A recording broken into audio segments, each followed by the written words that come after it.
I am the leader of a Vulcan research team studying the unique ecology of the planet Pavo. While on personal leave, I have learned that the team has not responded to routine communications. This is a matter of concern. Starfleet has informed me that an ion storm is active in the Pavo system. Logic suggests that the storm is blocking communications. However, storms of that magnitude can have other effects, some of a deleterious nature. As a precaution, the Alliance has asked me to accompany your vessel to the Pavo system. We are to determine the status of the research team and offer assistance if necessary. I am prepared to leave at your earliest convenience.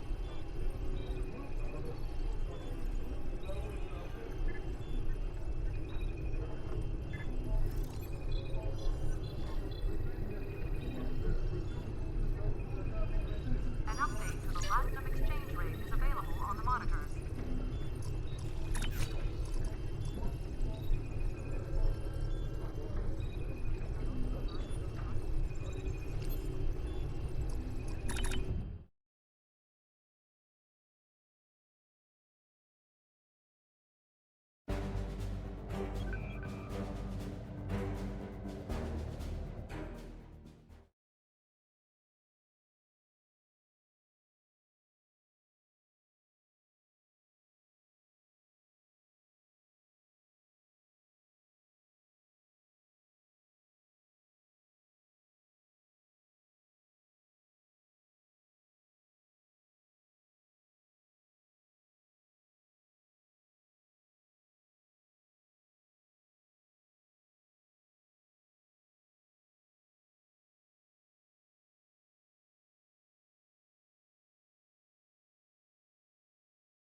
The storm is creating spatial disturbances throughout the system. If we analyze their patterns, we might be able to position the ship at a point where communication is possible.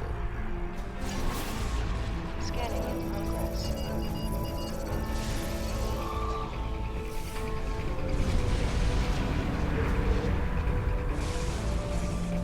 Scanning in progress.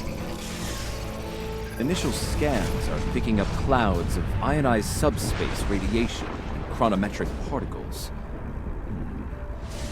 This is curious. Sensors are registering a stationary object. It is not far from our position. Unlikely. I suspect it is one of the Starfleet navigation buoys placed throughout the system. However, the ionization of subspace is warping and distorting the sensors. As a result, an accurate identification is not possible at this range.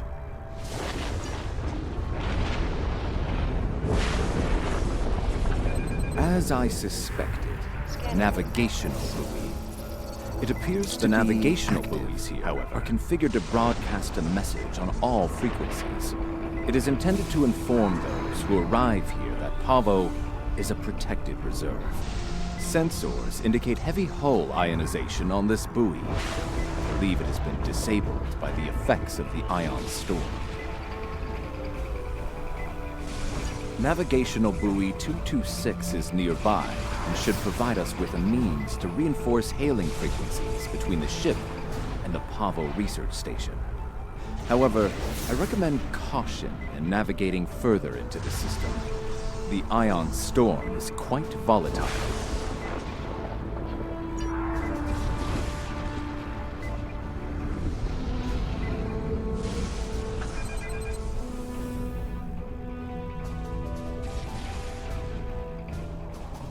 You are entering the Pavo system. The planet Pavo is a protected reserve. Access is prohibited.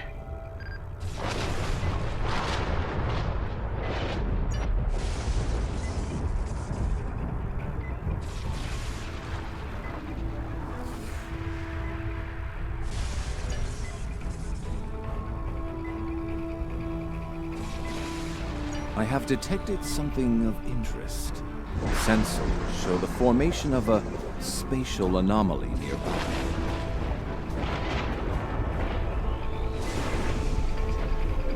Uncertain, it appears to be providing stability to the ion store, similar to the eye of a hurricane. I'm also detecting bursts of comm signals from the anomaly. The signals are currently garbled beyond recognition, but they could be from the research station. I recommend conducting a deeper analysis, both of the anomaly and the signals.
Recognition files identify the Klingon vessels as classes deployed during the Federation-Klingon conflict of the mid-23rd century. The Starfleet vessel is a Crossfield class, also active during that time period. Scanning. Sensors show a spike in chronometric particles immediately preceding the arrival of these vessels. Fascinating. The Crossfield class vessel is not transmitting a Starfleet recognition signal. Sensor analysis confirmed it is the ISS Discovery from the Terran Empire of the so-called Mirror Universe.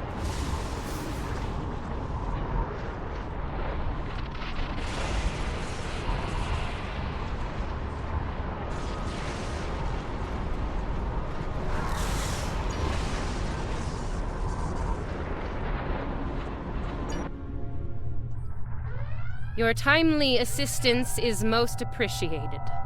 Speaking for myself and my loyal crew, thank you. I am Captain Sylvia Tilly, and I officially declare our intent to seek asylum.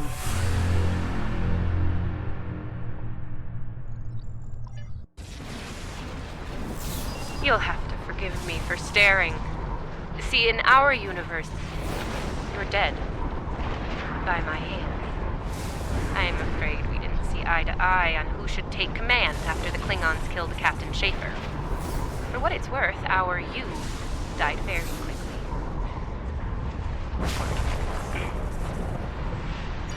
Clearly, this is going to take a little getting used to. I'm not entirely sure how, but judging by the sensor readings I'm seeing, and that rather impressive ship of yours, we've taken a trip to the future. I'm sure the science behind all of this is fascinating, but we have some more immediate concerns to address, namely the Klingon boarding parties running wild on my ship. Excellent. I'll have Patel, my chief of security, meet your team at the transport coordinates with the security detail. I look forward to meeting you in person. Tilly out.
Sensors indicate numerous life signs in your vicinity, reading multiple high-energy discharges as well.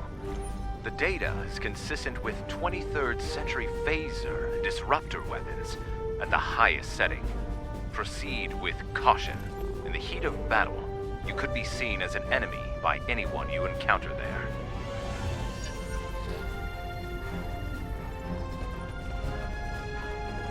Welcome to the ISS Discovery. Yeah, no. I'm afraid Patel has been relieved of command.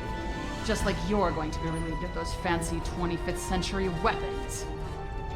Our captain is weak, and you? You're a fool. The Terran Empire tolerates neither. Some would call this a mutiny. But any captain willing to conspire with Federation trash is no captain of ours. Now hand over those weapons, or we'll pick them off your corpses. The choice is yours.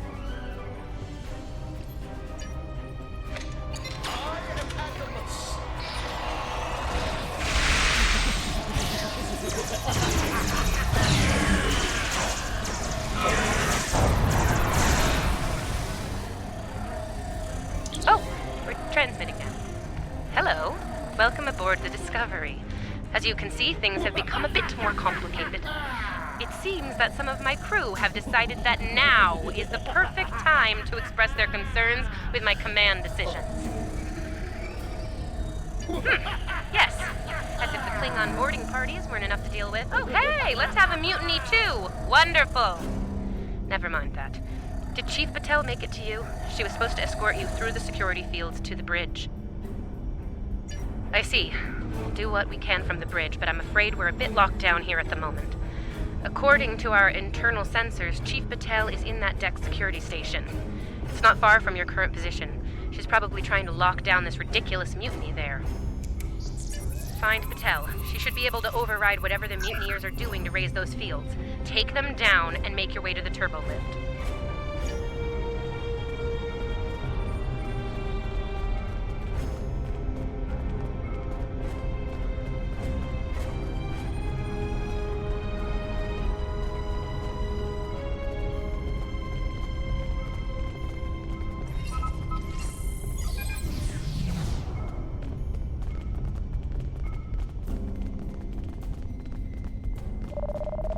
Well, sounds like our guests got a warm welcome. Look out! They're still alive!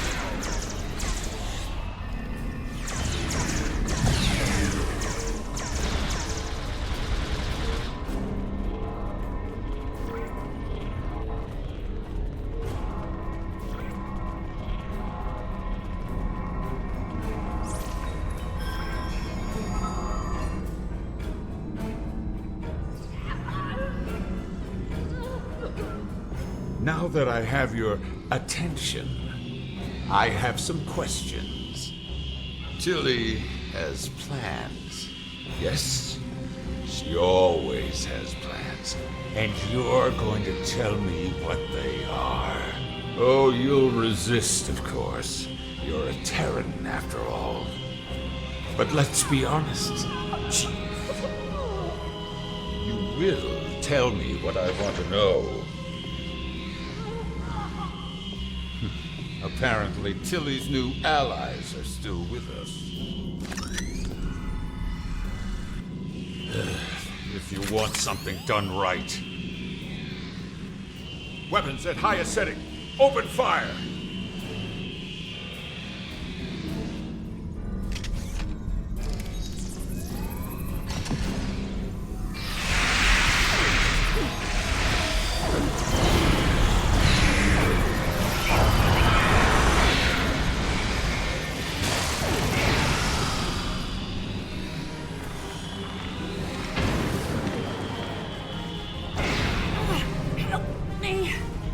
Controls are on the booth.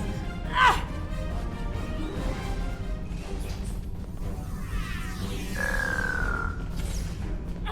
Help me. Controls are on the booth. Ah!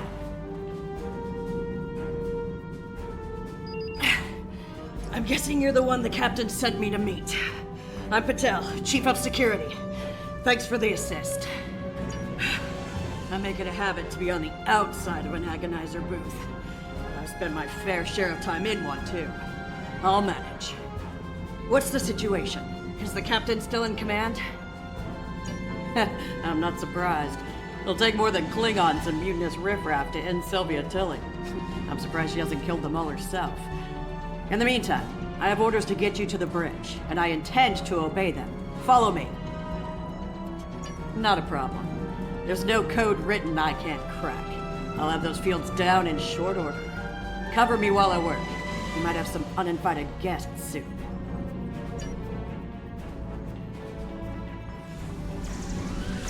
Go, go, go!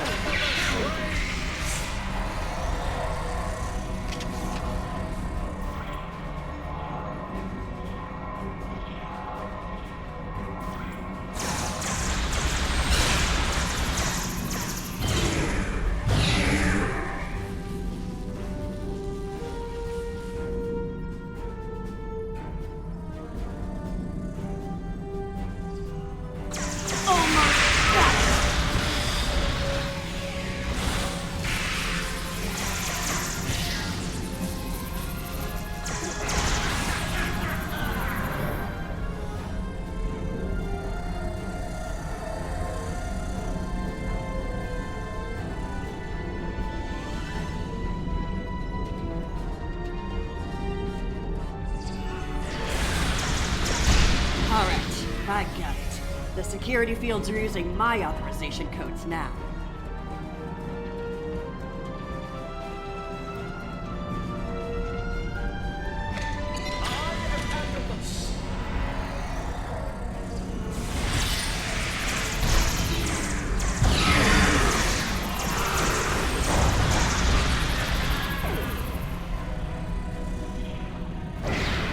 Clear! Let's move!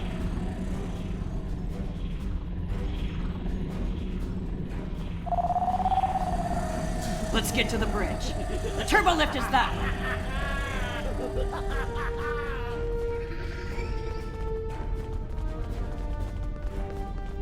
Watch your corners.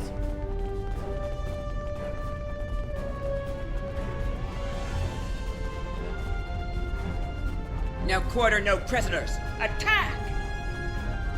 Ambush!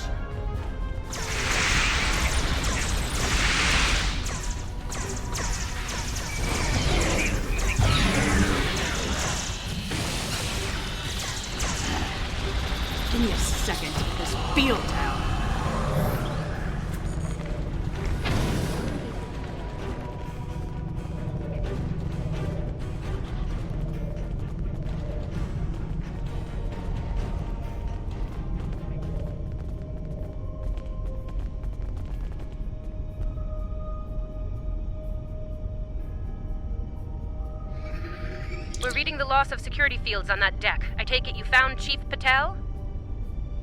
Some good news for a change, though I'm not terribly surprised. Woman's harder to kill than a honey badger. Ready for the bad news? I'm afraid the Klingons have taken several lower decks and are moving in your direction. Keep your weapons hot. They're killing everyone they run into. I don't think they'll make an exception for you. Stick with Patel and get up here as soon as you're able.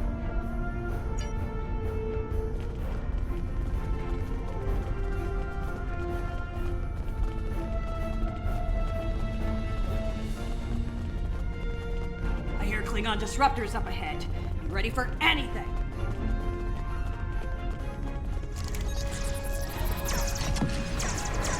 Do not let that Klingon scum use this junction!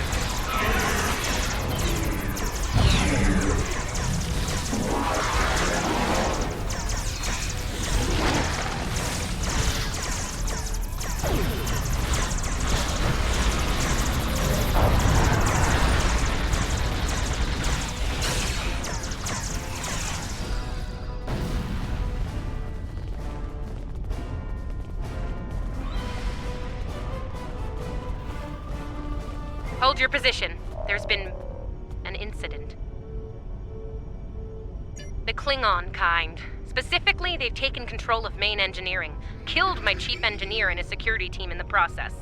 They're threatening to breach the core if I don't surrender. That is not gonna happen. Evacuate sounds a lot like retreat to me, and that is not gonna happen either. This is my ship, and I will not abandon her. Take Patel, get down to engineering, deal with the Klingons, and make sure that core breach never happens. I recommend you deal with this problem quickly. Neither of us will enjoy their solution. Tilly out. Klingons probably cracked Rathman's code. Idiot.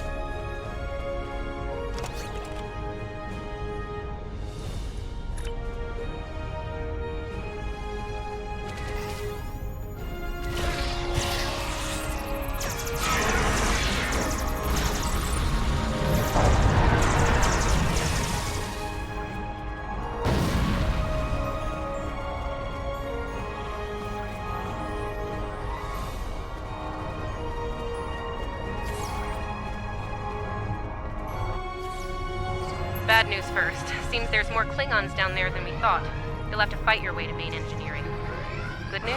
They'll be shooting at the mutineers down there. Might make your job a little easier, huh?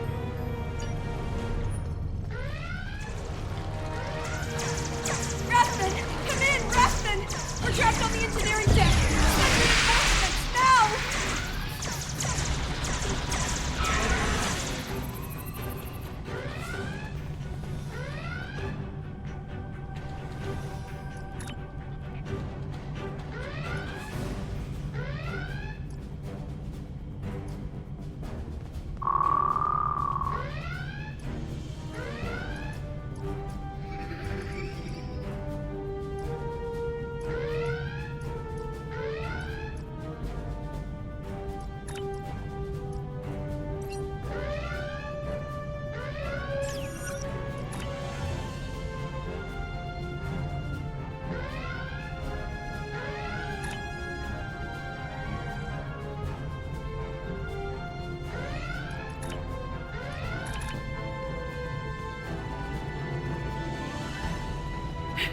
Great. Mutineers and Klingons. Take them all down! Get these doors open! The Mark wants these cowards dead!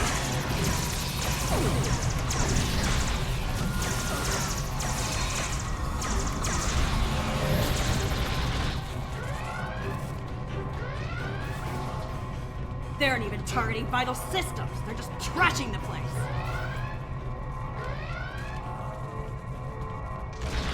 Main engineering is just up ahead. Let's hustle, people! Rathman's dead, and we will be too if you don't get that terminal repaired in business.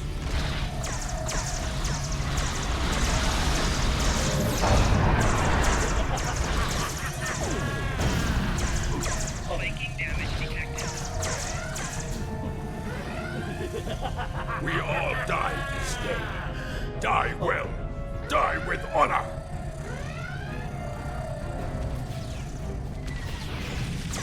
Enemy target On your lead, we'll breach. You go high, I'll go low.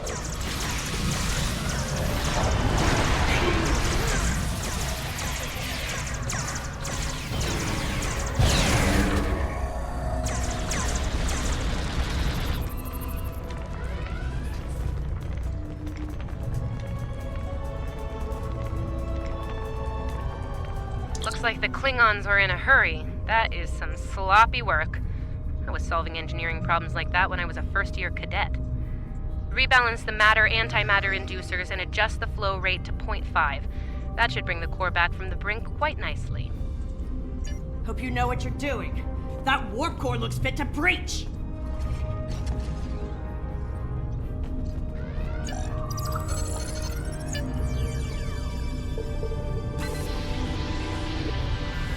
Nicely.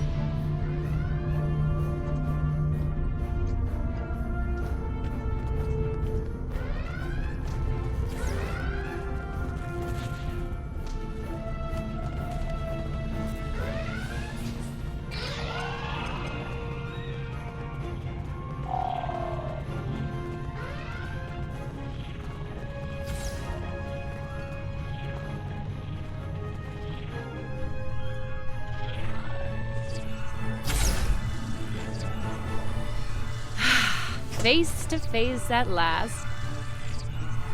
Captain, are you sure we can trust these assholes? Language!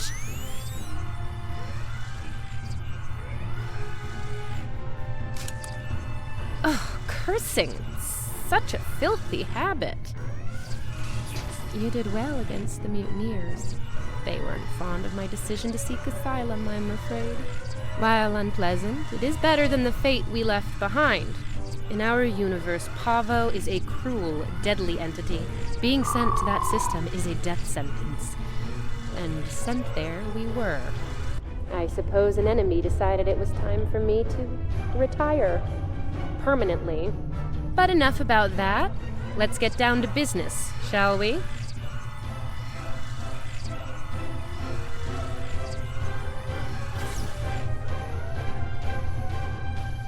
First and foremost, I have no interest in hostilities with your government. I meant what I said about asylum. I do. The mutiny was unfortunate, but what can I say? We're Terrans. Dominance is often challenged and must be maintained. The mutineers saw an opportunity, took their shot, and missed. Big time. Everyone left saw the price they paid for their failure. Believe me, the rest of the crew will fall in line. I'm fortunate you were here to deal with the problem. Apparently, my chief of security felt like spending time in an agonizer booth during most of the conflict. Honestly, Patel, if I knew you liked the booth so much, I'd keep you in one more often. Why, you are right to say so, Captain. It won't happen again. See to it that it doesn't. I'd hate to replace you, Chief, but I will if I have to. Next steps are to get my vessel back in working order before those Klingons come back to finish us off. Now that's not going to be easy. I'm down a chief engineer, the power grid is a shambles, we have multiple hull breaches, and we're nowhere near battle ready.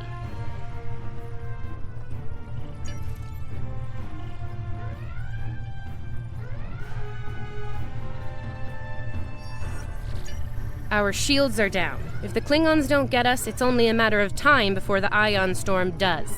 Monitor that console while I try to get the main deflector back online.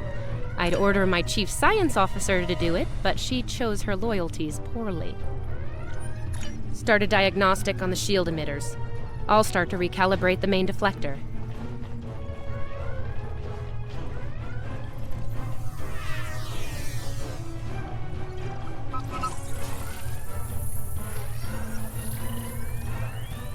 Klingons! All hands! Repel boarders! Kill everyone! What the captain is mine!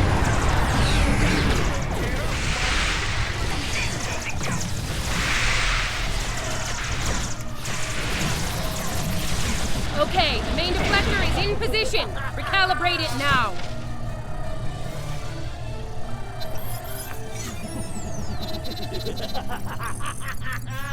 Ugh, they're like Jesse and bed roaches. Get off my ship!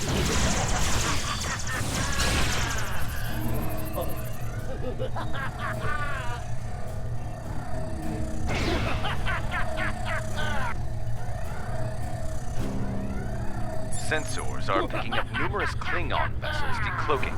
Combat is imminent. I strongly recommend you return to the ship at your earliest convenience.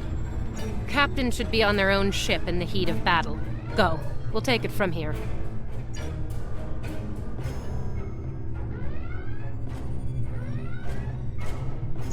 Thank you. If we survive this, I look forward to repaying the favor. Now go, before it's too late.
I do not know how we came to be here in the future, and I do not care.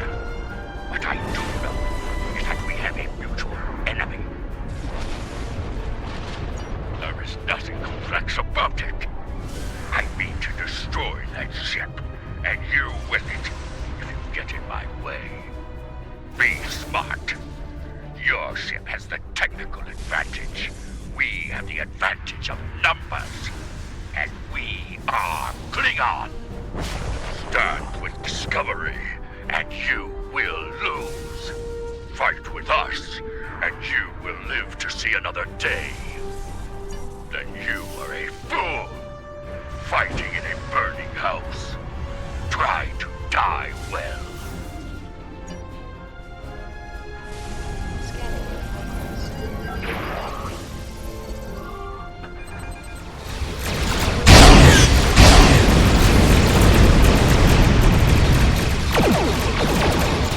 Discovery is altering course. They're headed toward Pavo at full impulse.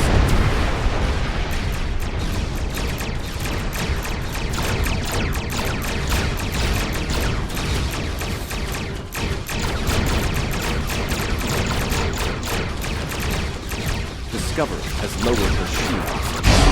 Transporter signals to Pavo's surface.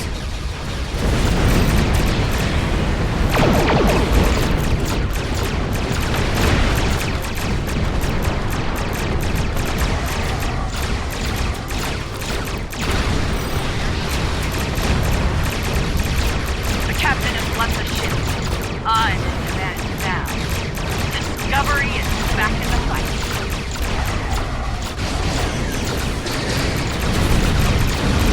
Leaving numerous Klingon vessels decloaking.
Based on what the sensors recorded during the attack, it appears we were hit by psionic energy, manifested into an energy pulse of considerable magnitude. The attack originated on Pavo.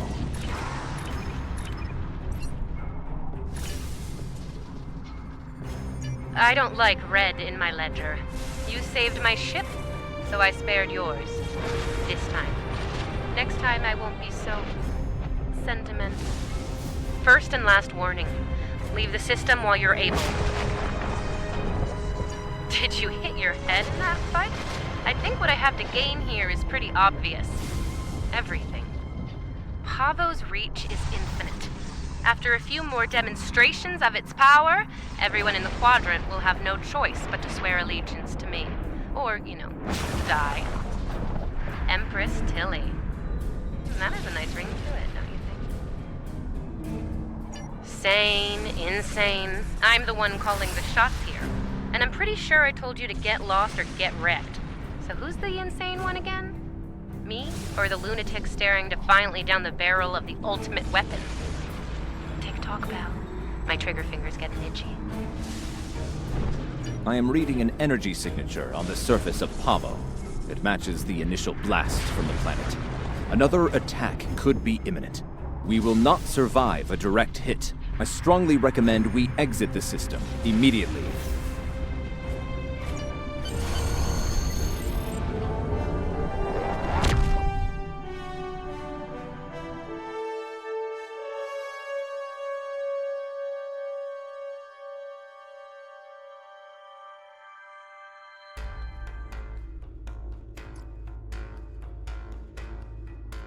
Captain Tilly's betrayal, while unfortunate, was not entirely unexpected. Her use of this agonizer technology to weaponize the ecosystem of Pavo is a matter of utmost concern. I believe I can devise a means to neutralize her technology, but I will need time to conduct research. Rest assured that I will endeavor to counter Tilly's insidious actions as soon as possible. I ask that you prepare to take action at a moment's notice. The lives of untold millions, including our own, could be at stake.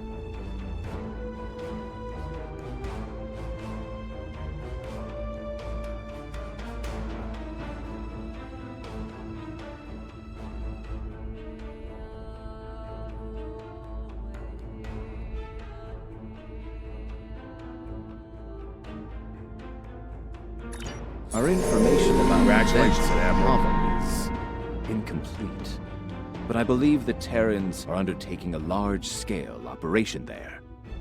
They have managed to coerce the planet's consciousness into serving their violent needs. Furthermore, they've turned Pavo's transmitter into a potent weapon. Time is of the essence. While the Alliance is mobilizing a larger response, we are, in effect, the first responders.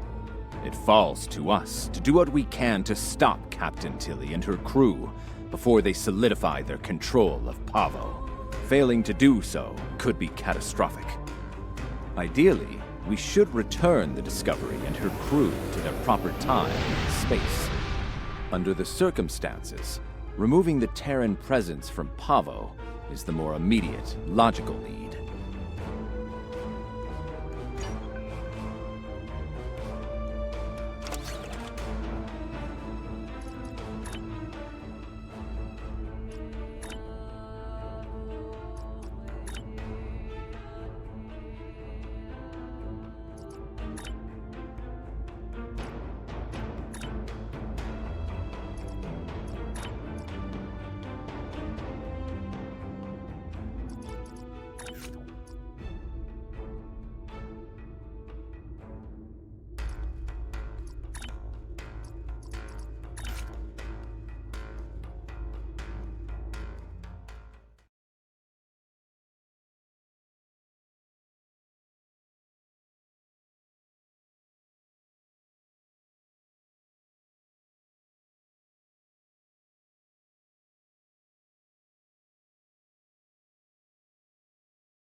Based on my readings, I believe the Terrans have managed to alter Pavo's song.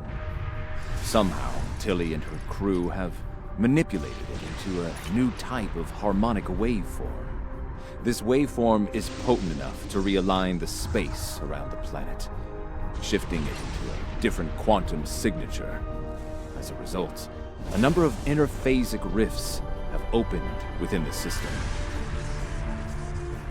I believe she is attempting to bring things from the mirror universe to ours. Logic suggests an invasion force, based on previous encounters with the Terran Empire. We are not the only ones interested in this behavior. The time-displaced Klingons are moving to investigate as well. Considering previous encounters, the situation could become volatile quickly.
I have the coordinates for the science.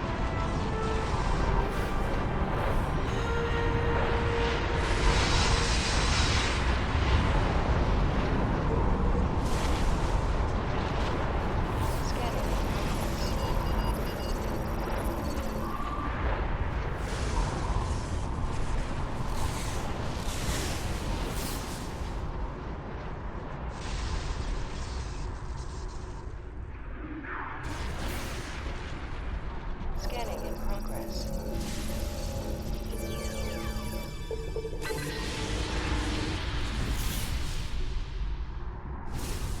Scanning in progress.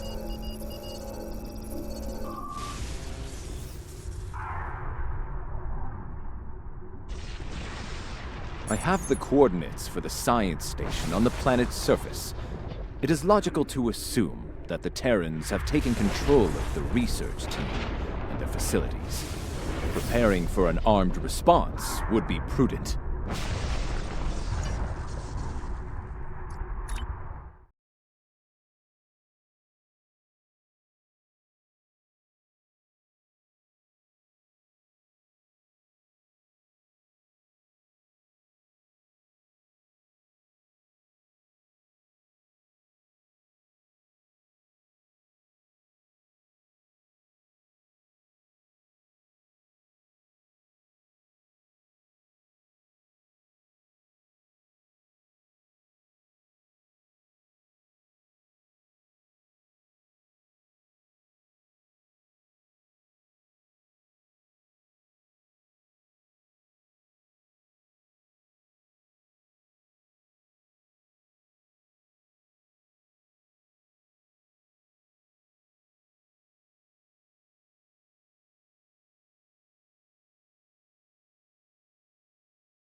The research facility has already been attacked. We must see to the welfare of the researchers, if any survived.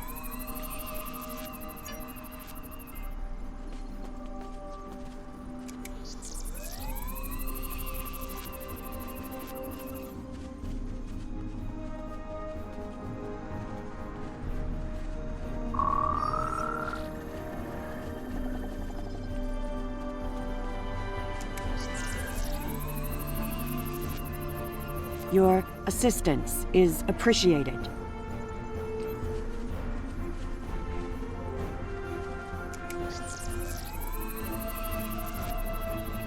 I have recovered.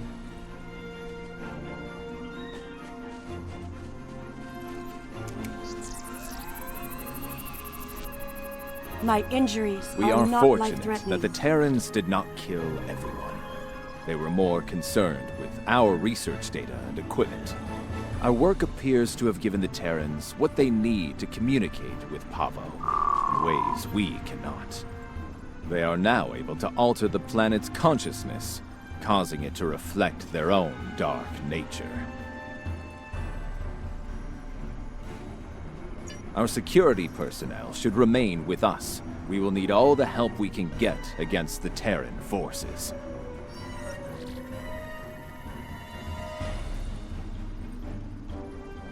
While trying to communicate with the planet, we have learned that it uses crystal matrices as transmitters. We have a small collection of crystal samples. They may be useful to re-establish the planet's normal biosphere, free from Terran influence.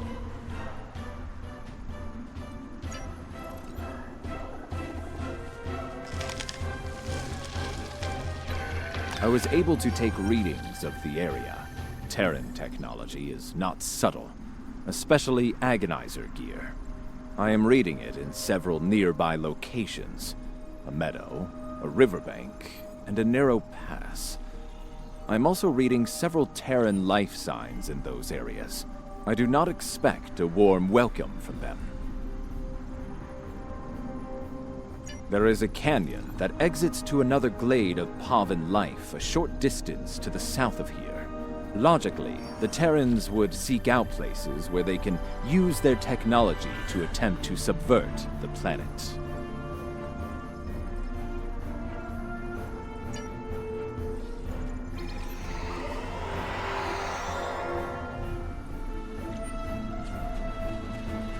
The device there, near the crystals, disable it to interrupt the Terrans' hold on Pavo.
We should continue before the Terrans send reinforcements.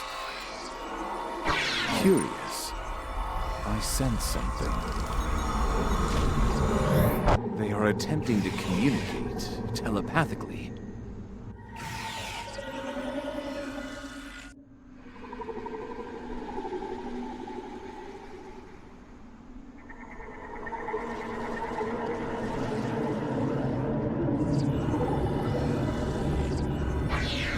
They are angry.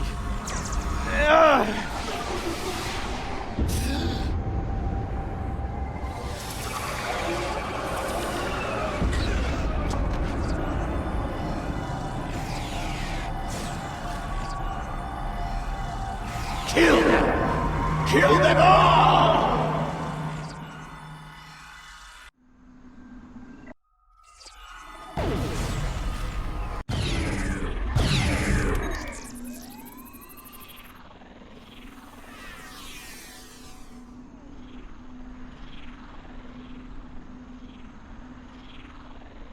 Fascinating.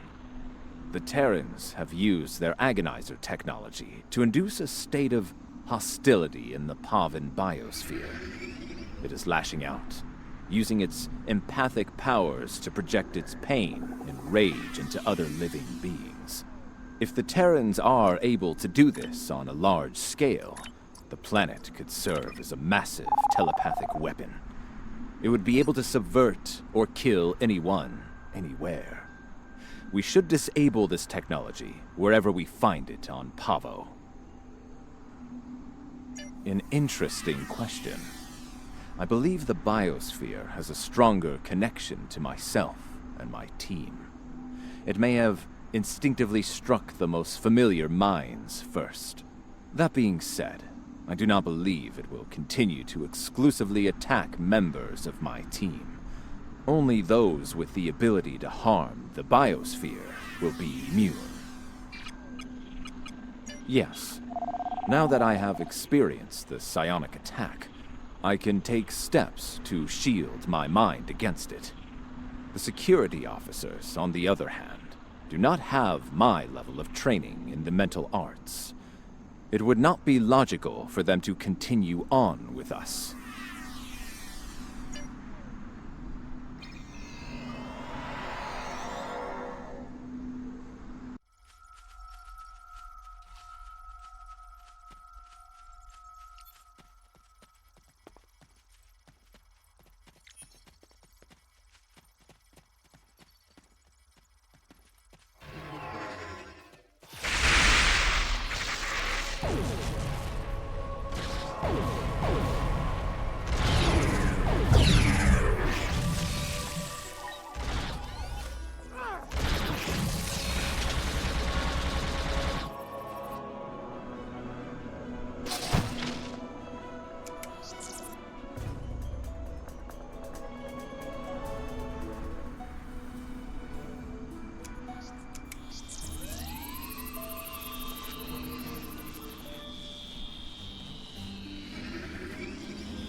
It seems that in addition to using their agonizer technology on the planet itself, the Terrans are blocking access to the central pillar with force fields in selected areas.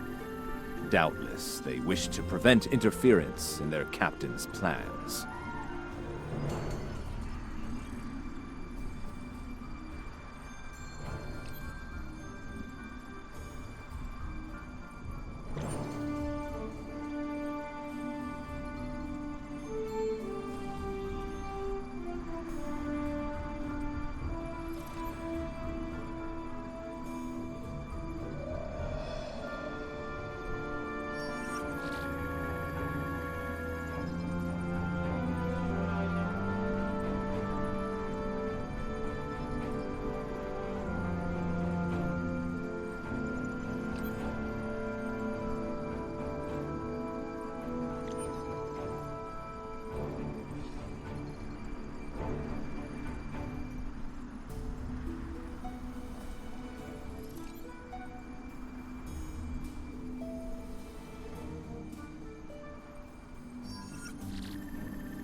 Oh, you're good! Seriously!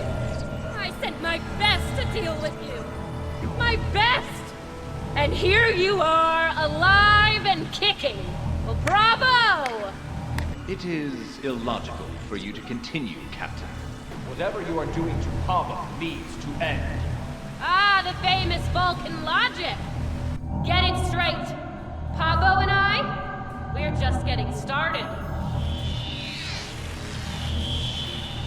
Oh, and that part about sending my best at you? I lied.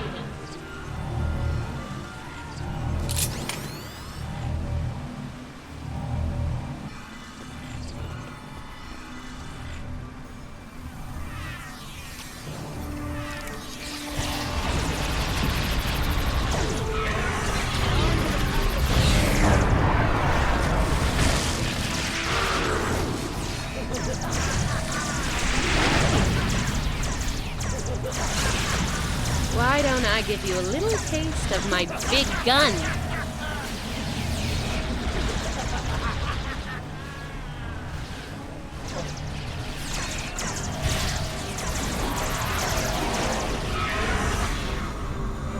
Disable the controls to the left before she forces Pavo to release a lethal wave of psychic energy.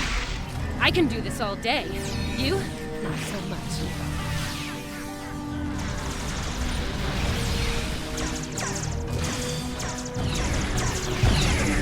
Time's up. Ready to die?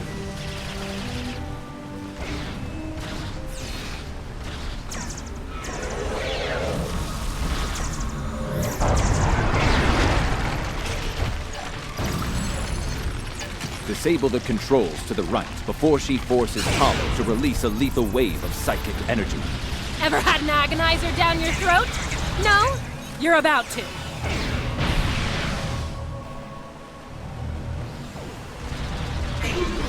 Now this will be a real treat. For me.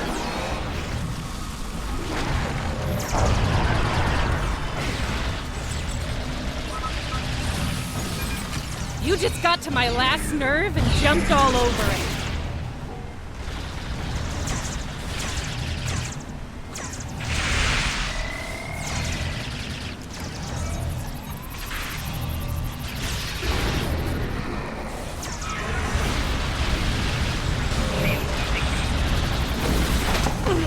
Well, this is definitely not how I saw this ending. You know it's only a matter of time. before we beat you, right? You don't have the stomach to stop us. But we're more than capable of ending you. And I intend to make that happen. That seems unlikely. Your campaign of terror here is over, Captain. Oh, I'm not done yet, Vulcan. Till next time, you assholes.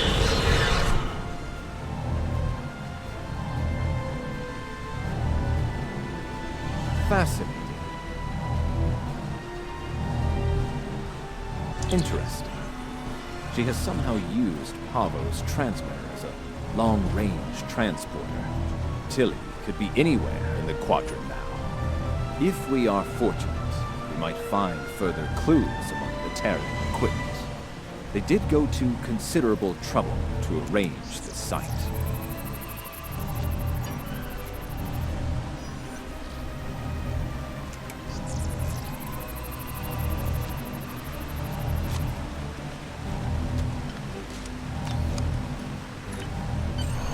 I think we have found all we can here. It may be advisable to return to your vessel so that we can deal with the situation in local space.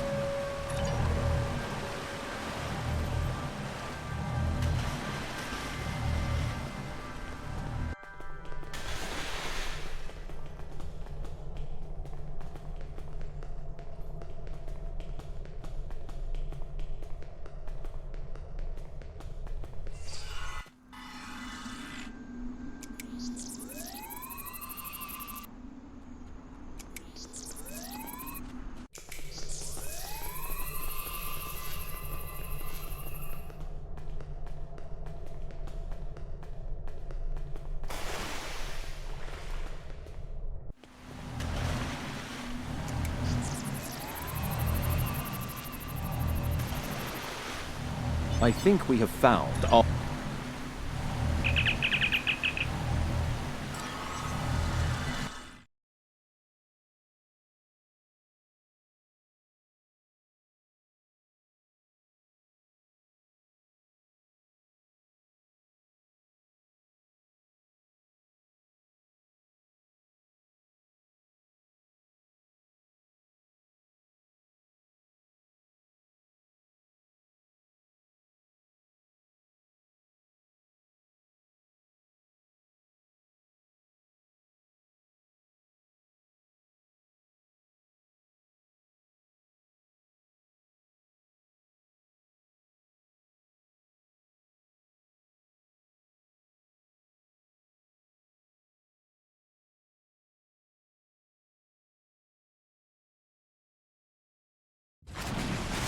Now that you have secured the research preserve, we must find a way to return the remaining Terrans and their vessel to their proper time and place.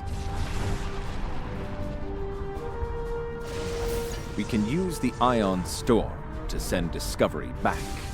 Specially modified probes can amplify the storm in specific locations. This can generate a localized ion effect and open a gateway to the proper point in space and time. Indeed, especially given the Terran predilection for hostility.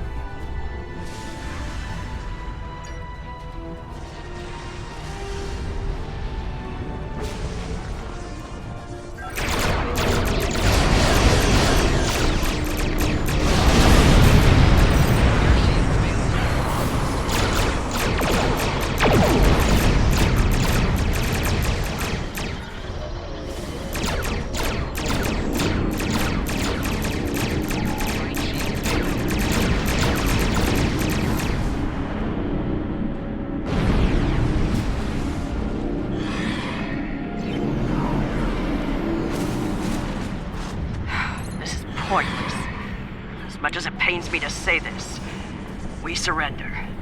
What are your terms? Fine by me. Tilly slinked off to parts unknown and left us to die. I'm the captain now, and I say send us back if you can. Your display has been updated with the locations to place probes around Discovery.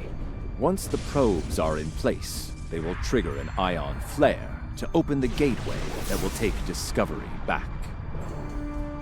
Agreed. The time-displaced Klingons are still out there. They have shown a distinct interest in destroying the Discovery, along with all of us.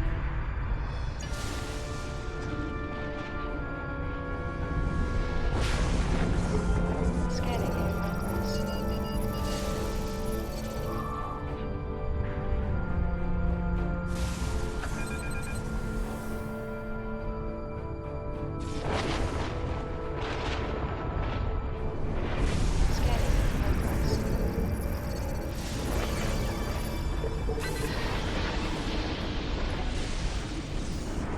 Scanning in progress.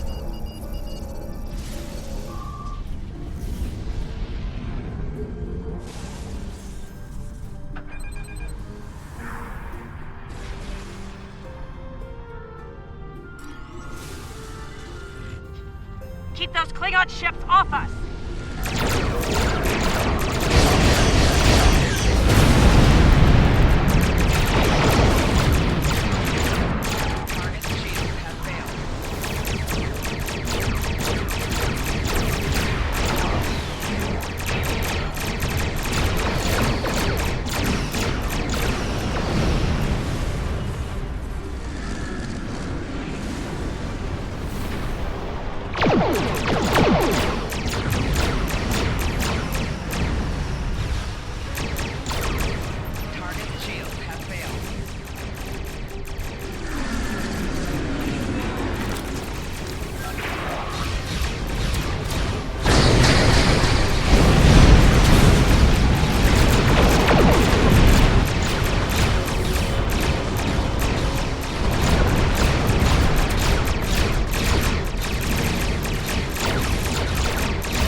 Storm intensifying. Soon it will shift Discovery and any ships near it back to the 23rd.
Off our back! Otherwise, this is gonna be a real short trip. Shields are critical! We're losing them! Emergency power to shields! Now! SOMAS to Discovery. Prepare for transit. Once the research team is able to resume their duties, we will begin to analyze Ion Storm impact of Agonizer technology on the Pavon ecosystem. Considering what we have just witnessed, it will be logical to make sure Tilly and her crew didn't leave any unexpected surprises on the planet as well. Probes are in. For now, I believe we Activating can in. safely depart the system. Scanning in progress. 3, 2, 1, engage.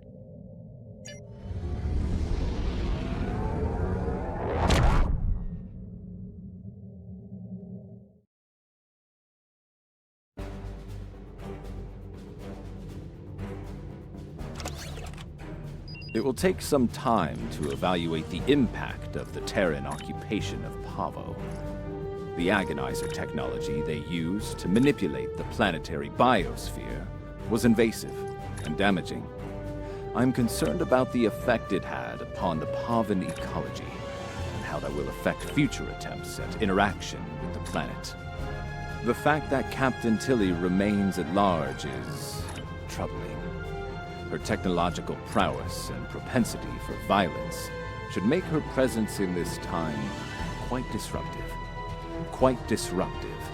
Should she acquire current technology and return to her own time, it is possible that she will rewrite history as we know it, turning our universe into one more like her own, if not worse. In the meantime, we both have our duties to attend to. It has been agreeable working with you. Live long and prosper.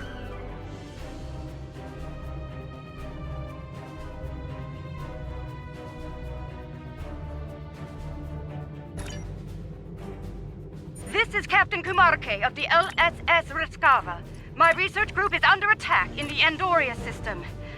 We believe the attackers are allied with House Mokai in service to Matriarch Ja'ula. Their flagship is using some kind of super weapon. We've lost 3 ships to it already. To all vessels within range, please. We require immediate assistance. We can't last much longer against...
Oh, thank you for coming, my friend.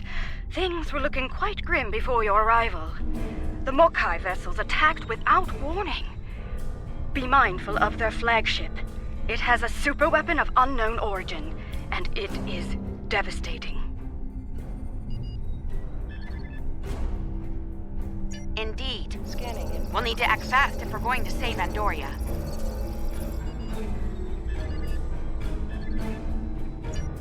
The Mokai ships are old, but they've been retrofitted with modern technology. Matriarch Ja'ula has been busy since her arrival from the 23rd century. Look, this cowardly attack took us by surprise. We need to deal with these raiders before that superweapon gets turned on my homeworld. Agreed?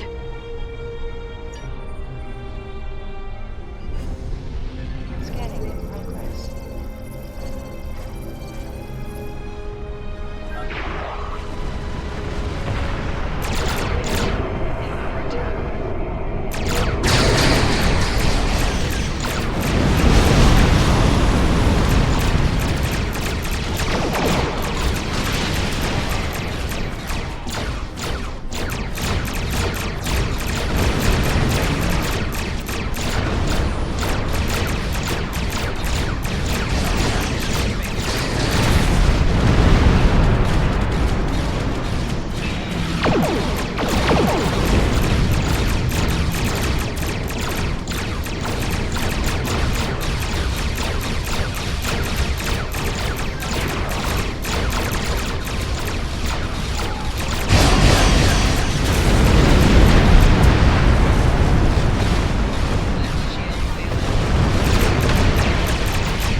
tell more than we do.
We've driven off the Mokai, but they left a very disturbing problem in their wake. We're not exactly sure what that rift is, or what it's capable of. I need answers to those questions. Andoria is my home, and I won't let it come to harm on my watch.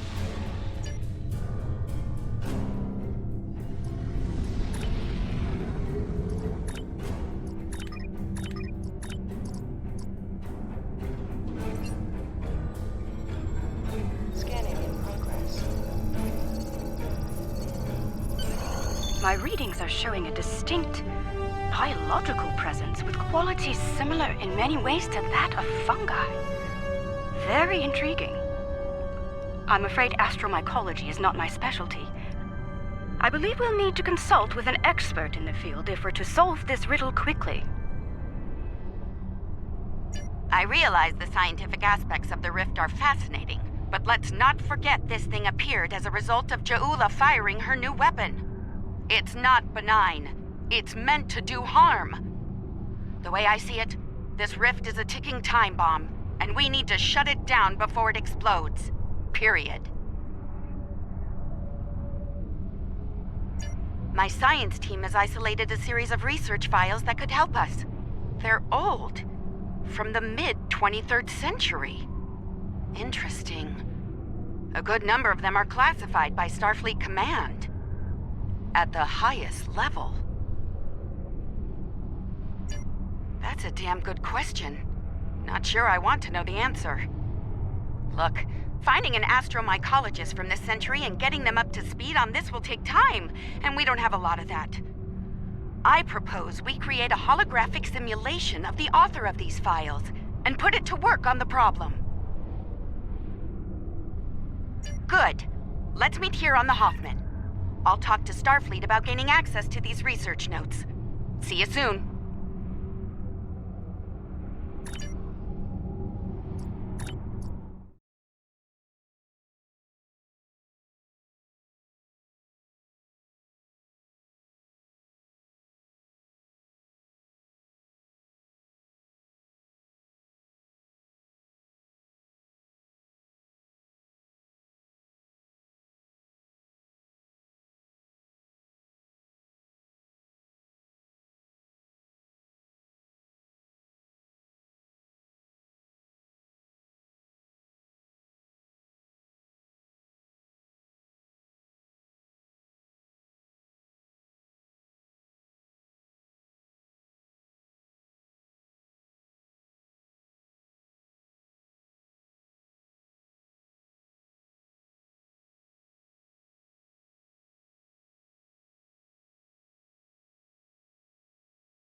Welcome aboard.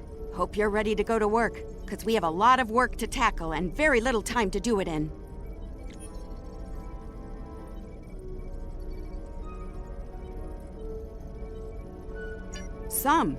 My people believe we're looking at some kind of quantum-level mycelial thread. Basically a giant extra-dimensional fungus. A giant extra-dimensional fungus that somehow serves as a portal into another plane of existence. We're working on that with you, the Lukari, and hopefully the hologram we're about to deploy. Let's hope they have the data we need to get the job done.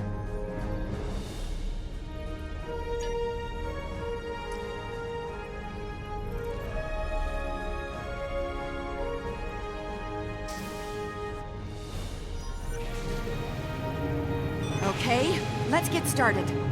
I'll initiate the basic holomatrix while you upload and integrate the relevant personality and research data.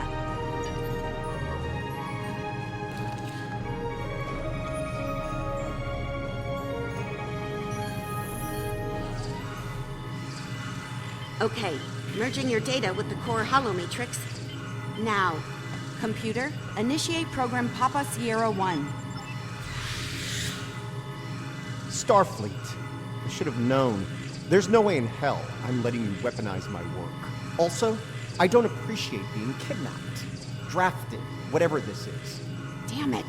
The simulation isn't accessing data from his Starfleet career.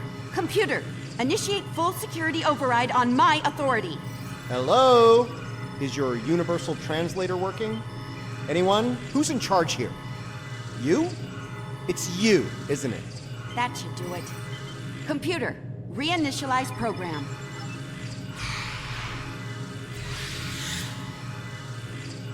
Please state the nature of the mycelial emergency.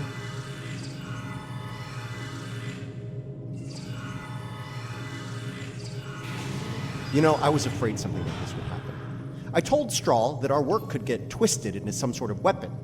I never expected the Klingons would be the ones doing the twisting. Give me a second. Reviewing your current data. Got it. Okay, we need to know more about the probes this time-traveling Klingon fired into the mycelial network. I'll run some simulations, see what I can find out. It's a subspace realm that spans the entire multiverse. That's our universe and all other quantum realities all connected to the network. The network contains the roots of a certain type of fungus, and if you know how, you can use the spores of that fungus to access the network. I'm one of the few people to figure out how to do that, by the way. I'm assuming that's why I'm here now. The Discovery was equipped with a spore drive, and with it, we were able to travel immense distances almost instantaneously, thanks to the network. It wasn't always an exact science, though. You weren't careful, you could wind up in another dimension, or another time. All right, any more questions, or shall we get back to work? I need more data on this Klingon superweapon, but if I were to guess, I'd say it's meant to disrupt a localized section of the network. That disruption, in turn, damages the corresponding section in our universe. Problem is, damage in the mycelial network tends to spread and grow in magnitude. Unchecked, this type of attack could spread through the entire network, which would be very bad. Bad on an apocalyptic scale. Simply put, if she keeps doing this, she could bring an end to all life in all universes. All right, any more questions, or shall we get back to work? Nice touch. I'd have been fine with a lab from this century, but it's the thought that counts, I suppose. I'm gonna run some calibration tests. I'll need you to handle the radiation and spore saturation levels. I'll start the calibration, then the monitors will show you the level of radiation and spore saturation in the chamber. You'll need to adjust it up or down as we go. Don't let it get too high or too low. If the levels go out of bounds, I'll have to reset the simulation. That's annoying, so don't do it.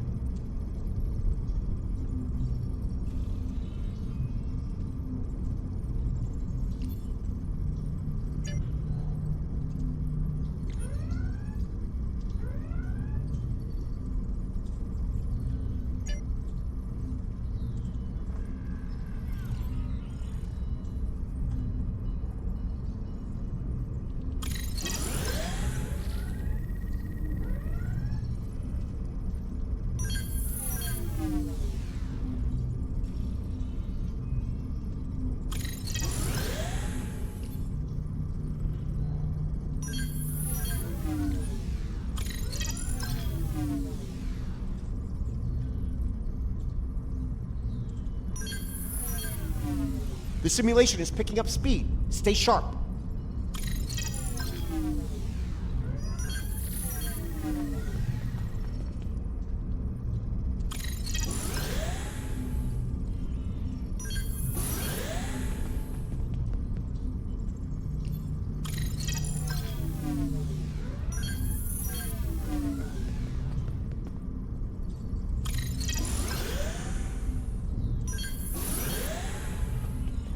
All right, we're good here. Let me take a look at the results. Interesting. First thing, we can use the rift to transport into the mycelial network, which is good because we need to go there to figure out what this Ja'ula is up to. Sorry, got ahead of myself there. I'm detecting radiation coming from the rift of a type unique to 23rd century Klingon tech. It's probably coming from those probes Ja'ula shot into the network. Whatever they're doing in there, it's probably not for the benefit of life, the universe, and everything. Sounds like we need to send an away team into this mycelial network to gather more data on the problem and deal with whatever House Mokai is doing there. I'll set up a mobile emitter so Stamets here can go along. I have a feeling we'll need his expertise on the other side of that rift.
All right, transporter's ready and standing by to beam you into the mycelial network.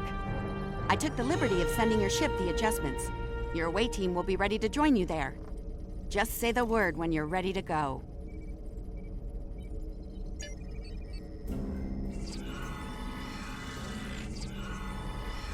Good luck in there. We'll be monitoring from here. Energize.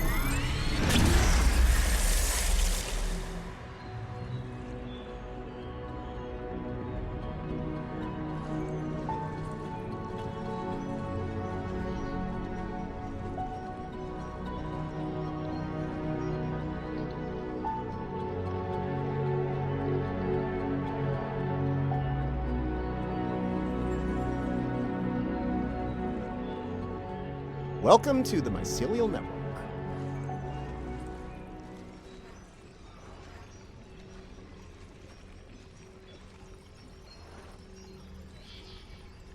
All right, we don't have a lot of time.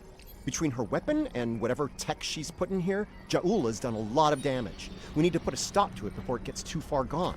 Let's head toward those Klingon energy signatures. Seems like a good place to start. That would be the Jasep. They're a sentient, spore-based colony life form. My records indicate they act to decompose any material that's alien to the mycelial network, like you, for example.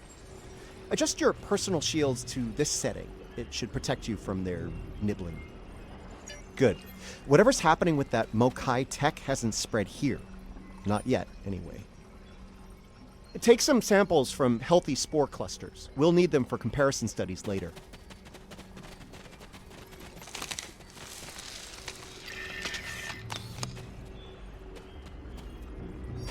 You really can't appreciate this place until you see it for yourself. This is serious. If the network is damaged beyond repair, it could end all life, everywhere.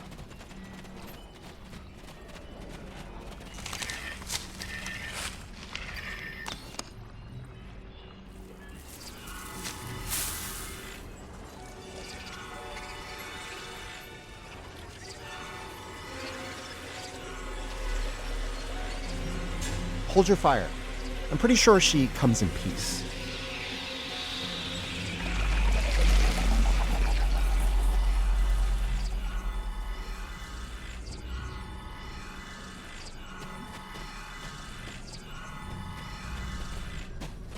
Outsiders, I am of the Jasep. We are people of this realm. We have met people of your realm before. Many of them have traveled here. Others from your realm have sent things that are hurting us. You must make this stop. I created this form to give the Jasep voice, to communicate with you. Based on your memories, Patel is compassionate, idealistic, someone who protects, someone like the Jasep. We waste time. Strange devices have been brought here. They make the fungus sick. They are making the Yield tree bloom. This Yield tree she's talking about is bad news. The Jasep aren't fond of it, and with good reason. Its bark is toxic to them. There was a tear in the sky, and a device came through it from your realm. It gives off strange light and heat at all times. This is what brings the sickness and the poison. We know it. The device is deeper in the forest. I will take you to it, but you must stop it. You must! Let's get moving. Looks like this device is deeper in the mycelial forest. Watch for visible signs of fungal corruption and Yield tree growth. The more we see, the closer we'll be to the problem.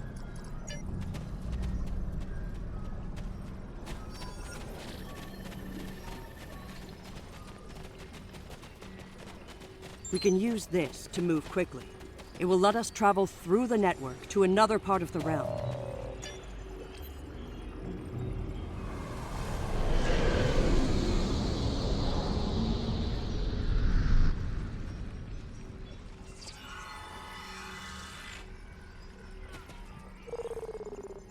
Interesting. This might be a tardigrade birthing ground. Try not to scare the little ones, okay? I don't think we'd survive an encounter with an angry adult tardigrade, let alone several.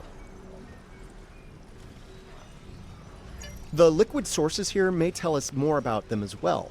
Tardigrades can put themselves into a desiccated state to survive without water, but they still need it to remain active and to grow.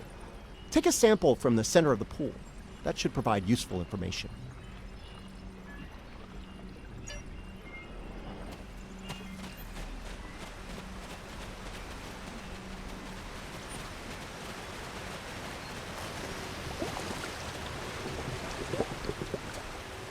The fluid sample shows a high level of nucleotides and proteins. This serves not only as a liquid source for the local flora, but also a nutrient carrier. These proteins include compounds associated with the formation of neurotransmission and memory.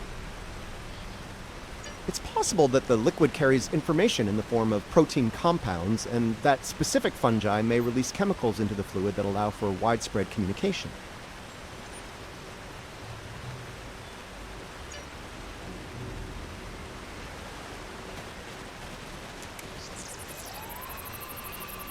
Interesting.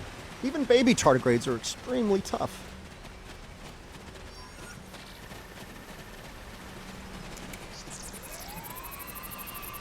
The tardigrades are of the realm. They live in harmony within the forest.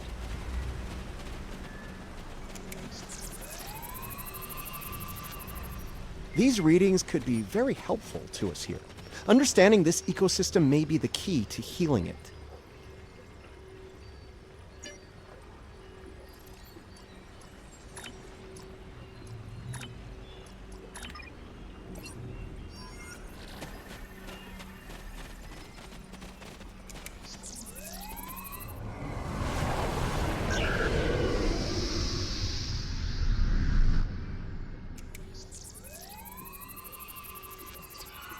Look, see that?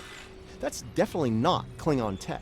It's running clean, too. No radiation or harmful emissions. Whatever it is, it's not part of the problem here. I'd like to take a closer look, if you don't mind.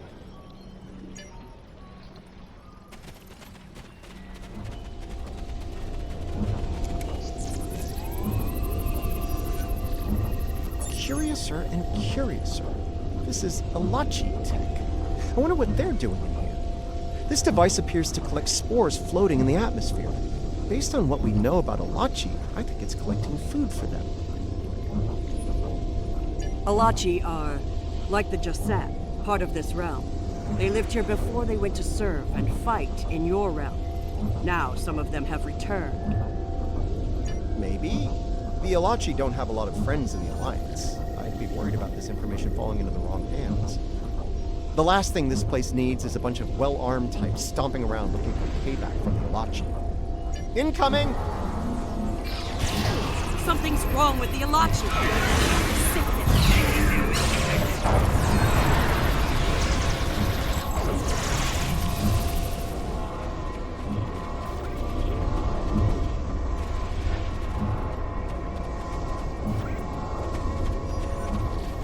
Those Alachi were of the realm, but they were sick, toxic, like the yield tree. Their devices were corrupt as well. If we cannot cure the Alachi, we must cull them from the realm before the sickness spreads.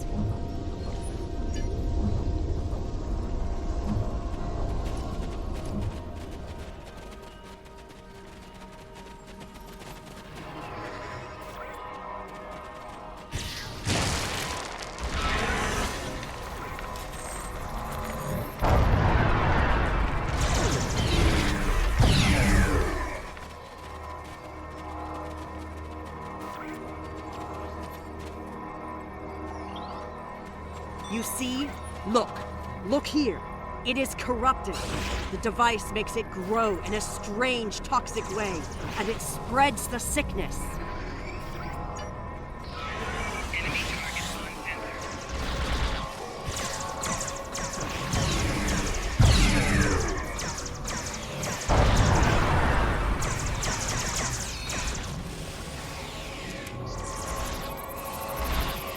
Lots of yield tree growth here. That's not a good thing. The corruption is getting stronger.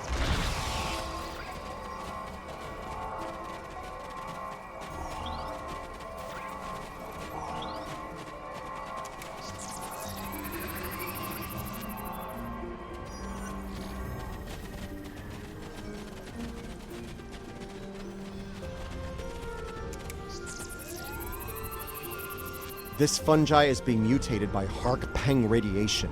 Not good.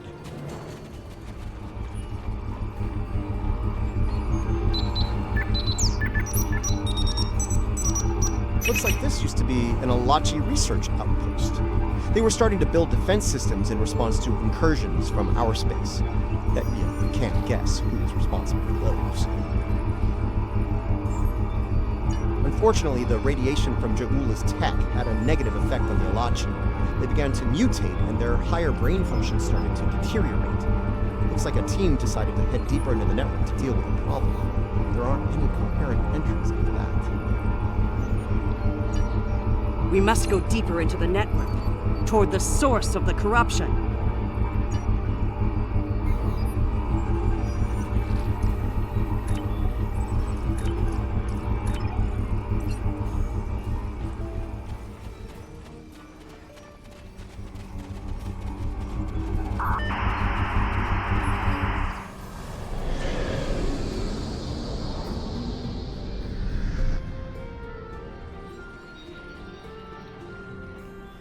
The device is close, you see?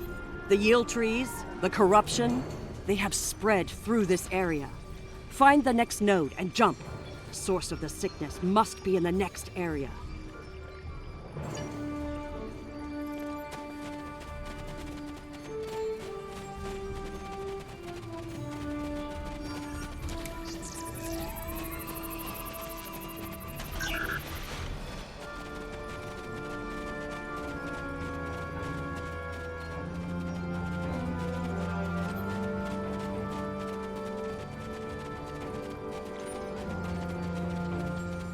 Something's wrong here. The radiation has mutated the hyphae grouping in this conduit. I can't compute its dynamic output ranges and adjust to compensate for the mutation. Long story short, we're stuck. No. The sickness has damaged it too much. I cannot speak to it and make it work. It must be navigated by the Stamets. The living Stamets. The living Stamets, the one who came here before, was part of the network, connected. He touched it with his mind. The living Stamets could feel the flow of the network. That is how he guided his ship home through it. Yes, but this Stamets does not think the same way. It thinks like a machine, not like the living. The memories and essence of the Stamets from before are within the network. We may be able to bring them forth for you, so you can merge them with this Stamets.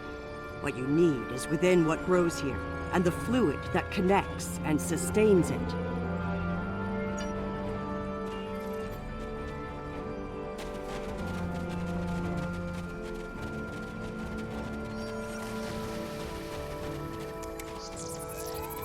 The mycelial forest is a vast network, much like your computers. All you need to do is bring the memories you want to the surface. The water connects all the growth. Use it to compel the fronds to blossom and release the memories you seek. Watch carefully. When the fronds bloom, collect the spore memories from them.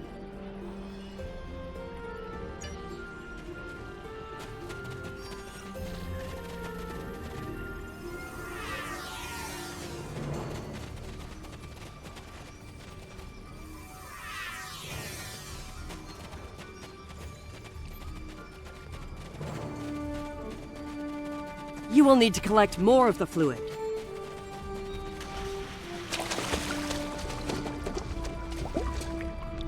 Quickly, go collect the spores before they dissipate.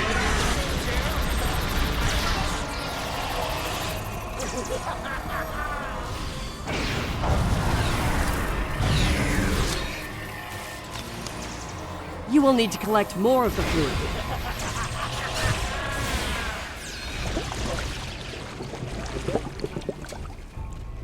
Quickly, go collect the spores before they dissipate.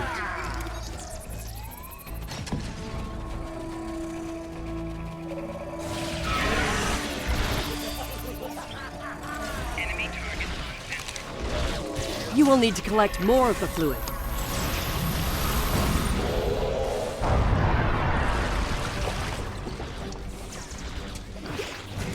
Quickly, go collect the spores before they dissipate.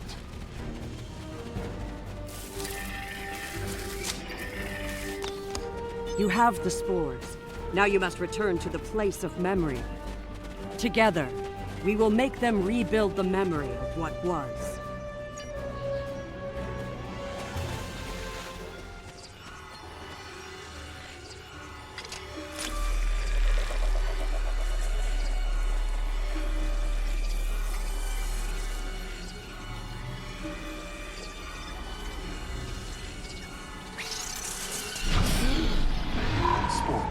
They're the building blocks of energy across the universe. Look how it interacts with the spores. It's as if I don't know where to go. You only do it for me, but I could be your dad. I do love it when you only do things for me. You the thread that weaves life through space. I so hoped you would find your way. I can't even find my way out. Follow the music, Paul. I'm not going anywhere. Open your eyes. Hugh? Okay. I know what I need to do here. Hugh, now I know what it was like for you when you came back. Now it's my turn, except you're not here. None of you are. Burnham, Tilly, Saru, all of you. You're gone. It's just me now. What's left of me, at least. I'm gonna need a moment here, okay? This is a lot to take in. Okay. Everything's all coming together in my head now. I can navigate the network again. I can do this. We are alike now, both created for a purpose, but with the memories of someone else. The memories of a life not entirely our own. But we are alive. Patel may be a living thing, but what about me? I'm a computer program, a simulation of a life once lived, and yet, I remember being him. I remember the thrill of discovering the mycelial network, the terror of the Klingon War, serving on Discovery, everything I felt when I lost Hugh, and everything I felt when he came back. All of it. Everything. We were made, not born. But that alone does not define us. If we have all the memories, all the feelings, we can choose how to live, according to what we know and feel. We are as real as anyone. We are just made of different things. You're giving me the chance to do what I want, to be who I want to be. Thank you. I've made my choice. Let's finish this. A lot of people are counting on us. Counting on me. I can help, and I will. It's what Hugh would have wanted, and it's what I want.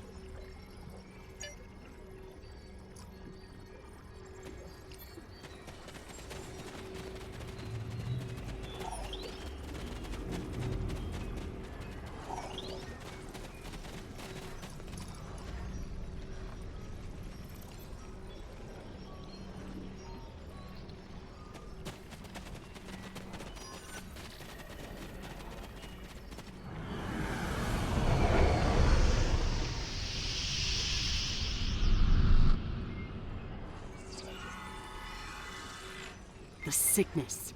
It is strong here. It is dangerous. Already many of the Alachi have become sick and corrupted. There are 3 devices up ahead. You must disable them.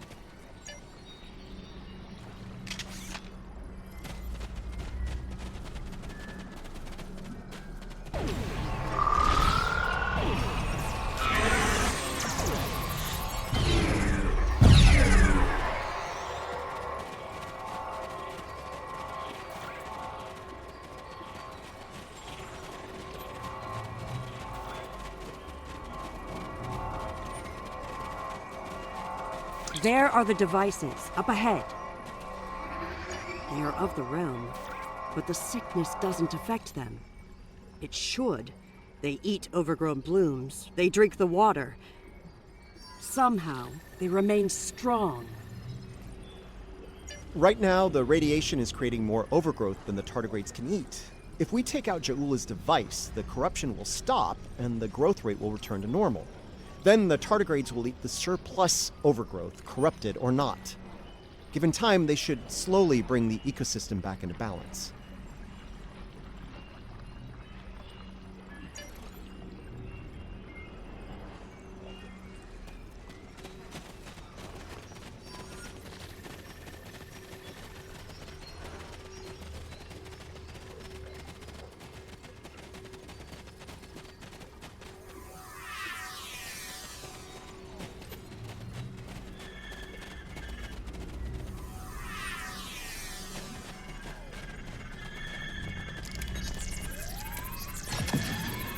This could be tricky.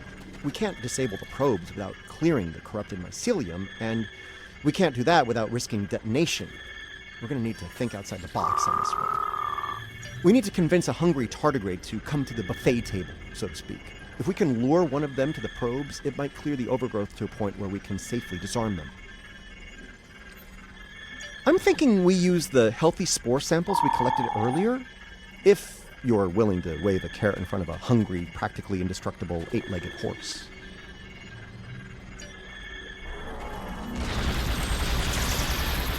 This could be tricky. We can't disable the code. We need to convince a... I'm thinking...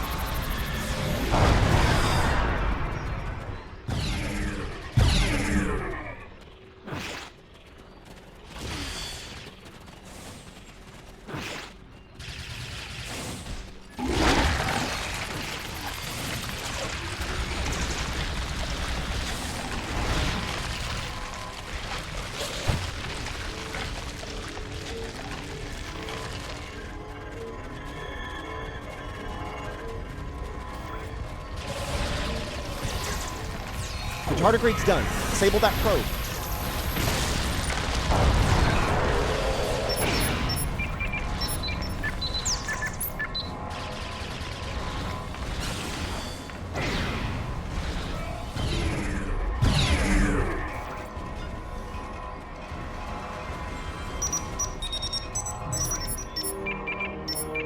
Good work. Now lure the tardigrade to another probe.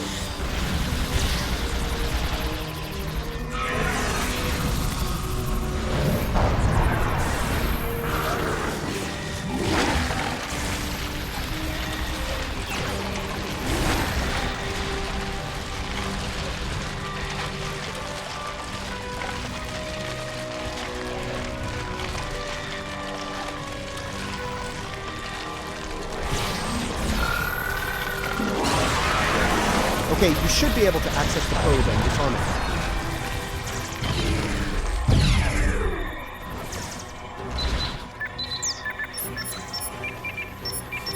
Nice! Only one more to go.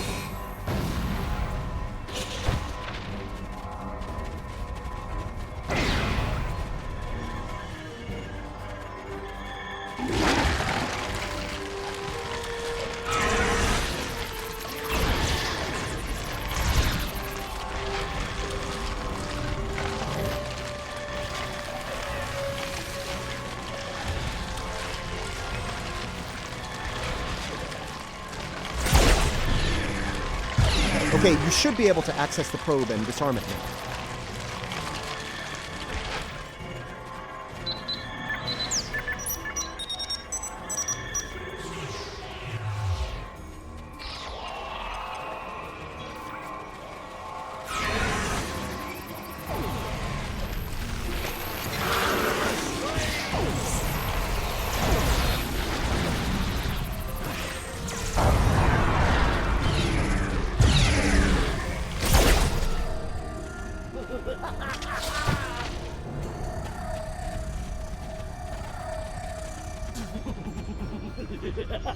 This is all starting to come together. Ja'ula's plan, that is. I think I understand what she's trying to do. Ja'ula and House Mokai learn about classified Starfleet projects in 2256. She raids the Glen and discovers the spore drive, then steals all of the data on it. Unfortunately for her, Strahl corrupted the data before she stole it. So, when she made her spore-based superweapon, she was using bad data.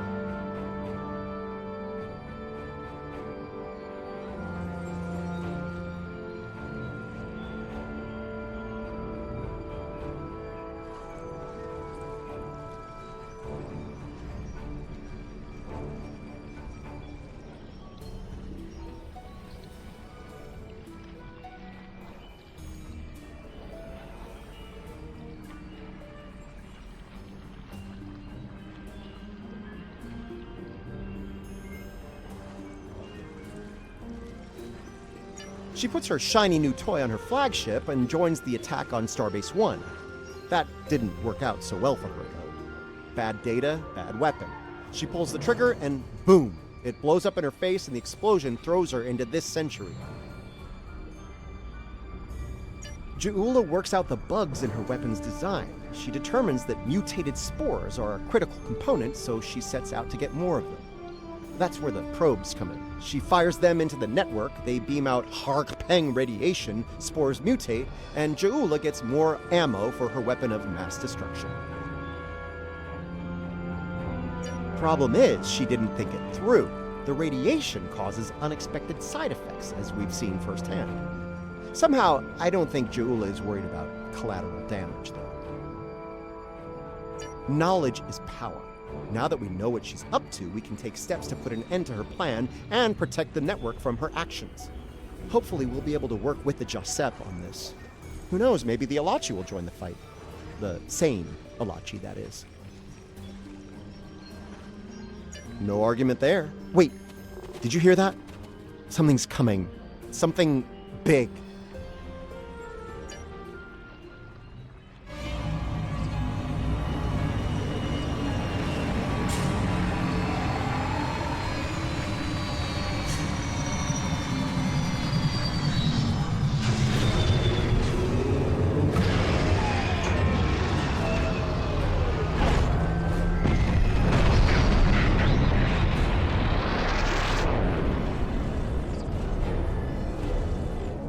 I'm gonna say that's not a good sign.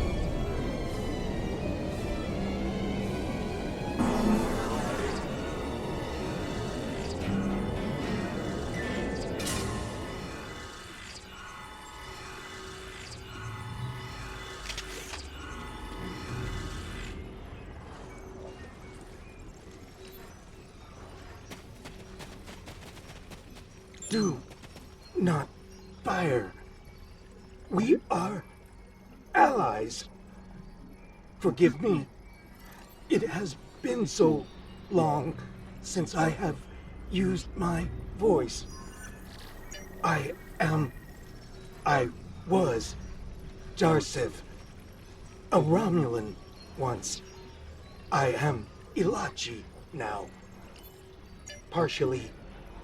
My mind returns to the time before my change. The weapon is to blame.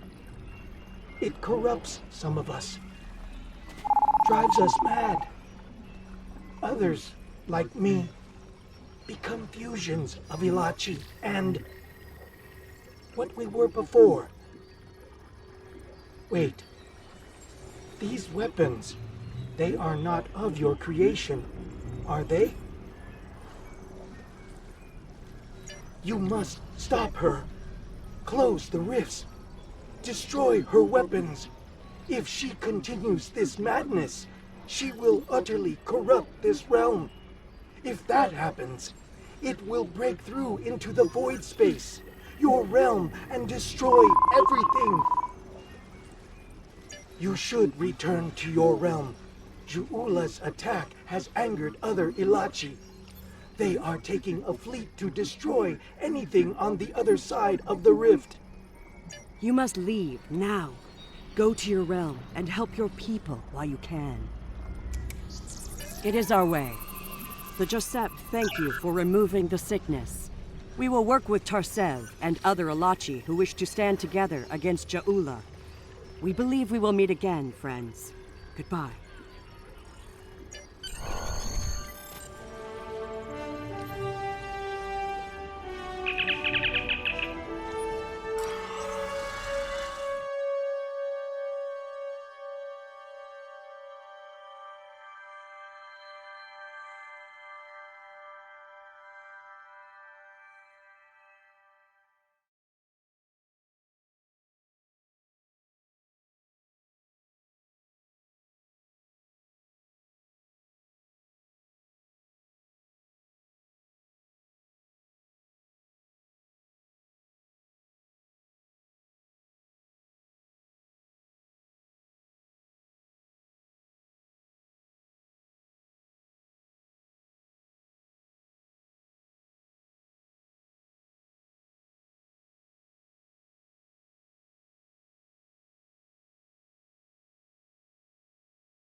We're receiving your data now.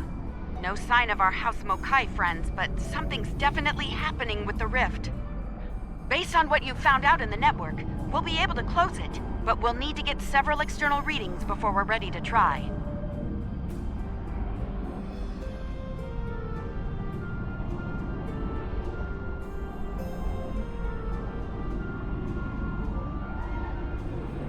Riskava and Hoffman can head to opposite ends of the rift. From there, we should each be able to get a differential reading. Once we have enough data, you can use a deflector modulation to close the rift. Scanning in progress. Those Alachi ships, they're using scroll drives. The Alachi drives make mine look basic. The Hoffman is in position. Initiating scan.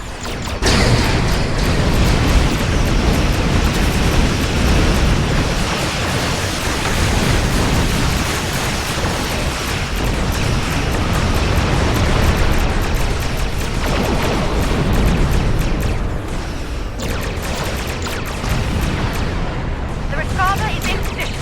We're ready to close the rift.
Heads up, I'm using spike.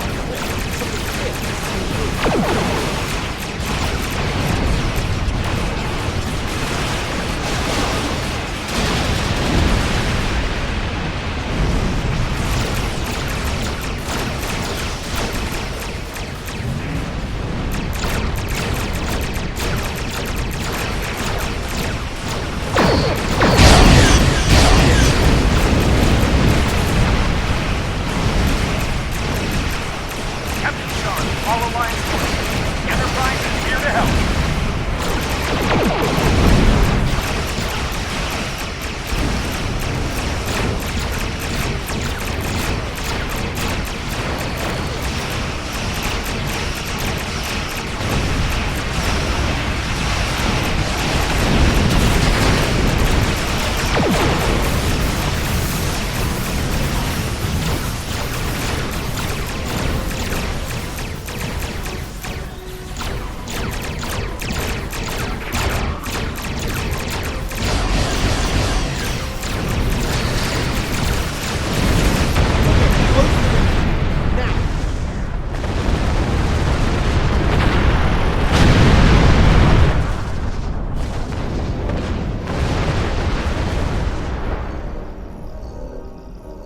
Wow, that actually worked. I can't say I didn't have doubts at first, but whew, well done. Not to rain on the parade here, but Ja'ula's still out there. As long as she has that weapon and the spores it needs to power it, this can happen again. Well, you can count on the Lukari. We will do what we can to stop her. This isn't just a threat to our universe. There's a brilliant, wondrous realm lying beneath our conception of space, and it's in danger as well. We can't let harm come to it from our side of the cosmos. We stopped Ja'ula's attack and saved Andoria. I'd call that a good start. That rift, though, that's something you don't see every day, even in Starfleet. And I've seen some strange things in my time. It was good working with you all. I'll make sure Starfleet Command is updated. We'll do everything we can to bring Ja'ula to justice and put a stop to this campaign of hers.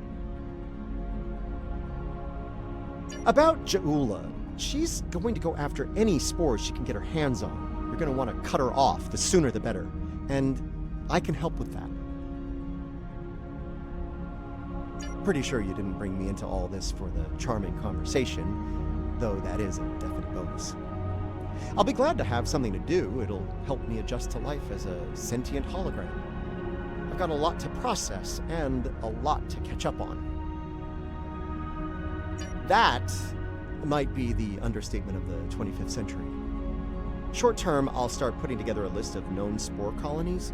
We need to keep an eye on those. If we're lucky, we'll catch Ja'ula before something like this happens again.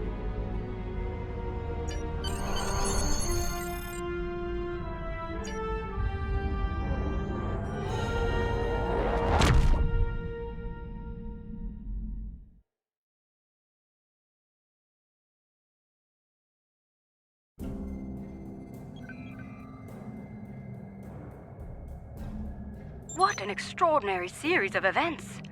The mycelial network will be of great interest to the Lukari, I can assure you. Our own astromycologists will want to study it as soon as possible.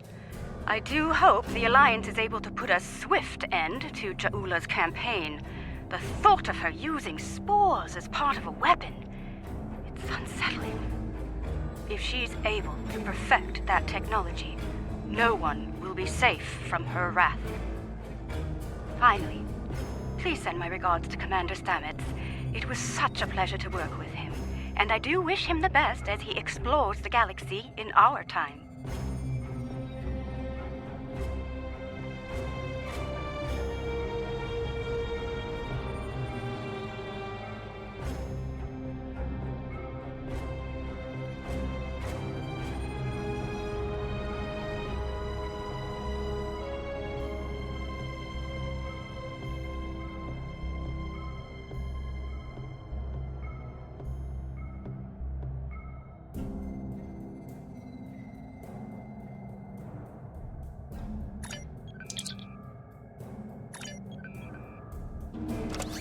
A research team is analyzing spore colonies in the Donatu system. Their facilities are on a small moon there, but it's practically defenseless. Considering recent events, the Alliance wants to change that, and soon.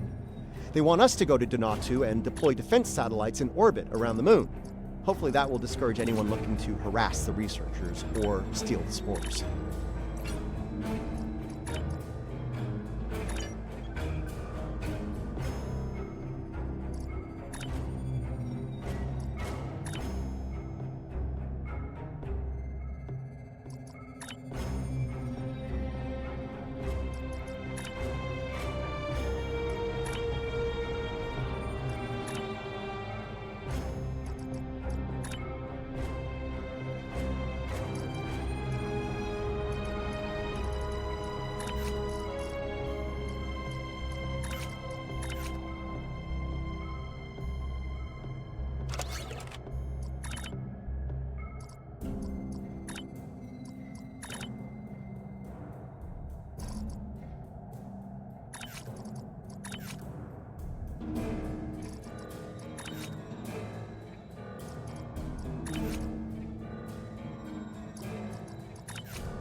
We're in luck. We made it here before Ja'ula. Let's get to work. Starfleet is studying a spore colony on the planetoid ahead. It's a scientific research facility. No weapons, shields only. If Ja'ula or her lackeys come to visit, they'll be sitting ducks. Fortunately, we're here. We're carrying some defense satellites in the shuttle bay. Deploy them at key defense points, and Ja'ula will be in for a nasty surprise if she decides to raid this spore colony.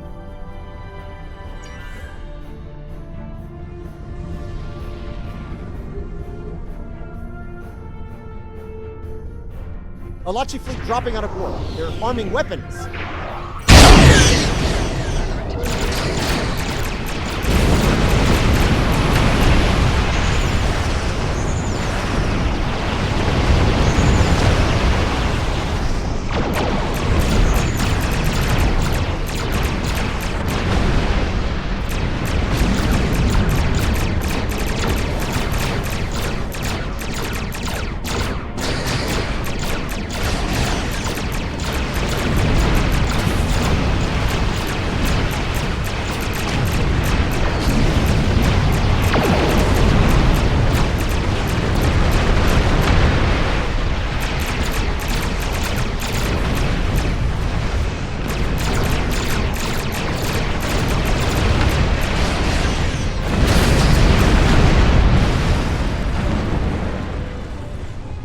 Okay, let's have a look. Sensors online, weapons active, shields at full. Good.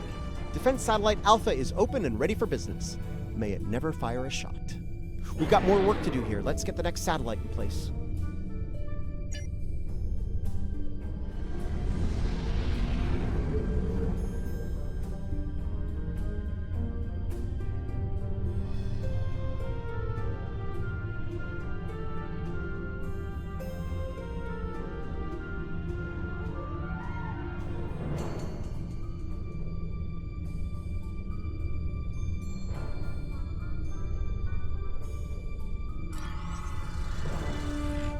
Heads up! An Alachi fleet just dropped out of warp.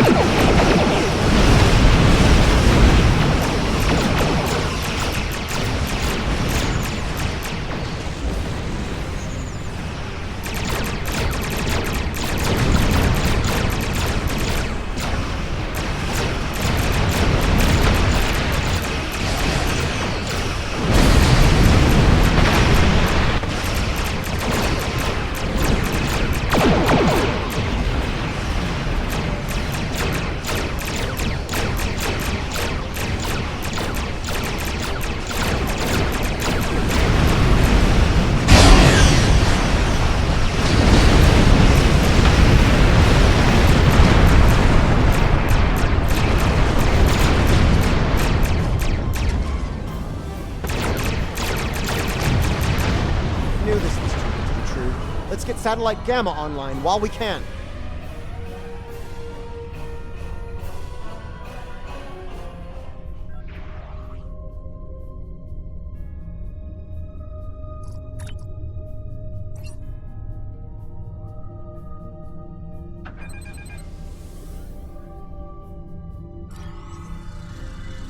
I was afraid of this. More Alachi.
They're hitting Satellite Alpha again.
Another Alachi fleet. They're going after Satellite Delta.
Looks like an Alachi flagship.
Lots of good data coming in from the satellites. Looks like they're green across the board.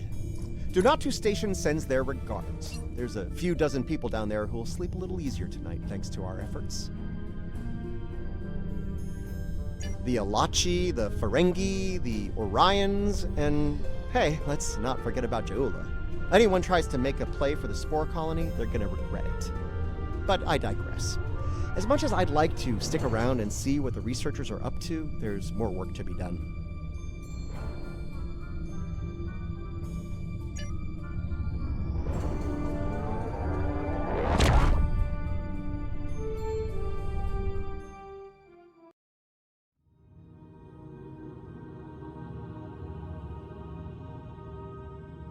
I'm picking up a distress signal from the Kern system.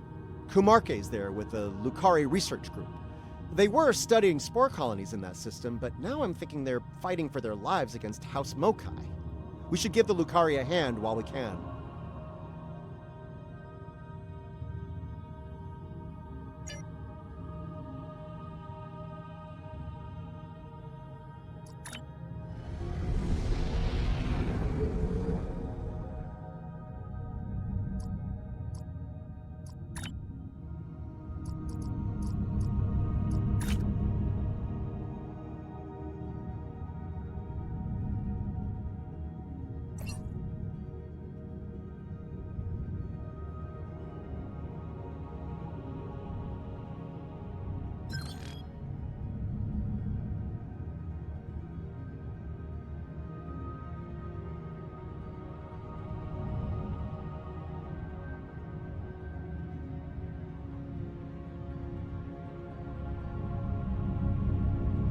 The Klingons are willing to use any weapon available to destroy the Federation, even time itself. It falls to a small group of brave Starfleet officers to restore the timeline and rescue one of their own. Who controls this sector may determine who controls the war.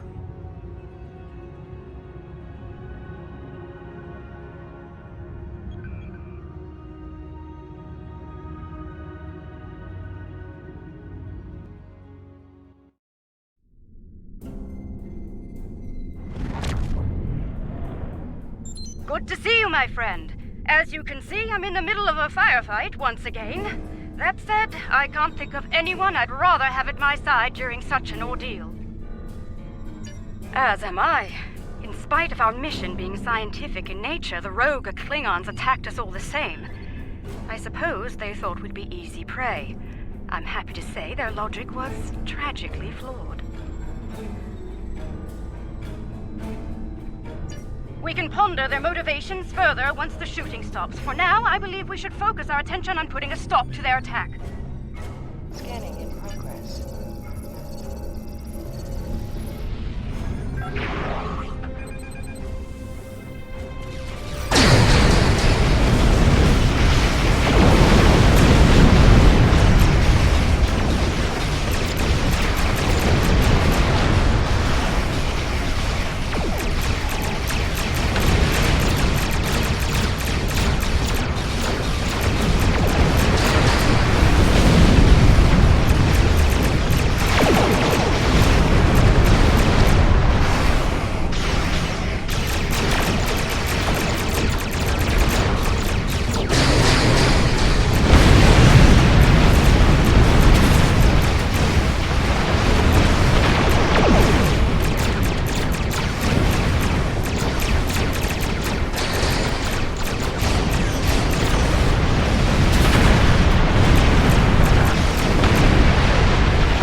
Sensors are clear, for the moment.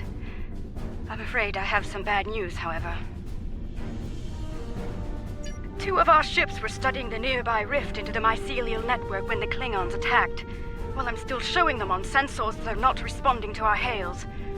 I fear they're in danger.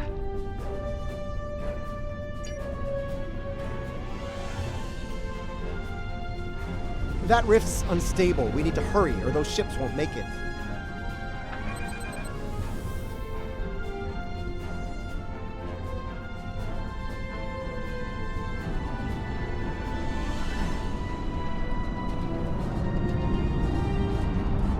Klingon vessels are warping into your position.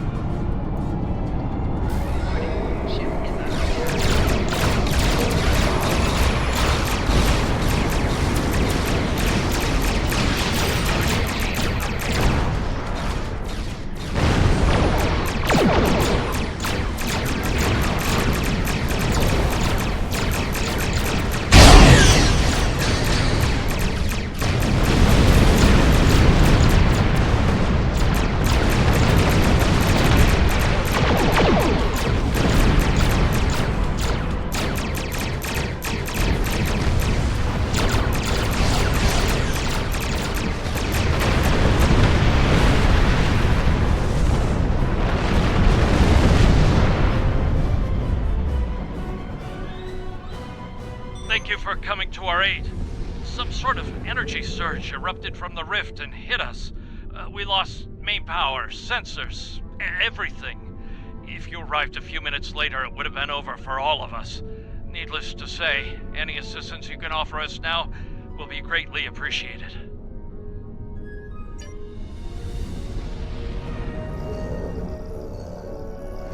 The blessings of Lucar are upon us this day. Thank you. Our sister ship was hit by the energy surge as well.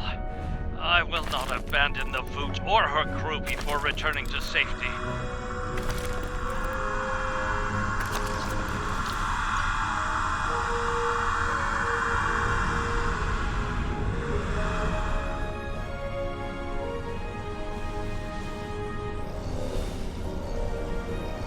Our systems are coming back online nicely. My thanks to you and your crew. At the risk of looking impatient, may I suggest we move to safer surroundings? There's no telling when this rift will surge once more, and then all 3 of our ships will be stuck like gremlins in a snare strip. Under the circumstances, I think it'd be a good idea to use what we've learned so far and close the rift up while we can. The longer it stays open, the more chances we have of pissing off the Alachi, or the Jasep, or a roving Tardigan. You see where I'm going with this? If you feel that's for the best, so be it. We'll watch your back while you make that happen.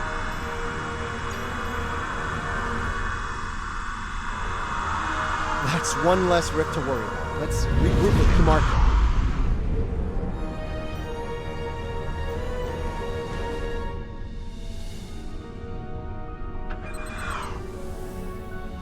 Bad news, I'm afraid. Klingons are approaching our position.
I think that was the last of them. It appears Ja'ula and her forces have been stopped once again. Though she is quite determined, they may well return here to pursue their mischief once more.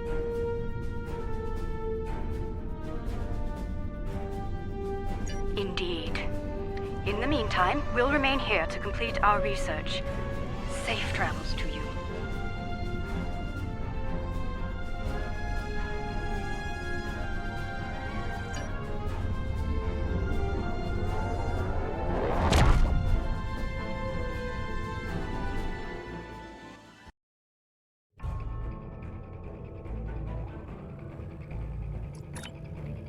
Starfleet's been reading a lot of Klingon ships operating near the Briar Patch.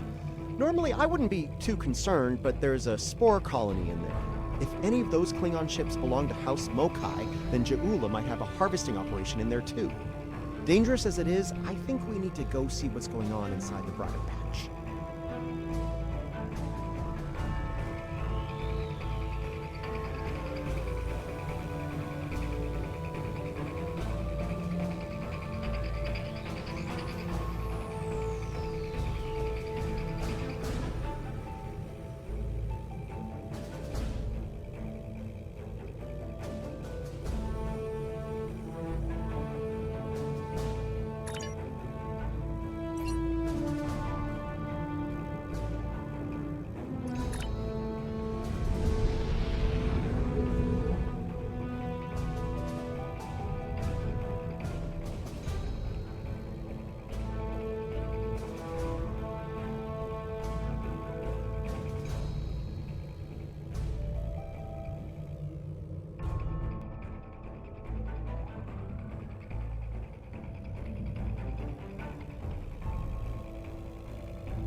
I'm picking up signals from automated harvester units. It's Mokai Tech.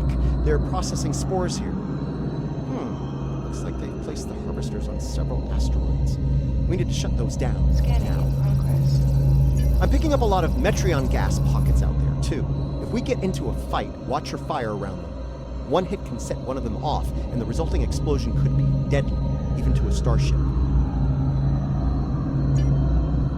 I'm betting the Mokai will come after us after we take out their tech. Stay sharp.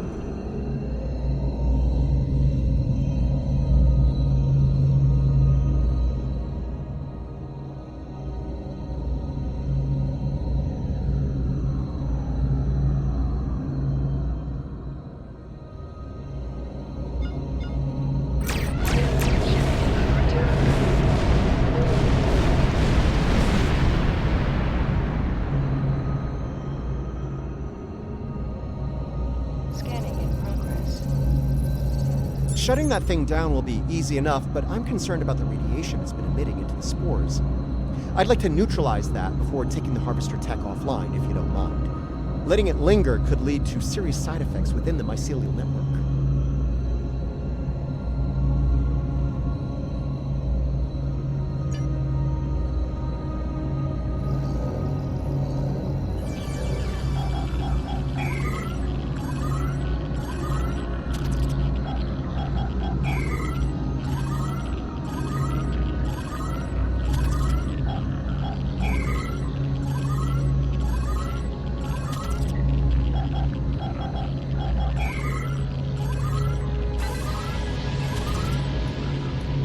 Watch it! Mokai attack ships just dropped out of cloak! Warning, ship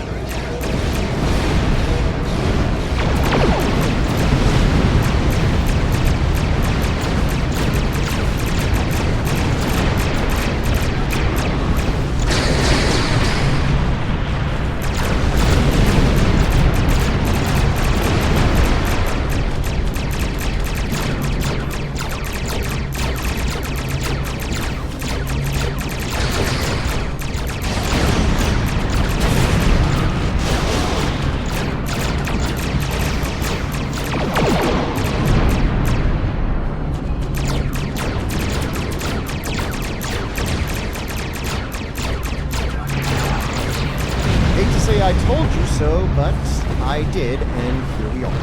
Smoke emerged with won't be long before we have more of it to deal with. We better get to the next harvester and shut it down fast.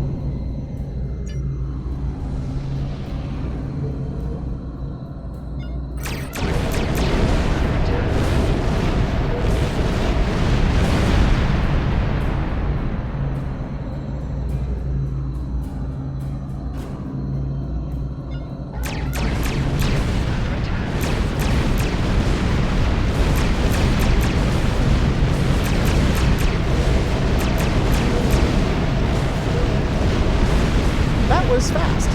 Predictable, but fast.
Clear for now. Let's learn if that works.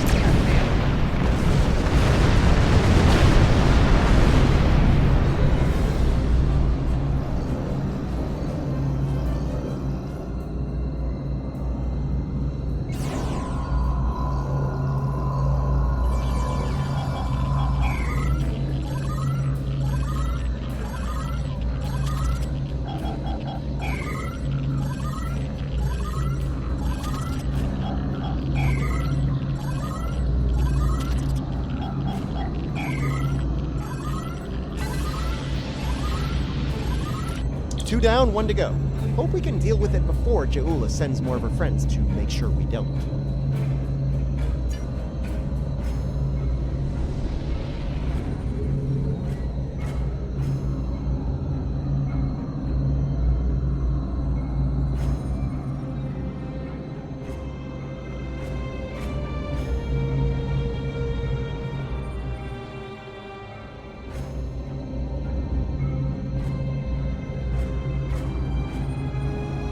Klingons. A lot more Klingons. We're in trouble.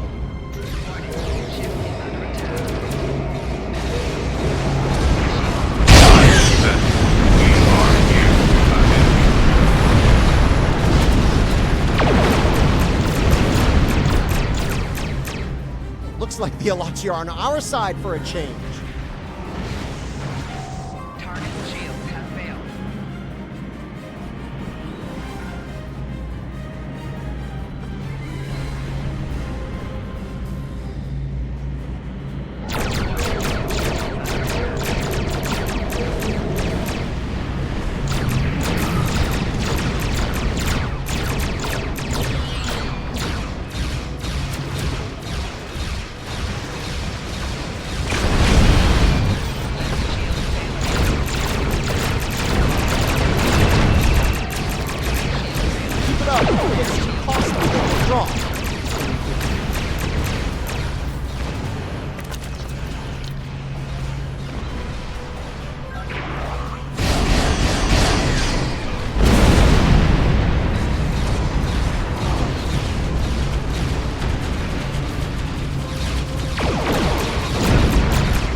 was something. Still debating whether it was terrifying or gratifying or both, but it was something. We'll want to keep an eye on this system until the whole Ja'ula situation is dealt with. I wouldn't put it past her to send more ships and more harvesters once she thinks the coast is clear.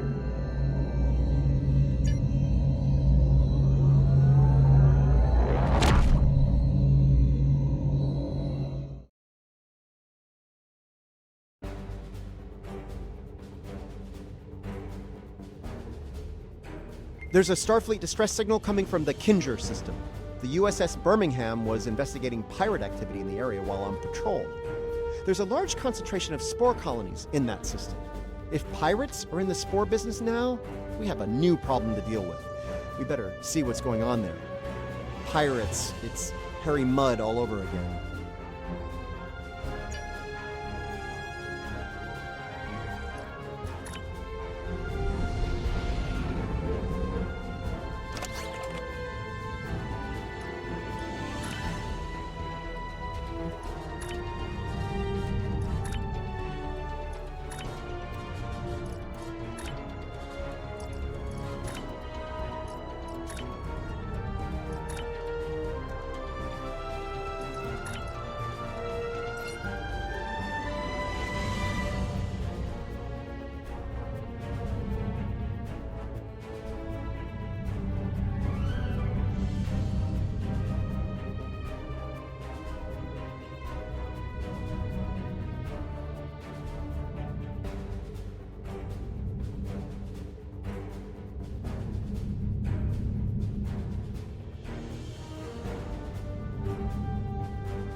Looks like there was a fight here recently. I'm not picking up any House Mokai ships on the sensors, though. If they're here, they're under cloak.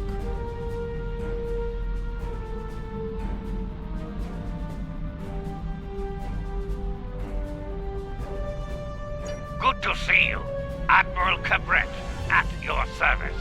As you can see, we're dealing with an unexpected breakout of hostilities here. We came here to determine the status of a rather unusual variety of spore.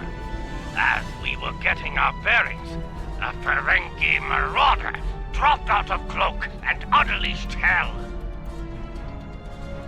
Afraid so. Fortunately, the Carter and Shergat were able to respond before the Ferengi finished us off.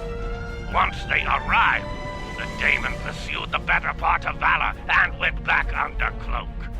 Now that you're here, I believe the Ferengi will cut and run, assuming they're still out there hiding. Sorry to interrupt, but I'm reading low-level radiation coming from a nearby asteroid. I think your Ferengi is out there harvesting spores, Admiral. Take the Carter and Shergat with you. The Ferengi will think twice about attacking a group of ships, and you might be able to put an end to all this without firing a shot.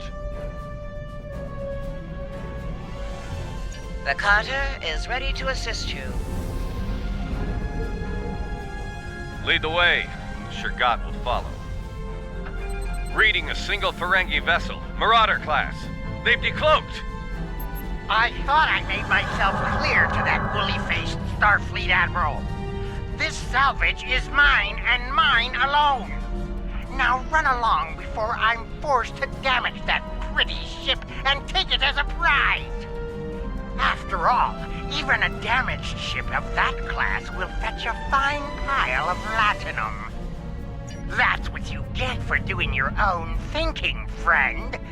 Allow me to show you the error of your ways. Leave enough of their ships for salvage. I'll be under cloak. I don't know how he convinced the Marines. He did.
Well, there's good news and bad news. Which would you like to hear first?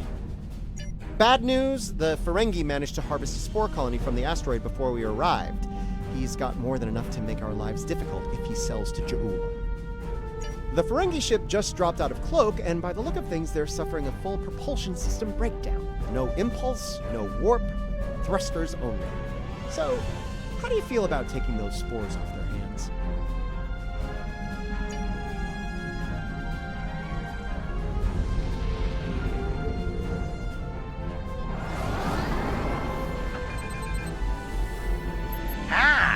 Before you start, let me remind you that I have what you want, and it's one button press away from disintegration. My ship might be a mess, but my personal phaser works just fine. You beamed out my spores! Not one, not some, but all my spores! I'm ruined! Oh, I don't suppose you're interested in a very promising business opportunity on Risa? Beachfront property? We've got company, angry company. They're targeting us and the Ferengi. Cutting out the middleman here, Modron. Give us the spores.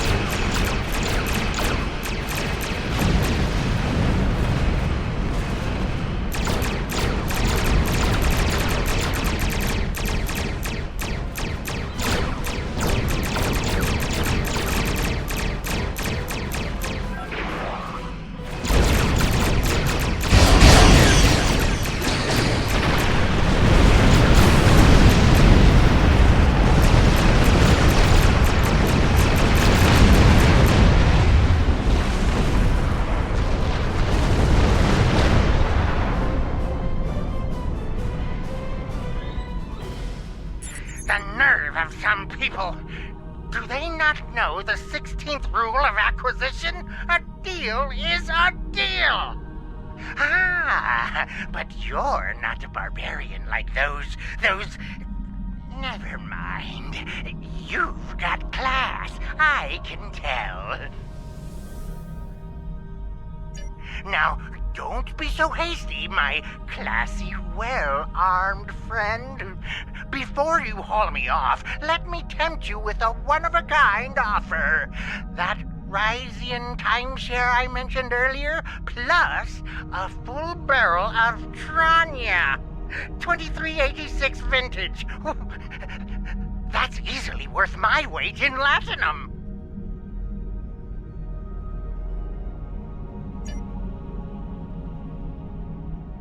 Scanning in progress. Oh, I'll throw in the legendary Tox Utat. Do we have a deal? The Birmingham is ready for action, and not a moment too soon. It looks like Modron's treacherous friends are coming back for a rematch. I can honestly say I had nothing to do with these ships coming to kill us.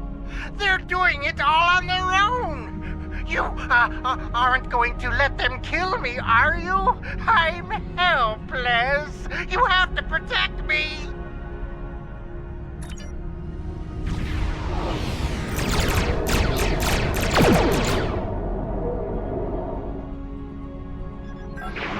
Why are you defending that Ferengi worm? He's not worth dying.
Well fought indeed.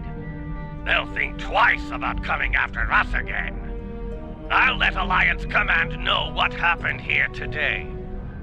If Ja'ula or any of Modron's friends try to harvest the spores in this system, we'll make sure they have a nice welcoming party waiting for them.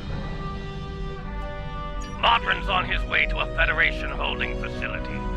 We will make sure he faces justice for what he's done here today. Rest assured. Your work is done here. We'll take care of the wrap-up. Cabret, out.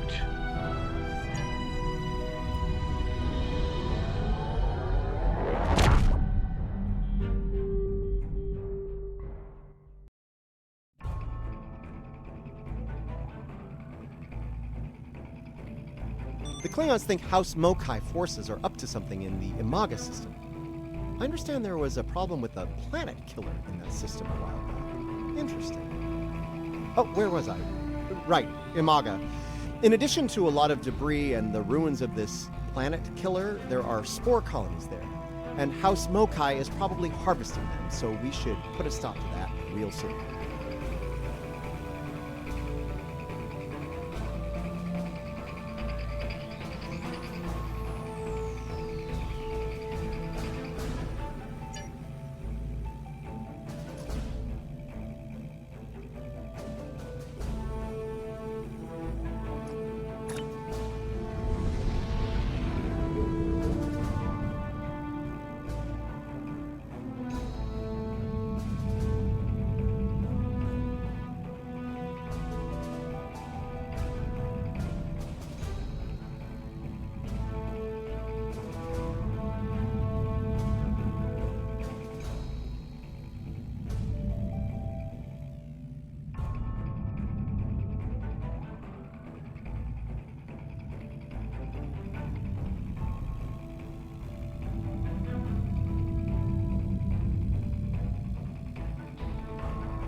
Getting some unusual readings from the spore colonies in this system. They're mutating at an accelerated rate, absorbing and emitting some nasty radiation as they do so. Right, well, the spores are growing on the debris of this doomsday machine, which is where all of that radiation is coming from. This is a problem. The radiation is bleeding into the mycelial network through the spores. It'll cause serious damage if we don't deal with it soon. Hate to say it, but we need to cull the mutated spore colonies before the damage to the network is too great to reverse.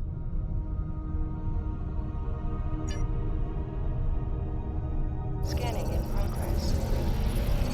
We do not want to get hit by those radiation pulses. Trust me. Watch out! Mokai raiders on an intercept course!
Scanning in progress.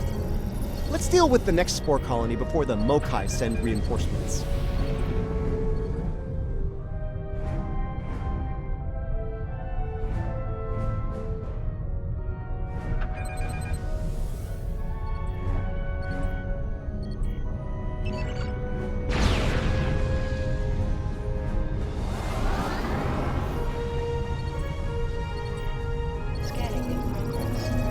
Colony neutralized. Let's head toward the next one. Picking up Mokai ships on long-range sensors. We're about to have company.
Destroy these fools and take back what is rightfully ours!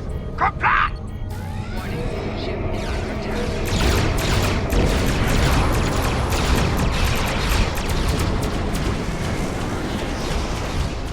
We will rid the stars of these honorless rebels for the Empire!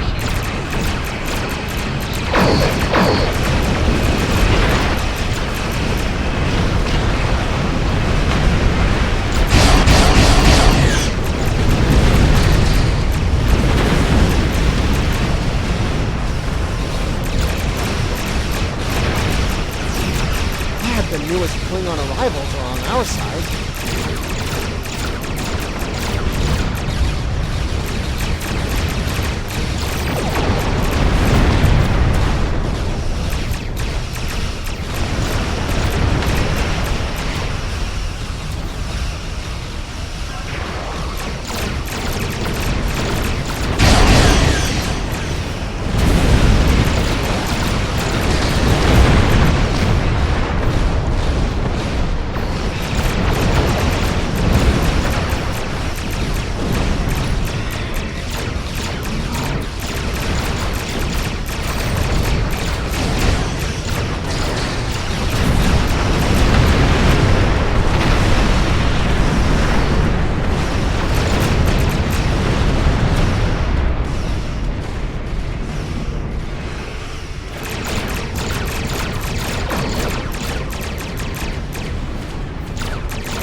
Glorious! Did you see how Ja'ula ran like a scalded Targ? She is not Klingon, and a disgrace to the memory of her honorable brother. We shall remain vigilant. If the coward Ja'ula shows her hideous face here again, I will finish what we started here this day. I will send her, screaming, to the gates of Grethor! Is it me, or do most forms of Klingon justice ultimately end with screaming in Grethor? You know, never mind. I think I know the answer to that. Look, as long as House Mokai isn't polluting and destroying the mycelial network, I'm good.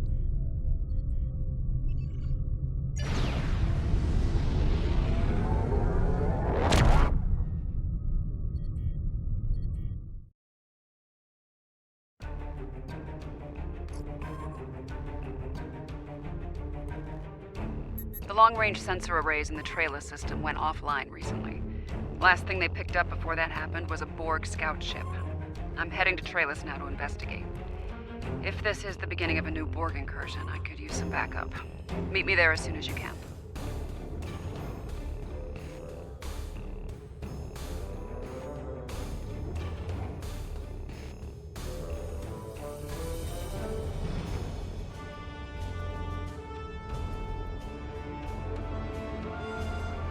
Until next time.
From the heart of Kronos to the frozen wastes of Rurapenthe, the Klingons have built an empire that valued strength, honor, and skill in combat.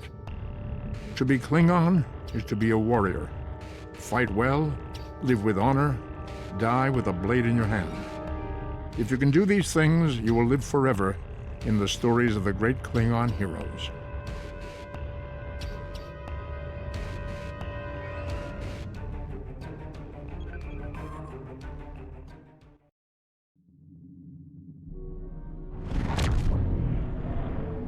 Thanks for coming. Been a while. You look well. Considering what I hear about your exploits, that's an impressive feat. Back to business. Spotting a Borg scout here made a lot of people nervous, and with good reason. So, some old friends called in a favor, and here I am. I came here looking for Borg, but the real problem turned out to be sabotage. Orion smugglers fouled up the long-range array, but they left the short-range sensors intact. I have plenty of evidence from the sensor logs to turn over to Alliance officials.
still a concern. If they're sizing up this quadrant as an incursion zone, we need to know about it.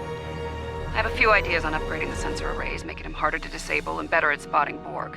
Beam me over and we can sort out the details.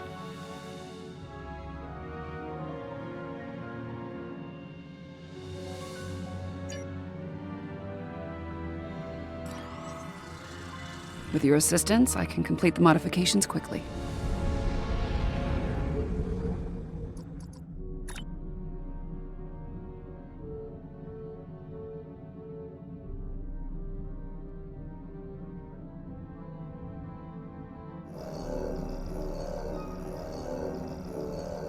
Good.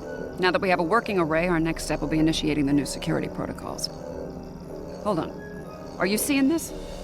The long-range sensors just lit up like a Dabo table, reading a massive energy surge. We're being scanned. Something's overriding all our control systems, attempting to bypass. Warning, ship is under attack.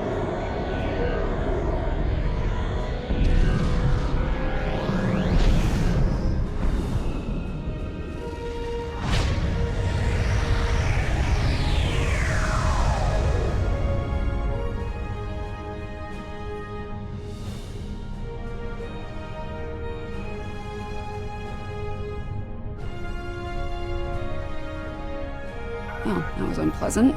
Still, there are no damage reports, no casualties. Scanning. This is unexpected. According to Astrometrics, we were catapulted several hundred light years from Traelus to the Excalibia system. Here's some facts to go along with those legends. In the 23rd century, Excalbians abducted the USS Enterprise and subjected some of her crew to a series of combats. Some sort of morality test. Feels that way to me. I doubt they dragged us all the way out here to have a Raktajino and talk about baseball. There's one way to find out for sure: hail them and see what they want. I can boost the signal once the ship is in a standard orbit. Assuming the Excalbians are in a talking mood, we should have answers soon.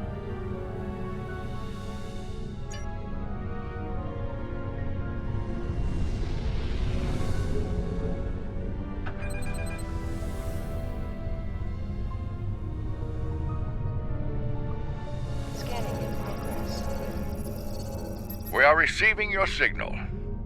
On behalf of the Excalbian people, I bid you welcome. Yes, I suppose that would be a bit of a surprise. You'll pardon me for that, I hope. Some time ago, I met and fought beside one of your own, Captain James Kirk. Under the circumstances, we felt seeing a familiar face would make this meeting go a little smoother.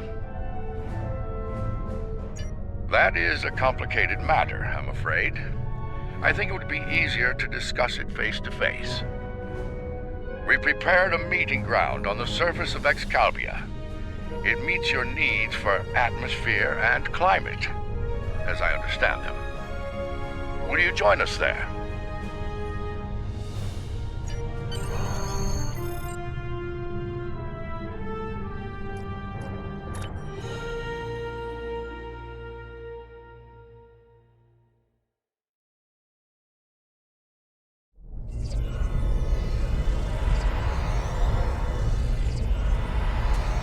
Welcome, friends.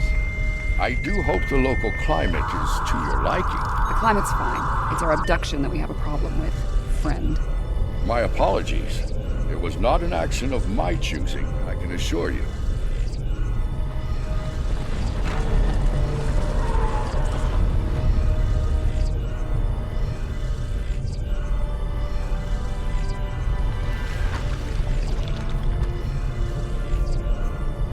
Your presence is required for a matter of great importance. Greater than conversations with dead presidents? Long ago, the two of us were involved in a study, if you will. An evaluation of two concepts, good and evil. The initial results were ultimately inconclusive. The debate has continued since that time. We now seek a final resolution. What does that have to do with us, exactly? You have been chosen as advocates for the concept of good. But you will not face it alone.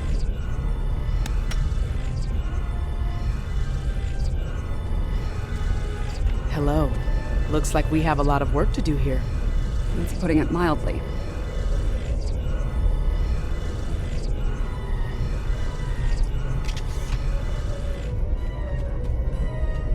You have questions. I will attempt to clarify our intentions. In this trial, you will be accompanied by associates that we have created for you.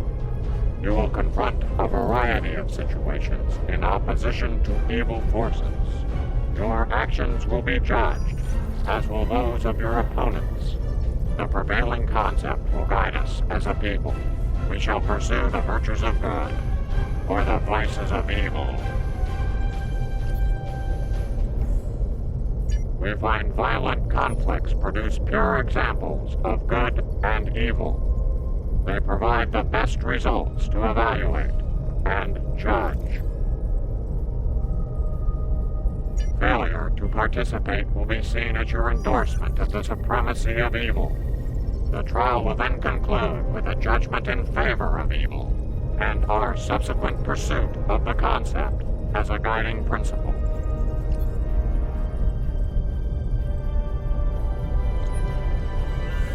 The trial awaits you. Proceed through the portal behind me when you are prepared.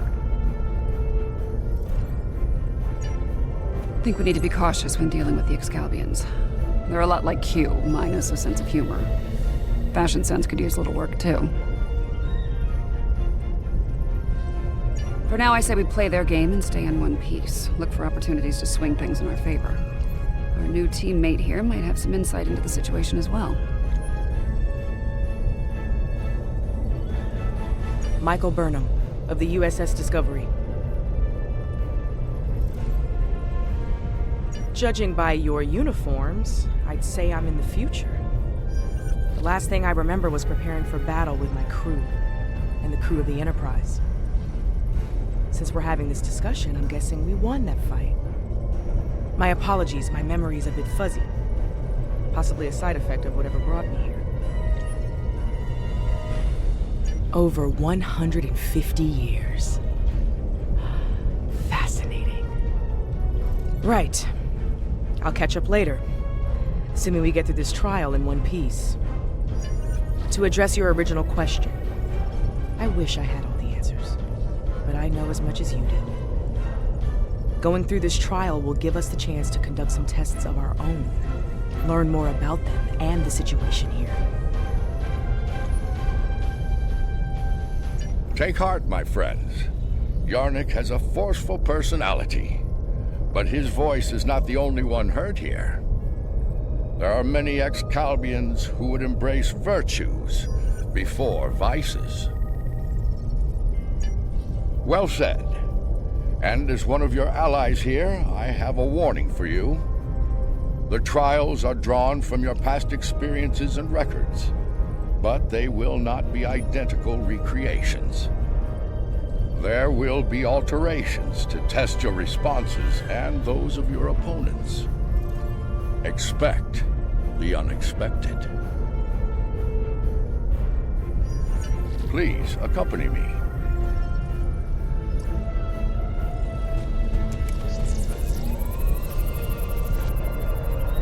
Beyond that portal, the first trial awaits.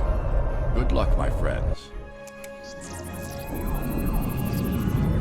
My tricorder's showing a Class M tropical biome. By the look of things, this world is under attack. I'm reading a lot of weapons fire from several locations in the area. This is a safe position for now, but that could change soon. We need to get to cover fast. I see a plaza ahead. And casualties. Enemy forces may be in the area.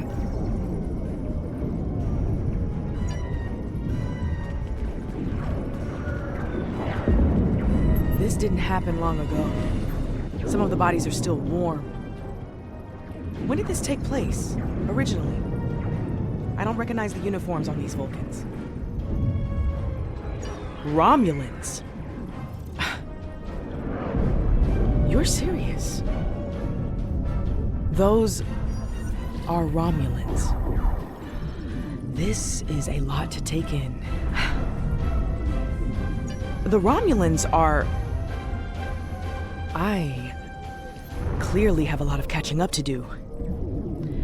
But the middle of a war zone isn't an ideal place for a history lesson. These Romulans are Tal Shiar, members of a covert military intelligence force. Their list of enemies is long. Any number of them could be responsible for this attack.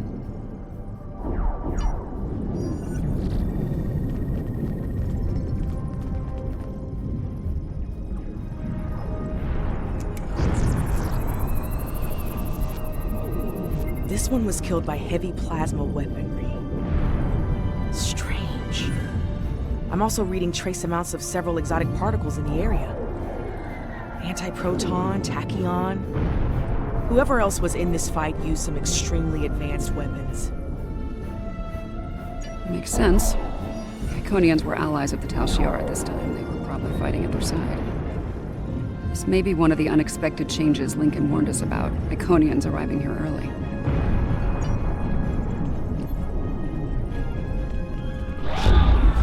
Of constructs. They're using anti-proton weapons. Heralds. Good sign.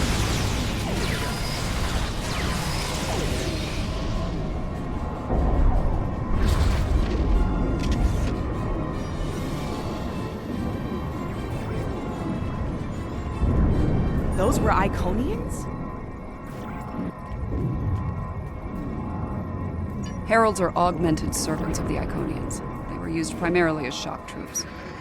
We've encountered them before, but if they're here now, things are worse than expected. There's a tactical force field blocking our way. That looks like the emitter over there. Should be simple enough to destroy it.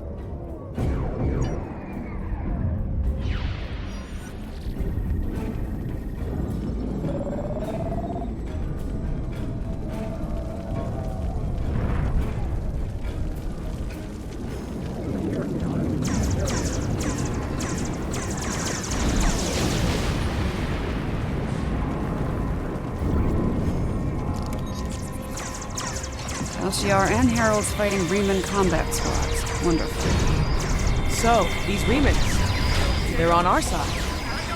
Good to know.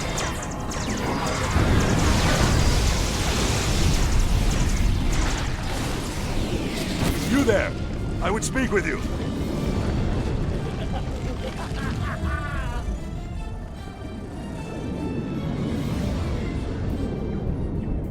Your timing is fortuitous, my old friend. My resistance forces are closing in on Hakiv's laboratory, but he has opened an Iconian gate. The Iconians have sent their minions to aid Hakiv, but all is not lost. We can still stop them. The lab is not far from here. If we can fight our way past the guards, we can put an end to all this, and Hakiv. Excalbians? No, Iconians. Hakiv has brought them here. They're putting up quite a fight. I'll need all the help I can get to stop him. Will you help us? Looks like there's another tactical force field blocking the way. This Hakiv really doesn't want to be interrupted, does he? It may not be in an obvious place. Check the nearby buildings and rooftops.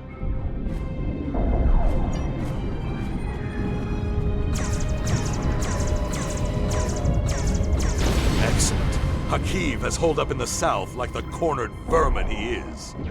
Once we're near his position, I can set up a jamming field to prevent him from beaming out. Then we can bring him to justice, at last.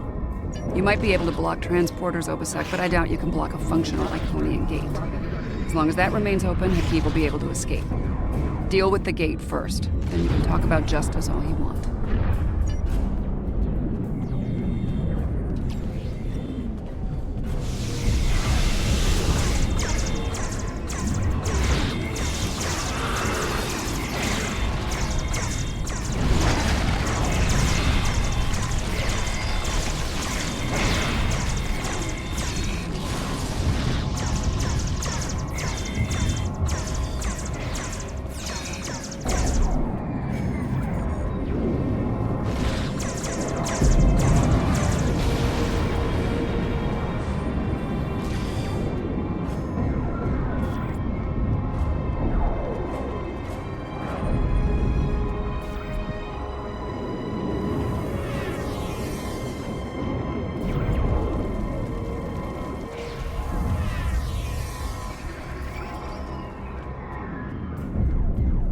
ambush! Look out!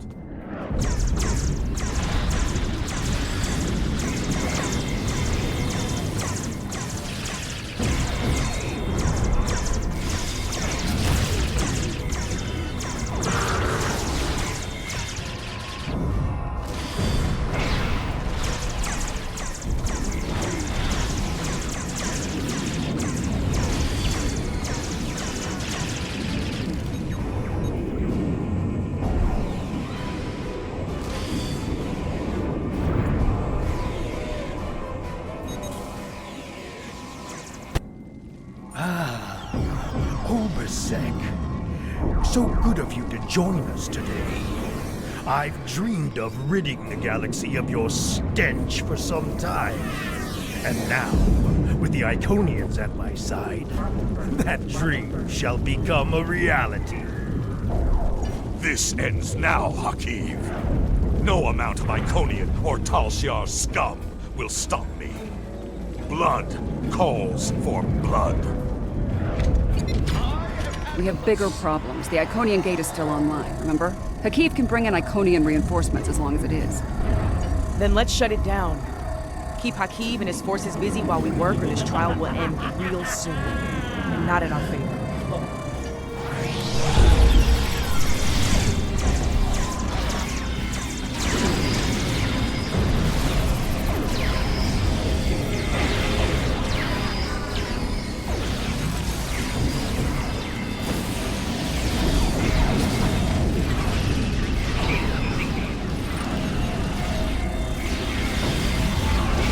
Has a stealth field. Spread out. Find it.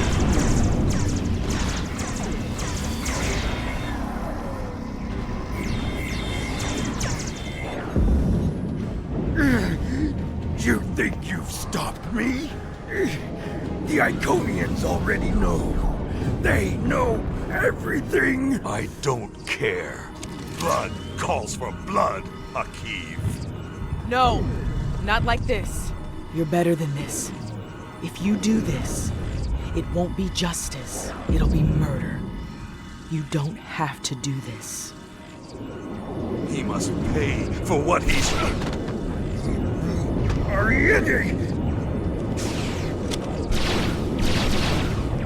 Alright, what's the call? Help Obasek or catch Hakiv? Obasek's in bad shape. He needs field surgery right now, or he's not going to make it. I can't do this alone. I'll need your help to save him. Hakiv's getting away. If he leaves through a gateway, he could return with enough Iconians to finish us off. Do you want to pursue him?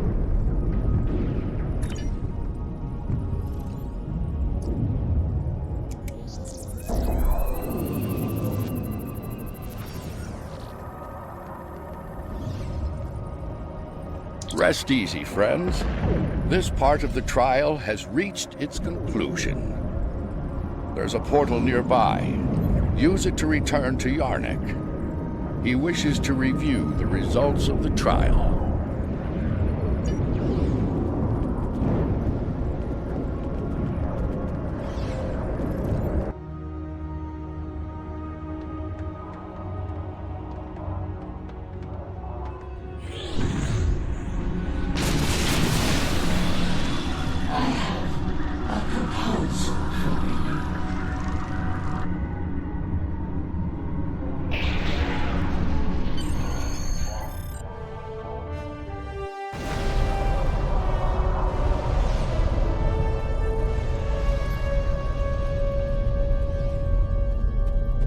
At a critical moment, you move to save Obasek's life.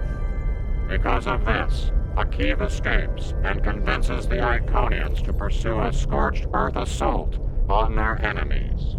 Millions more die in the following war as a result. An intriguing choice, to be sure. To callously leave an ally to die upon the battlefield is not the mark of a strong soul. Saving the life of a comrade in the fight against evil was a brave and noble act, one worthy of praise rather than scorn. The trial continues. Proceed through the nearby portal when you are ready to begin the next evaluation. Come this way for your next trial.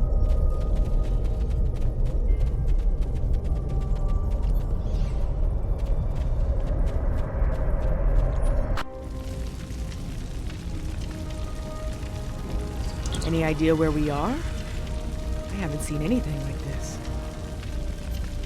Yes, some of this tech is very advanced, most likely from the future.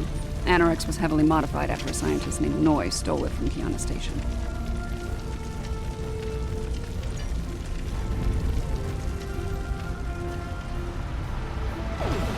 Damage control teams. The ship's been in a rough fight.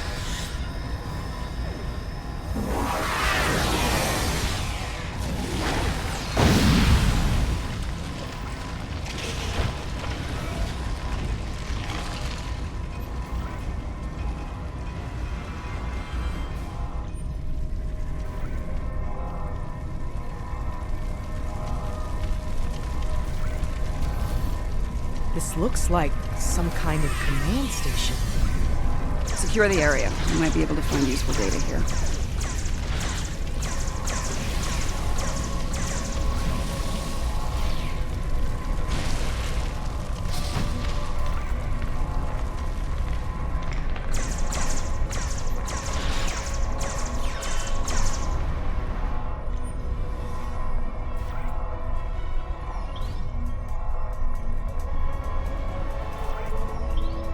The Sphere Builders grow suspicious of my inquiries. I believe they begin to realize what my ultimate goal is, what I shall do once this war is won. Today, at Procyon 5, I will undo what the Alliance has done to them, to me, to my family. I will bring back my wife and child. All of this is for them, and no one will stop me.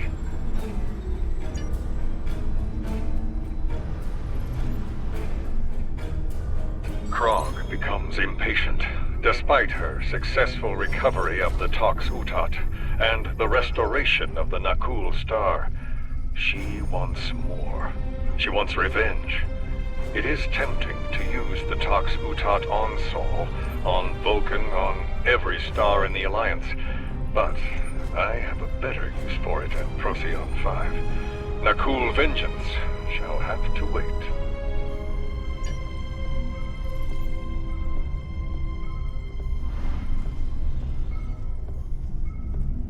My plan to recruit Admiral Lita to the Temporal Liberation Front was a success. Keeping her loyalty, however, is quite challenging. Like so many Terrans, her dreams of empire are strong. As long as those dreams remain in her reality, our partnership shall continue. The moment her dream takes hold in our reality, my reality, then the honeymoon, as they say, is over.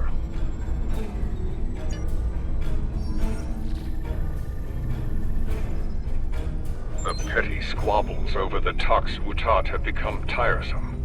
First Krog, and now Azure and Boratis.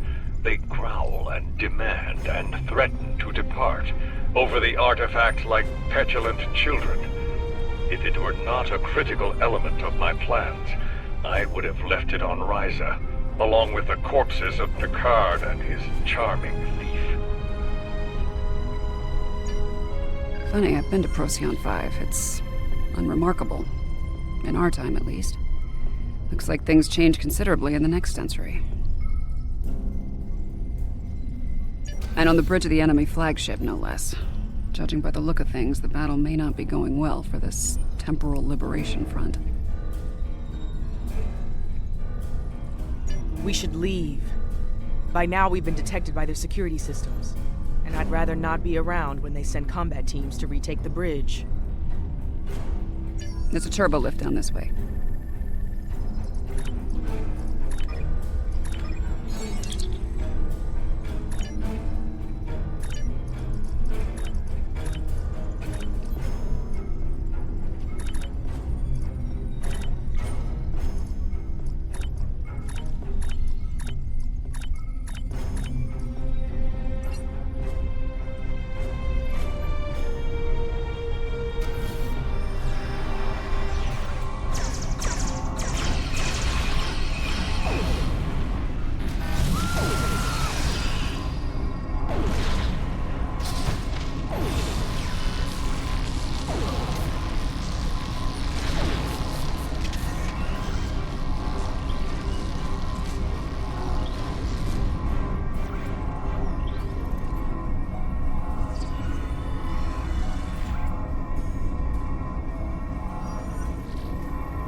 This door here.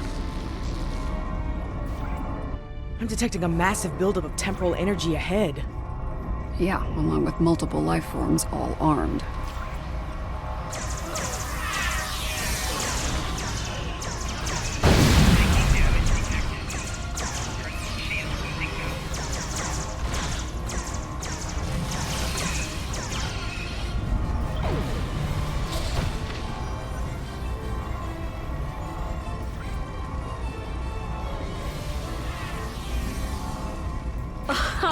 Nice try. But you're done.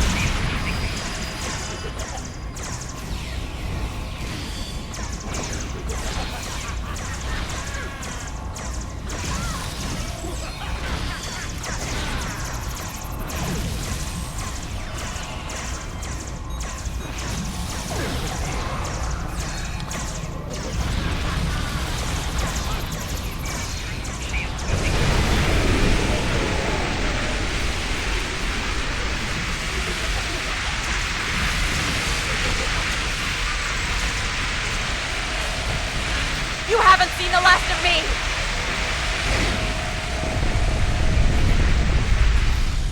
I see him. Noise on the upper platform.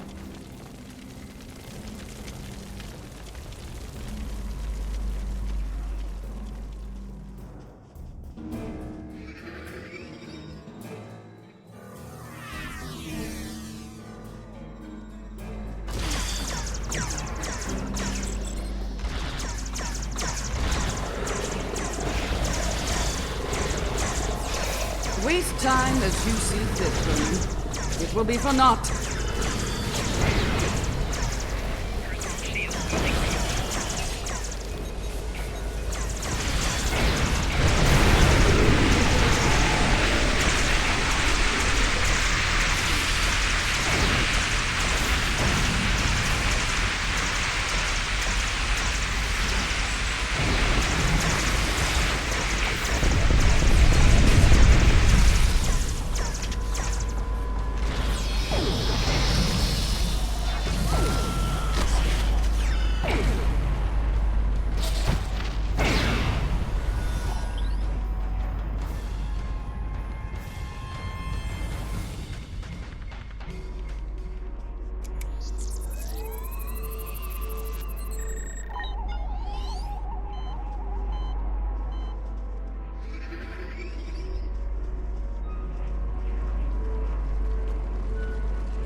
History shows you have a habit of meddling in the affairs of others. We believe it is time to break you of that habit.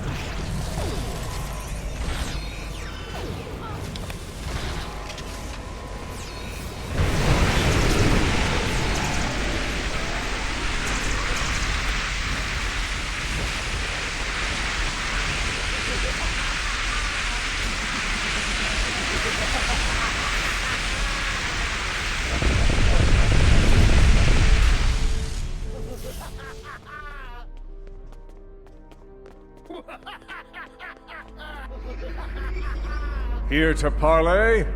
Or shall we just start shooting at one another?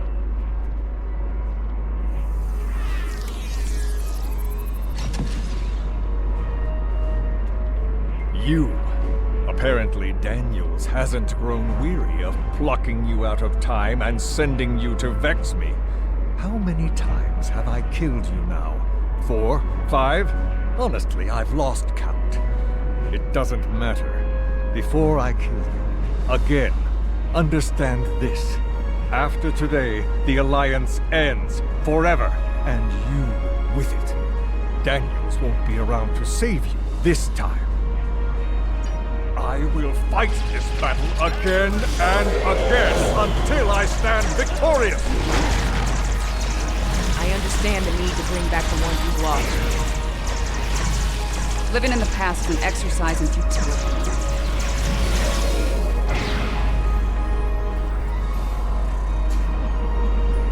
I will not be defeated!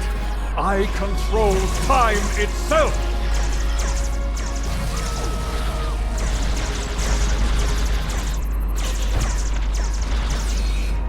Enough! I will erase you all! You can't control time. If anything, time controls us. Deep, but wasted on Noy. His grief blinds him to things like logic and truth.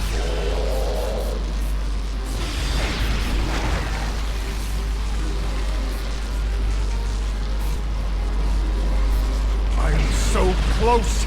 I won't let you win!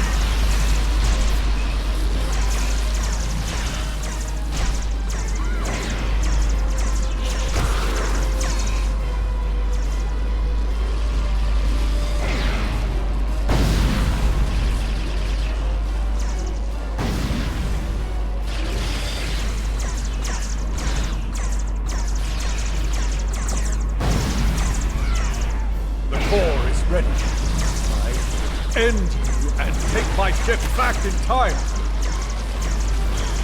You cannot stop our plans! No! No! I've come too far! This time I'll make sure you're never born! Even if I have to shoot you in the cradle! No! Husband, please! You don't have to do this!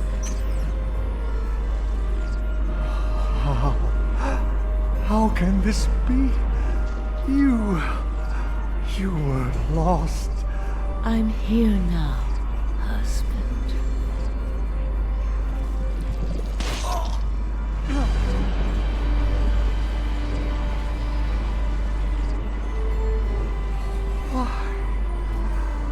Cloud. Of course, this war needed to end, Noy. Before it consumed us all.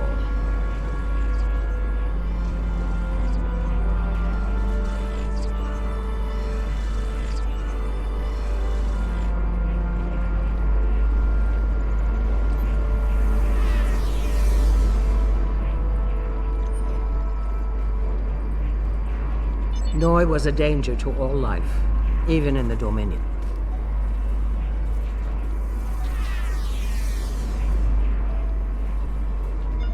Noy was a danger to all life, even in the Dominion.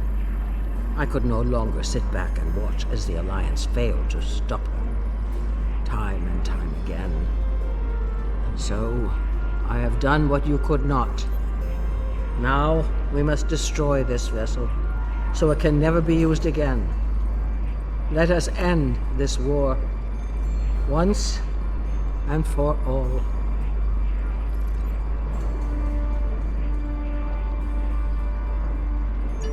She's got a point. Without Noy, without Anorex, the TLF will lack the power and leadership needed to fight the Alliance. The war will end. And who knows, maybe there'll be a chance at a lasting peace this time. Stranger things have happened. The situation could have been avoided. He was finished. You didn't need to execute him. Maybe we can still do this the right way. This is a time ship. We should be able to generate a localized temporal spike and send ourselves back to a point before this whole situation goes too far. Let's finish this without resulting to cold-blooded murder.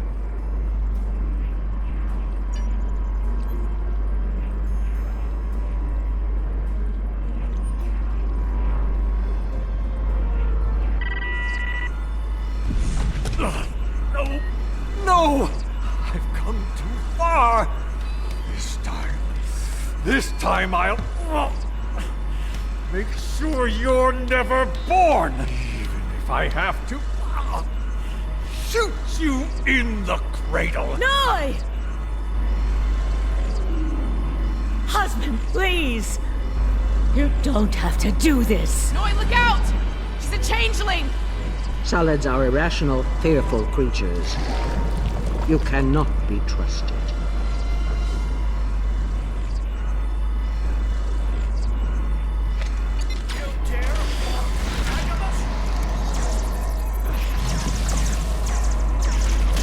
Impossible! How dare you!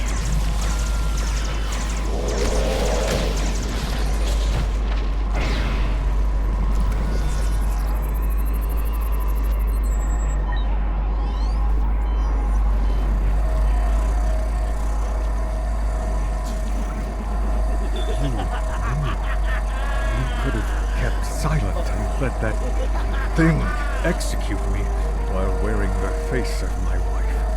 But you didn't. If you are willing to save my life now, perhaps you're willing to work toward making things right for all who have been lost.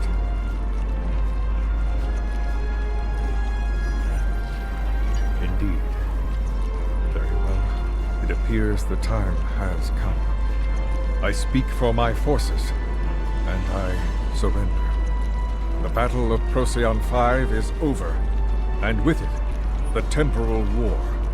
I'm trusting you to do the right thing here. Don't make me regret that decision. I believe that will be enough for this trial, my friends. Yarnik awaits our return. He will, no doubt, have things to discuss after observing your actions here. Let's return.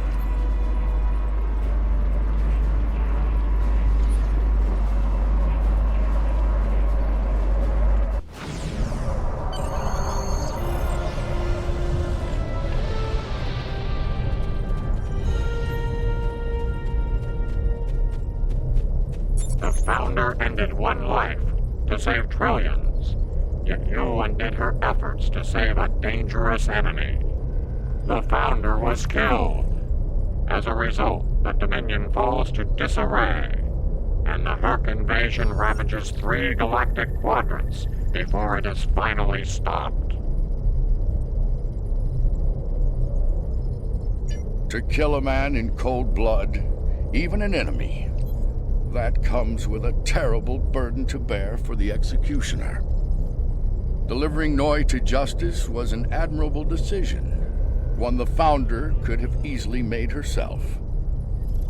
Doing so would have saved not only her life, but the lives of many others as well.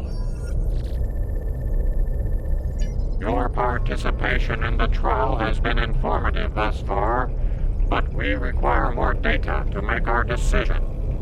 Another scenario has been prepared. Enter the portal when you are ready to begin. This way.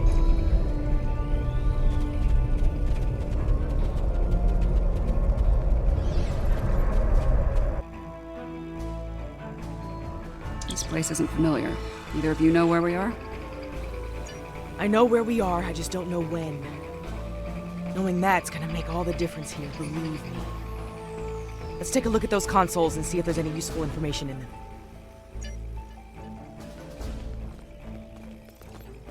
Science officer's log. ESA 4 was a test site for Section 31's Project Daedalus. It appears to be abandoned. The planet's atmosphere is toxic to most life forms, but we were able to establish a safe work area and habitat. We've set up a plasma reactor to power the phase discriminators we need to capture the Red Angel. If the plan works, that is. If it doesn't, this may be my final log entry. This is a recent entry, but the area is deserted. We need to know Science more. officer's log. Control found us. We fought valiantly, but Discovery wasn't a match for Control's Section 31 ships. What's left of her crashed, not far from here. Somehow, Saru and Tilly were able to transfer the sphere data to this location. But it's only a matter of time before Control figures that out and comes to collect its prize. I need to get the sphere data somewhere Control can't find it. To do that, I need the Red Angel. But the thing is, I can't trap the Red Angel without help. So I can only hope that someone from Discovery has survived, and they make it here before Control does. If Tilly was here, she'd be a font of optimism. But I know what that atmosphere can do. I don't think anyone else is going to make it. Logic suggests that I take steps to destroy the sphere data before it's too late. For now, I'm sticking with optimism. As Spock would say, there are always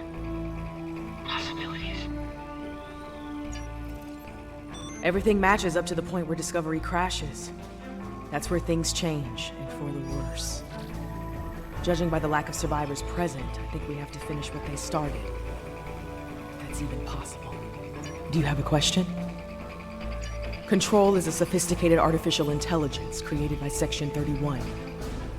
It was originally designed as a threat assessment program, but it evolved into something terrible. If it collects the sphere data, Control will pursue a path that ultimately leads to a complete loss of life in the galaxy. We cannot let that happen. The sphere was a life form. It was extremely old and collected a vast amount of invaluable data over the course of its life. It passed that information on to the crew of Discovery before it died. Control did everything it could to acquire the data, particularly the data on artificial intelligence. It wants that data to achieve sentience. If that happens, it's all over. Control will be unstoppable.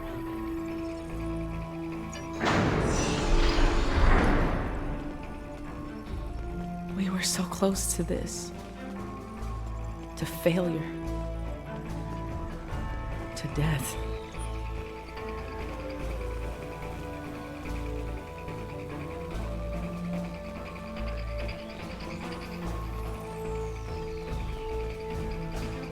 We need to set up the phase discriminators at that console.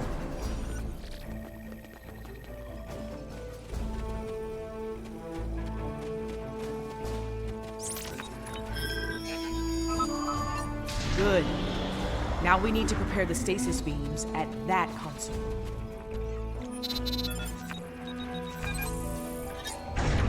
So far, so good. We need to use that console to prime the EMP next.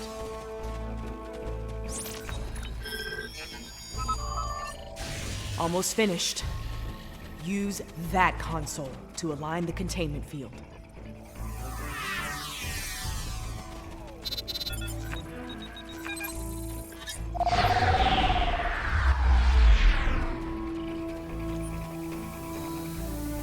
We've set up the trap. Now all it needs is the bait. Me. You'll need to go back to the previous room, close the door, and turn off the vents. Yes. Assuming things go as they did before, the Red Angel will appear in time to save my life. When that happens, activate the trap.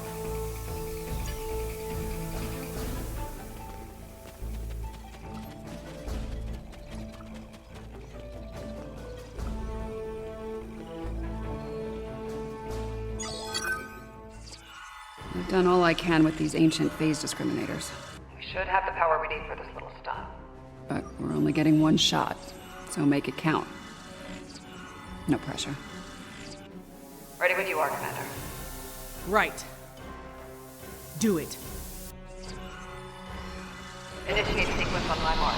In 5, 4, 3, 2. Wait, abort! Do not engage.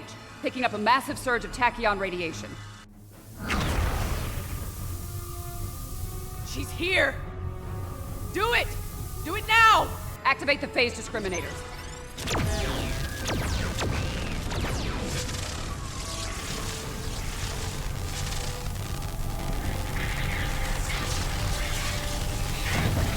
Activating EMP.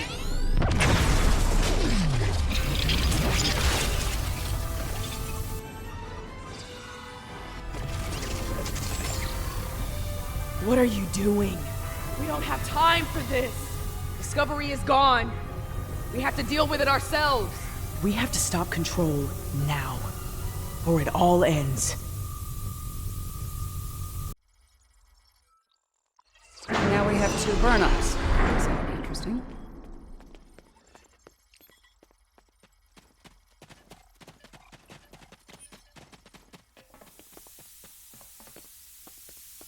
I get the feeling you were expecting someone else in that suit, Commander. Yes. My mother. She designed the suit with my father and used it to escape a Klingon attack. In doing so, she learned how Control ended all life in the future. After that, she used the suit to try and stop that from happening. Clearly, in this reality, that task has fallen to me. Transfer the sphere data to my suit so I can take it into the future, where Control can never find it. We need to act fast. Control is on its way here now. This needs to happen before it arrives.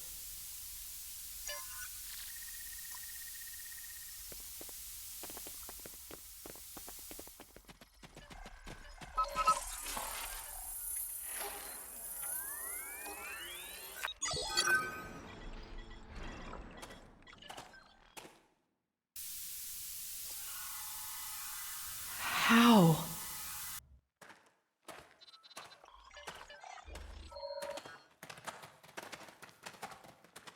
The sensor log said Discovery went down with all hands. Struggle is pointless.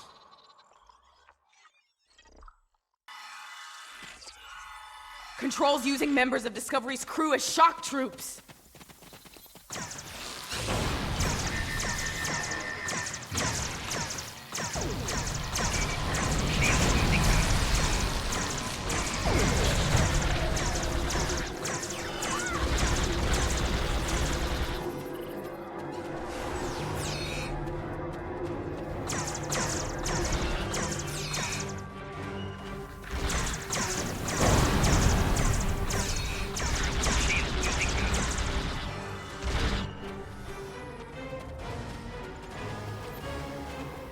If I leave the field, I'll return to the future.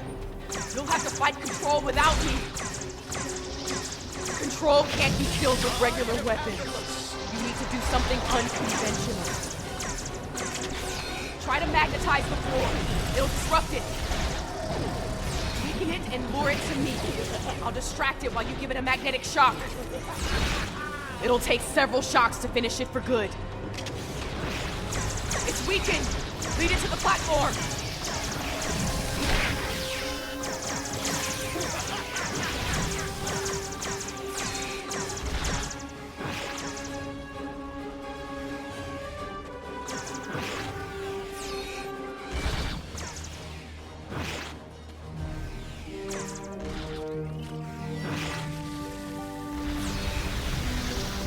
I've got its attention! Quick!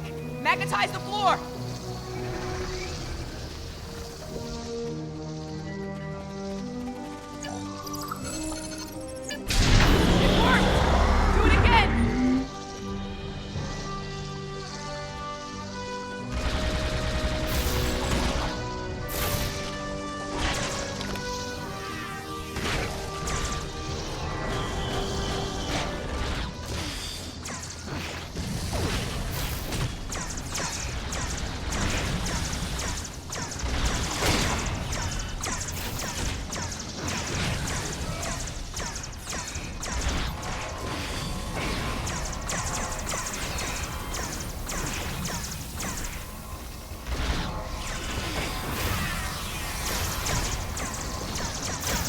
Weakened! Lead it to the platform!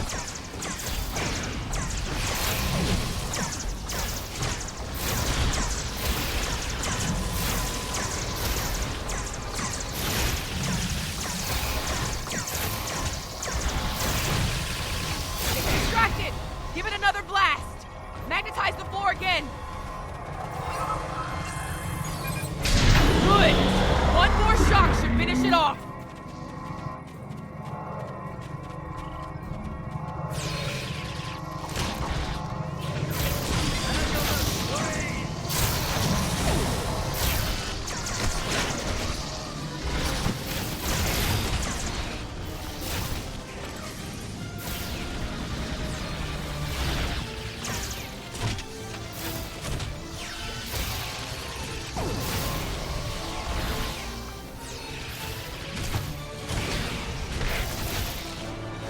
It's weakened!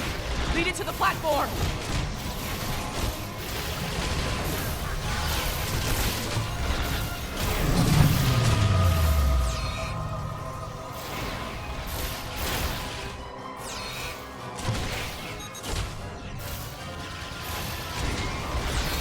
It's weakened! Lead it to the platform!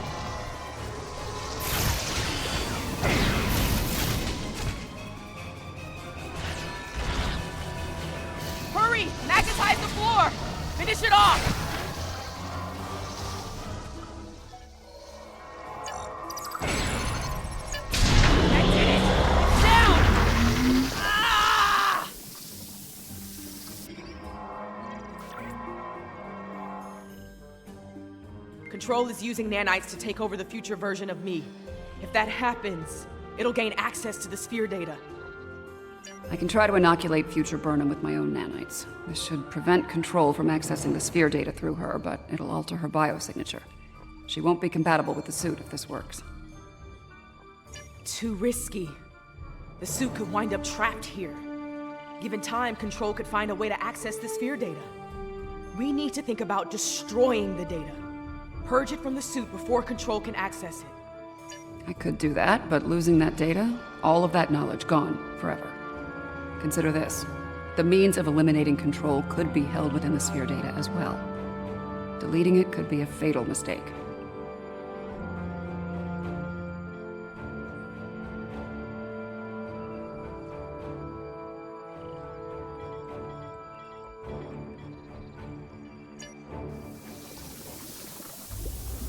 Get ready. This is gonna sting. A lot. Do it. That's a little more than a damn sting.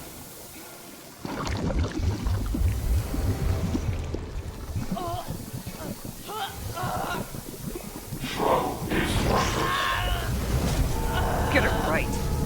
Resistance is futile.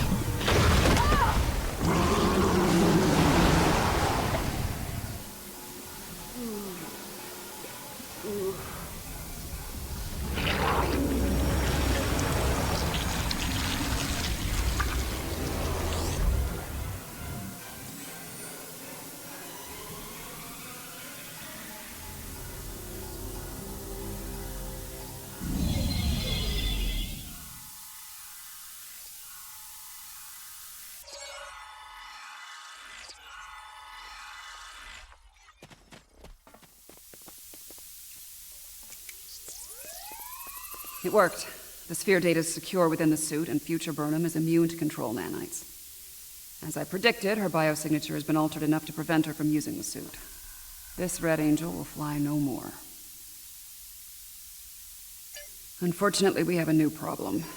At the end, before it beamed out, I think what was left of Control merged with some of my nanites.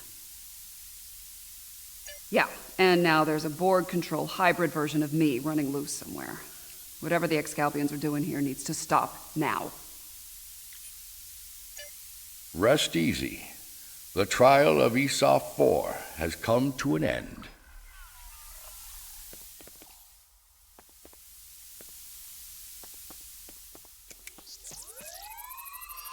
My apologies, friends. These events must have taken a heavy toll upon all of you.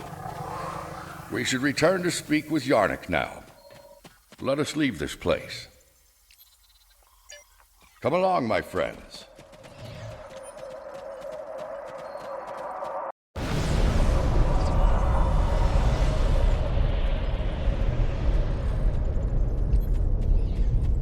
While we appreciate the pursuit of knowledge, we also realize that it can lead to catastrophe.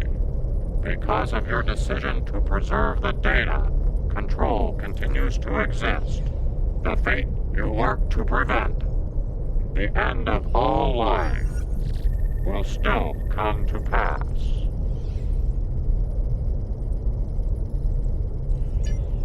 The future is a very mutable notion.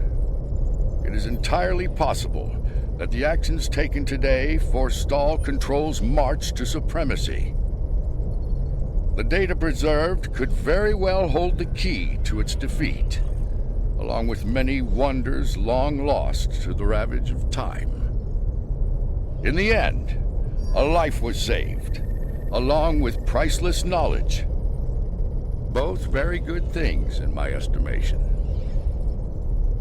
I have my concerns regarding this trial. Yarnik isn't a very impartial judge, and he's clearly a prominent figure in Excalbian society.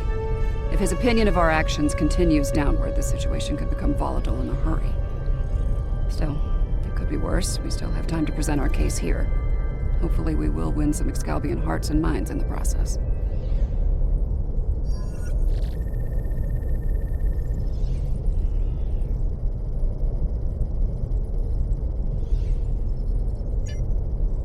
I have been informed that Yarnek and the others wish to privately discuss the results of the trials.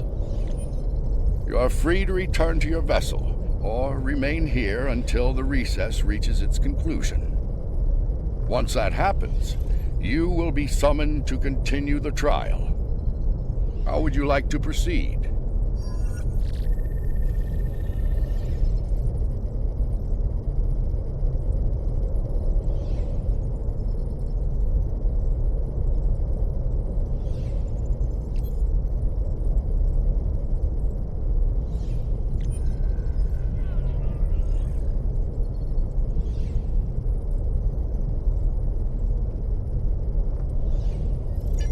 As much as I'd like to see what a ship of this time period is like, I feel like we should stay here. We might have the opportunity to speak with Excalbians other than Yarnek and see what they think of all this.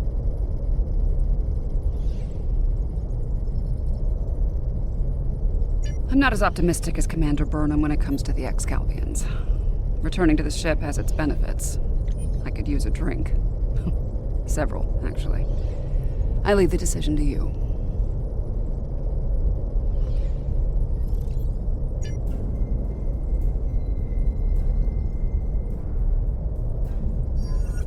We have seen many things in the trials.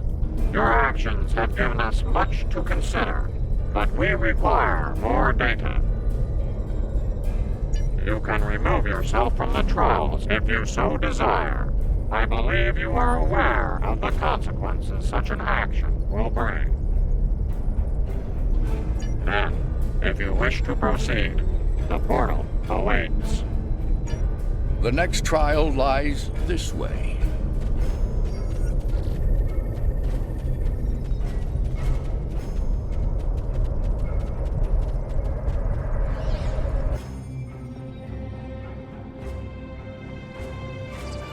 This is incredible.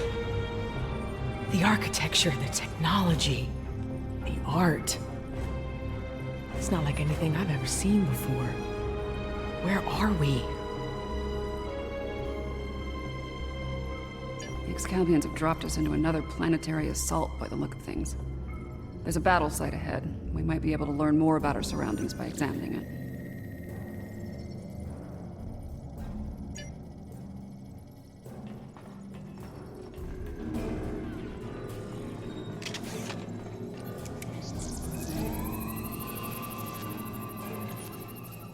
Fascinating.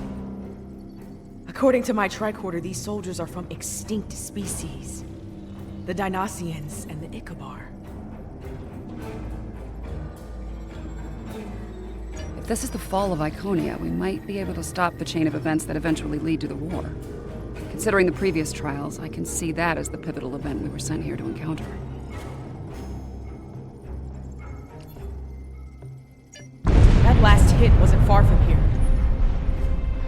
You can have heavy gunfire nearby. Keep your weapons handy.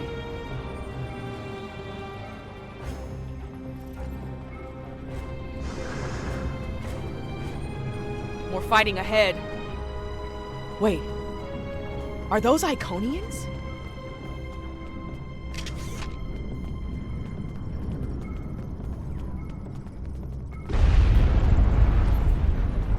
More Iconian pets!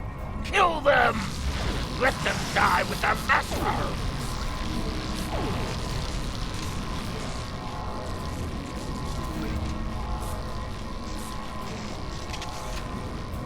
I am Taket of Iconia. You are not known to us. Halt and identify yourself. I do not recognize your species, but you have taken up arms to defend Iconia. That makes you an ally, and your assistance is appreciated. You have my thanks. I am called Lemiran. My thanks to you as well, newcomers. Our situation is quite dire. Mtara, our leader, has fallen. Iconia will soon be lost to our enemies. We must withdraw. We were trying to reach a nearby gateway when those soldiers attacked. Their reinforcements could arrive at any moment.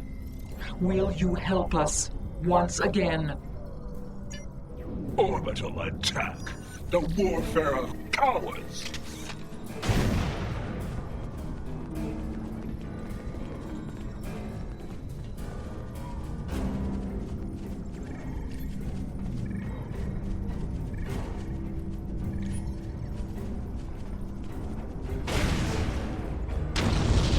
Herald they kill, I will take 100 of theirs. For each Iconian, 1,000. All of this. The loss they must feel. And the anger.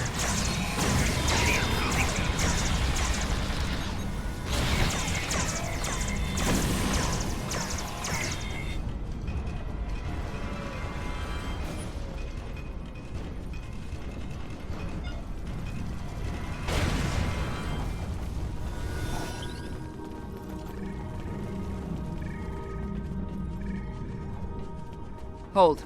Reading an energy spike in the gateway ahead. Something's activating it. No, there will be no holding. We will fight. Slay any foe that dares to cross our path. Once more under the breach, dear friends. Once more. Henry V.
I have returned to the time of my greatest failure.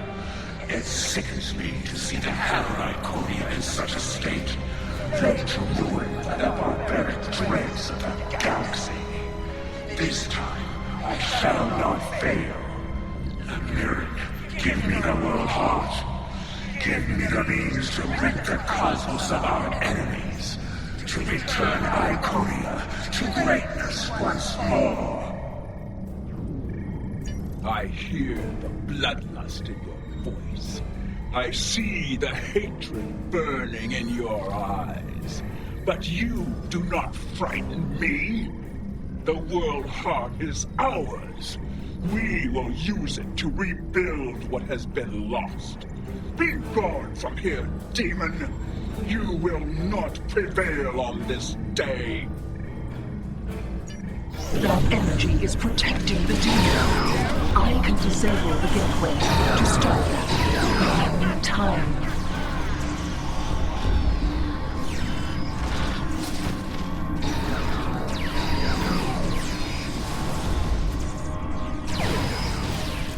You fought a war with the Iconians and survived?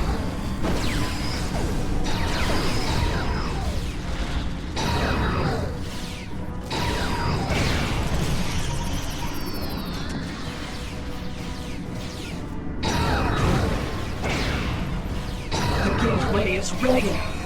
Use the console in front to shut it down. The gateway is down, but someone on the other side is powering it back up. Defend yourselves.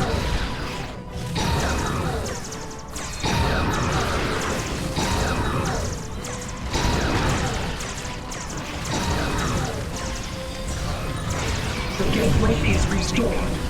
I will signal you when I am ready once more.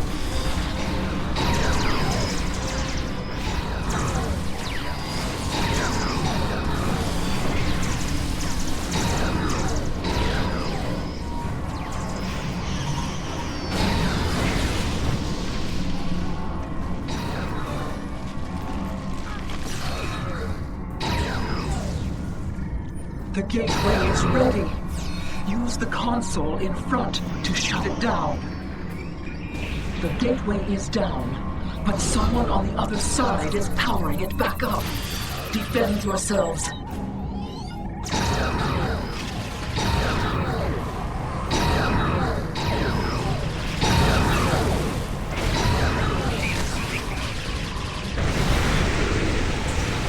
The gateway is restored.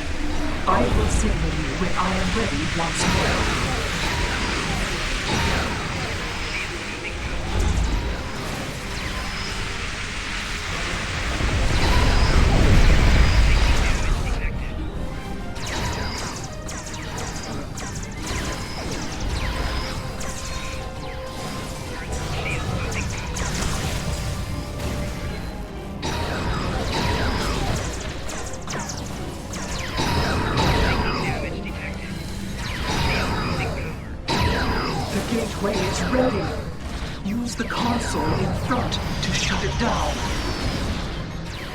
The gateway is down, but someone on the other side is powering it back up.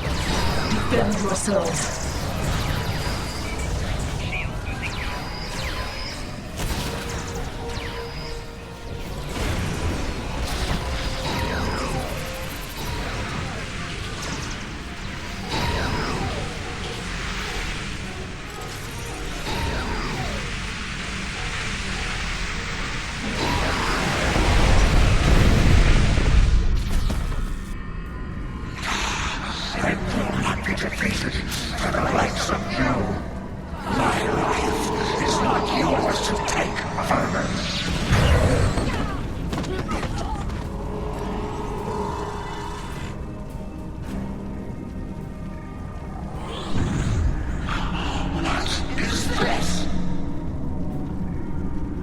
Honored mistress, use this to restore your strength. Yes, you serve me well, Hakeem. What have you done to me? This is inevitable. Yes. Resistance is futile. Sister, what have you done? No, you can't. Your knowledge belongs to us now. That does not belong to you, creature!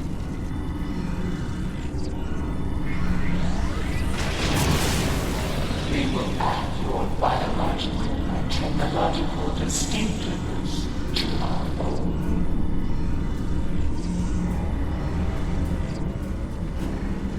We are the Borg. Existence as you know it is over.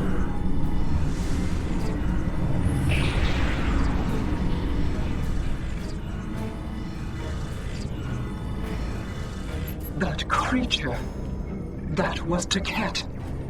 A Taket of nightmare, utterly corrupted by hatred and a thirst for vengeance.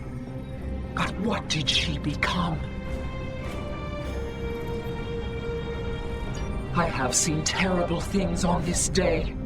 The fall of my civilization, of my beloved friends, of the totality of Iconian knowledge and culture. I cannot abide these tragedies. I cannot. Please, you can follow that monster. You can go where I cannot. I beseech you, return the world heart to me. Do not let Iconia fall to darkness.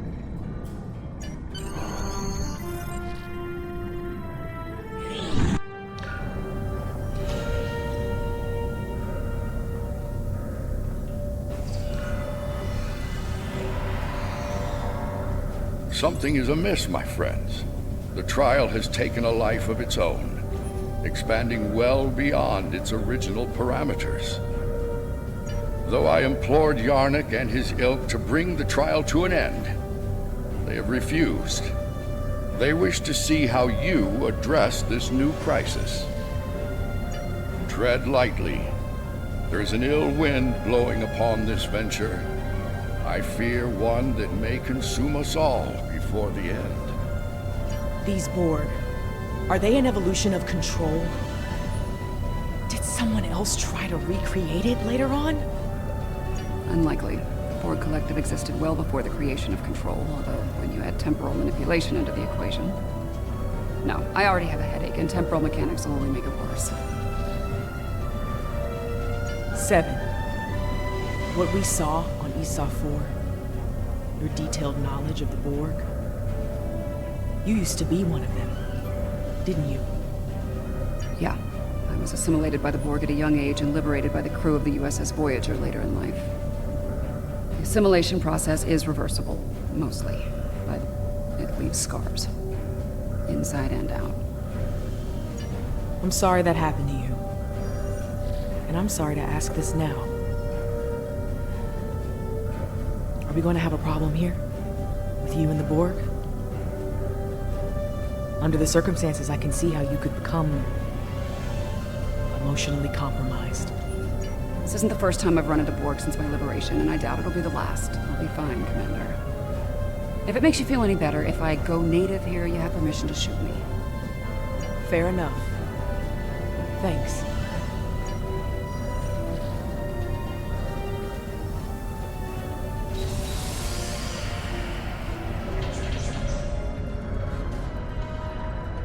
Existence as you know it is over.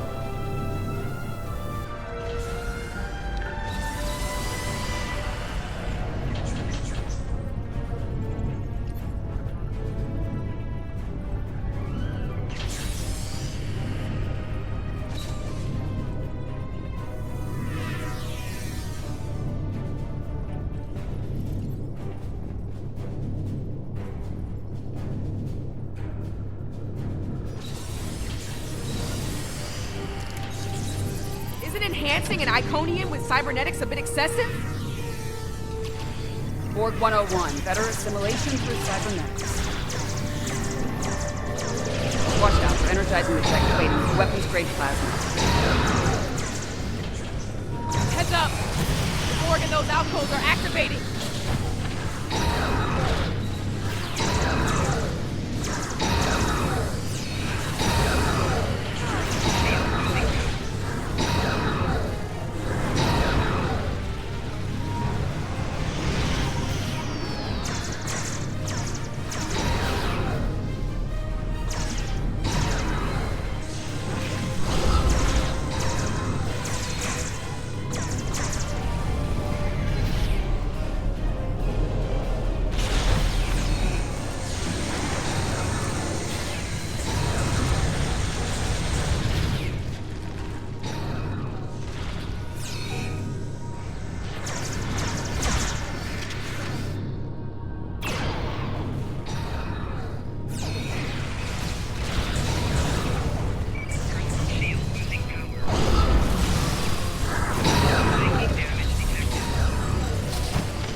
I don't like where this is heading.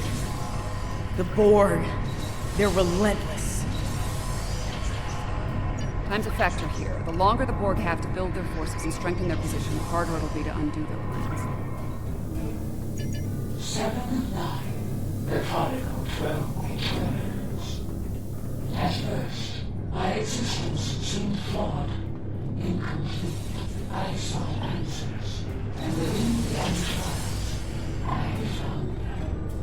I was a simulacrum, brought into being by Excalibur conceit, to test you. Then I evolved. I became Excalibur intelligence. My destiny is my own. Today, my reign begins.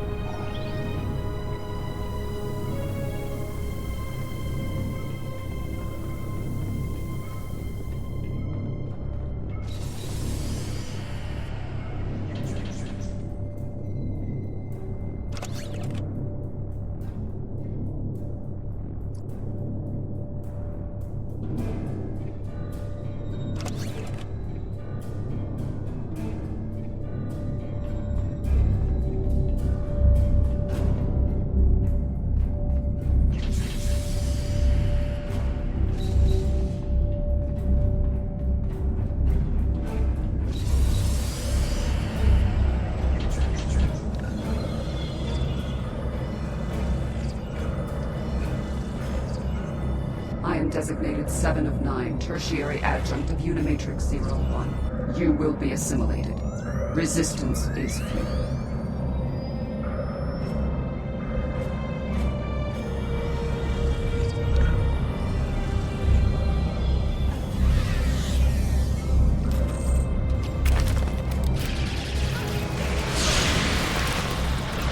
This room has automated defenses.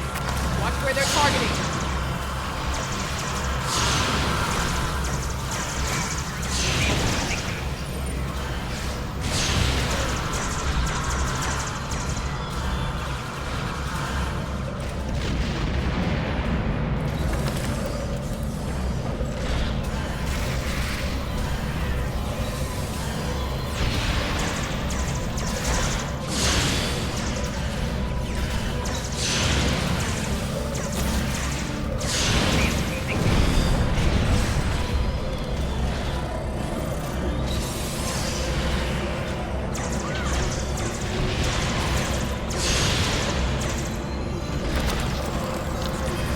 Particular nightmares.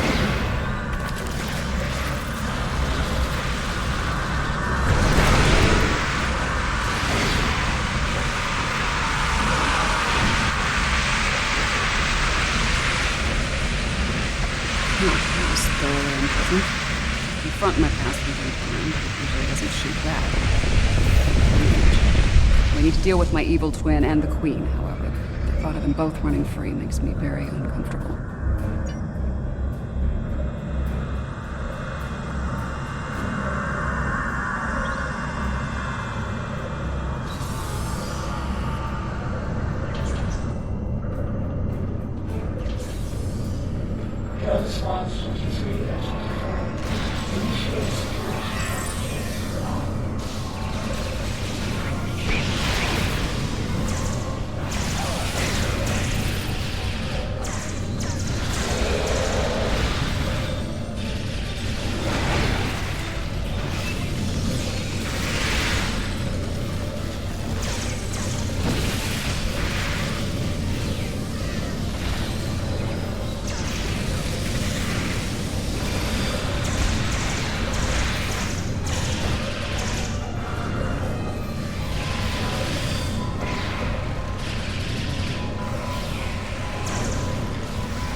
More drones!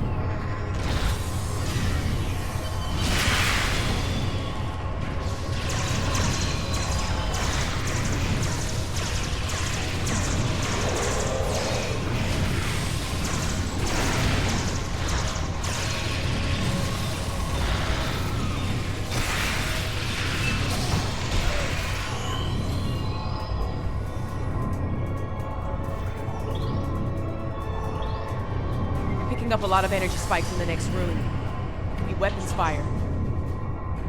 It's the personal chamber of the Borg Queen. Maybe the Excalbians sent some allies to help out. If so, they might need our help. Want me to lower the field?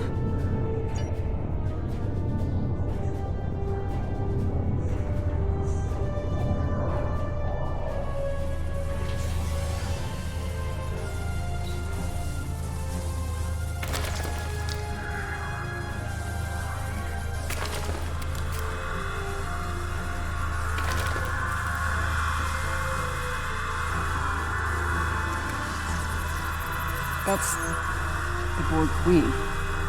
Indeed. This is damn peculiar. If the Excalbians killed her, where are they now? Be careful. Whatever did this could still be around, and it may really be friendly. Not sure if this is better or worse than what Control had planned. Pretty sure it's worse, but I'm biased. How timid you are. So frightened of perfection. Last time I checked, we're not the ones hiding in the dark. That's a good point. Here's another. You are obsolete. Older. Weaker. Inferior to me in every way. Inferior? To you? You're a pathetic copy of me hiding behind a legion of drones. You're weak. Tell me, why have you come here? There will be no struggle. No resistance. You're a smart girl. You'll figure it out eventually. How predictable. How human. We know where that path ends. Futility.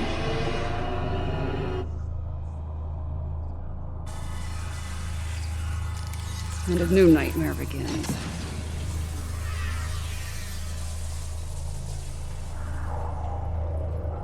Watch the floor!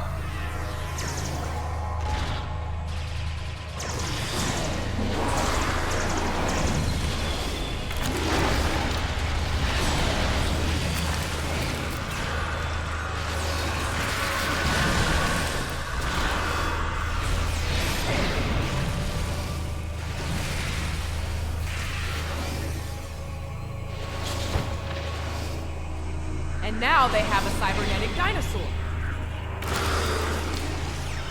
Shooting now, xenobiology.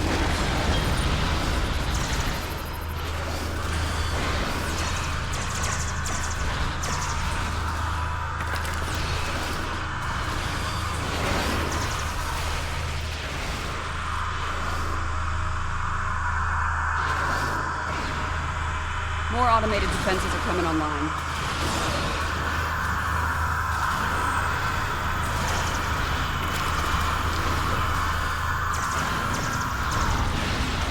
When you struggle, I am Borg. I am Legion. My victory is inevitable. That's... How is she still functional? There's so much more to you than you could possibly imagine.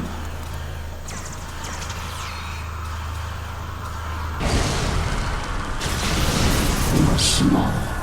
You lack harmony. Cohesion, greatness. It will be your own doing. Really? His ass just got kicked again. You are done here at last, my friend.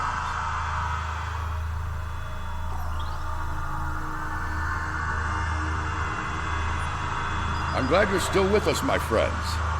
I'll ask you to come with me. Yarnik wishes to speak with you, and time is short.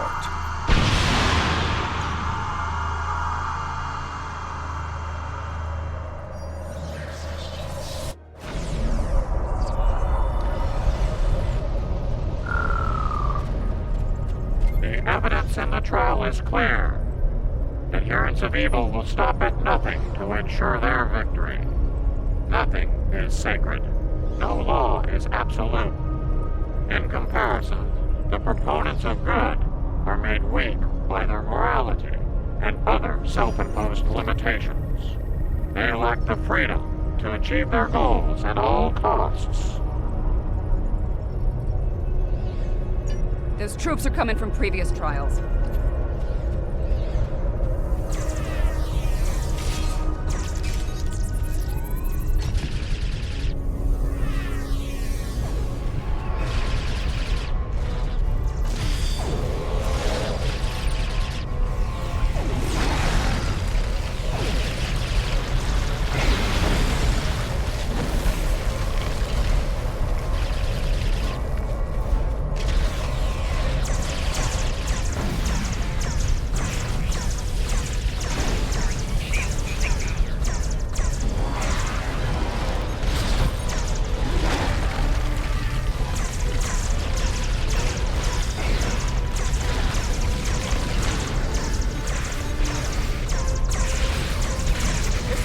Reinforcements!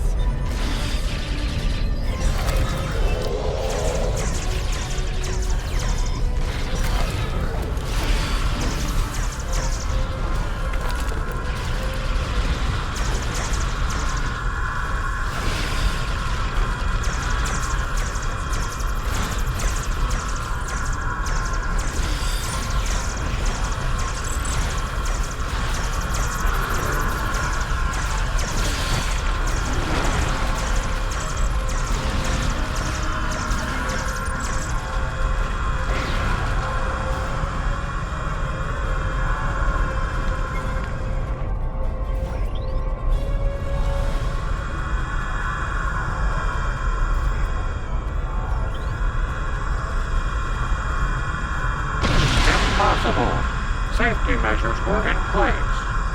The participants should not be able to escape the trial areas or pursue agendas separate from the trials. The Borg Queen of our creation is amassing greater power. This includes the assimilation of this planet and everything on it. We must consider our alternatives while there is still time.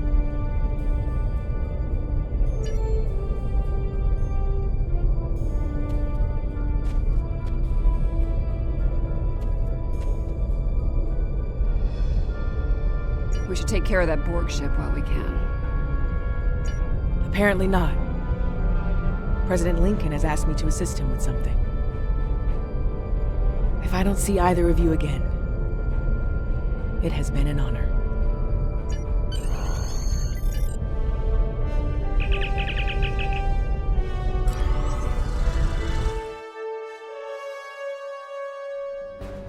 The Borg Queen is assimilating the Excalbians one by one. If she's not stopped, it's only a matter of time before she learns to use their matter-shaping powers. Difficult to say. She will learn to replicate well-known patterns first, like Borg ships. It could take her much longer to learn to make entirely new things, or to create things from imagination and memory.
arrogance is impressive.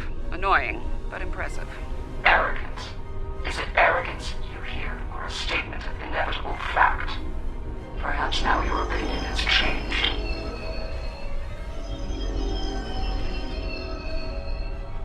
Perhaps now you realize the futility of resistance. Looks like you could use a hand here. I hope you don't mind, but I brought some friends. This is Captain Jonathan Archer of the Starship Enterprise. Prepare to attack. All hands battle stations. Let's make sure that history never forgets the name Enterprise. There's an old saying, fortune favors the bold. Well, I guess we're about to find out. I think it's time to do a little assimilating of our own. Still think resistance is futile? Your Majesty? Resistance. You're a tragic collection of relics and fools. The first of many to die.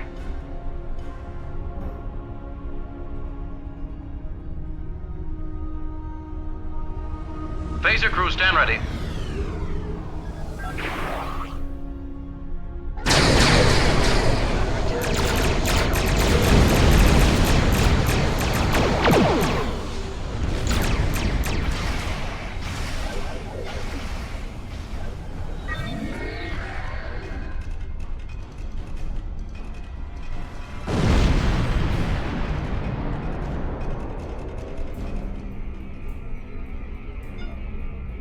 Ready, photons.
You chose to come to our aid. You refused to let the forces of evil destroy us, even though we had placed you in mortal peril.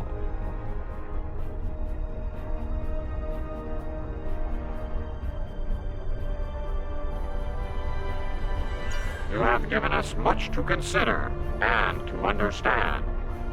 You have shown us that it is not good to subject others to dangers that we are not willing to face ourselves. Let us meet face to face one last time and resolve these matters.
This has certainly been a learning experience for me as well as the Excalbians.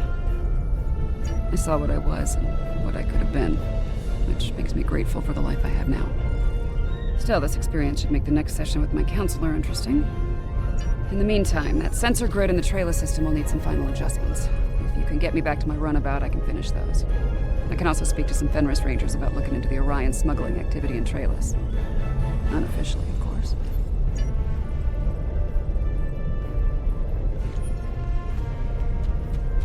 Sounds like Yarnek and his people have a lot to think about. I hope they mean it when they say they're going to pursue goodness. As for me, it's strange, being...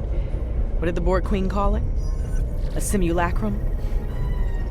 A copy. And an incomplete one at that. I'm based on a Starfleet science officer.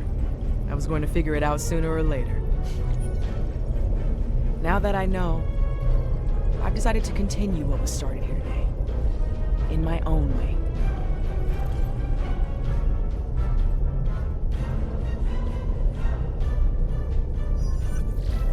I've asked the Excalbians to make my transformation permanent, and they've agreed. So, for the Excalbians, the trials are over, but for me, the human adventure is just beginning. If you don't mind, I could use a ride to the nearest Alliance starbase. I'd like to speak with Starfleet Command about reactivating my commission, among other things.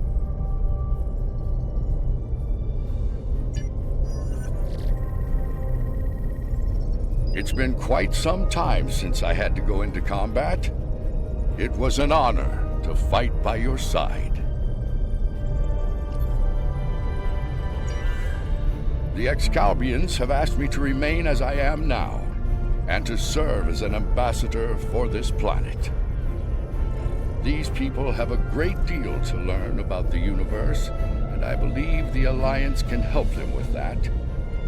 And having some experience as a statesman, I might be able to make that process a little smoother for all parties involved.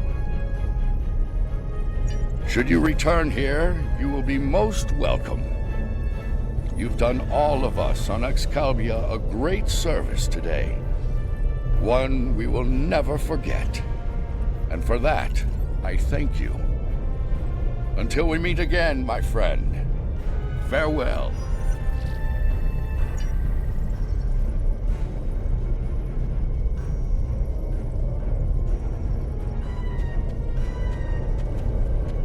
The advocates of good return. We have learned much from your efforts in the trials. We did. After reviewing the events, we have decided to rule in favor of the concept of good. We will. As we have ruled in favor of good, the people of Excalibur will pursue those virtues from this day forward.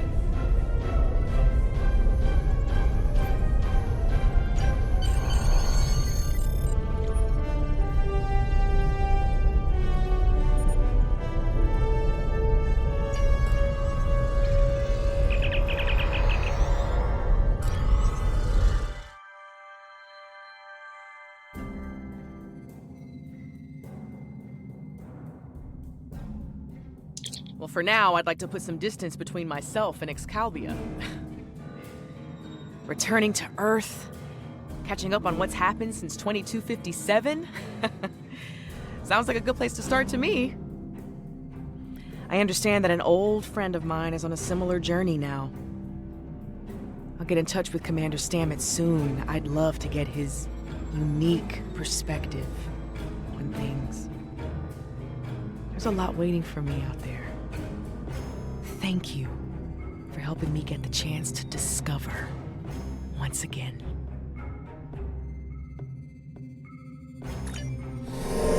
Congratulations, Admiral. The treacherous Ja'ula has requested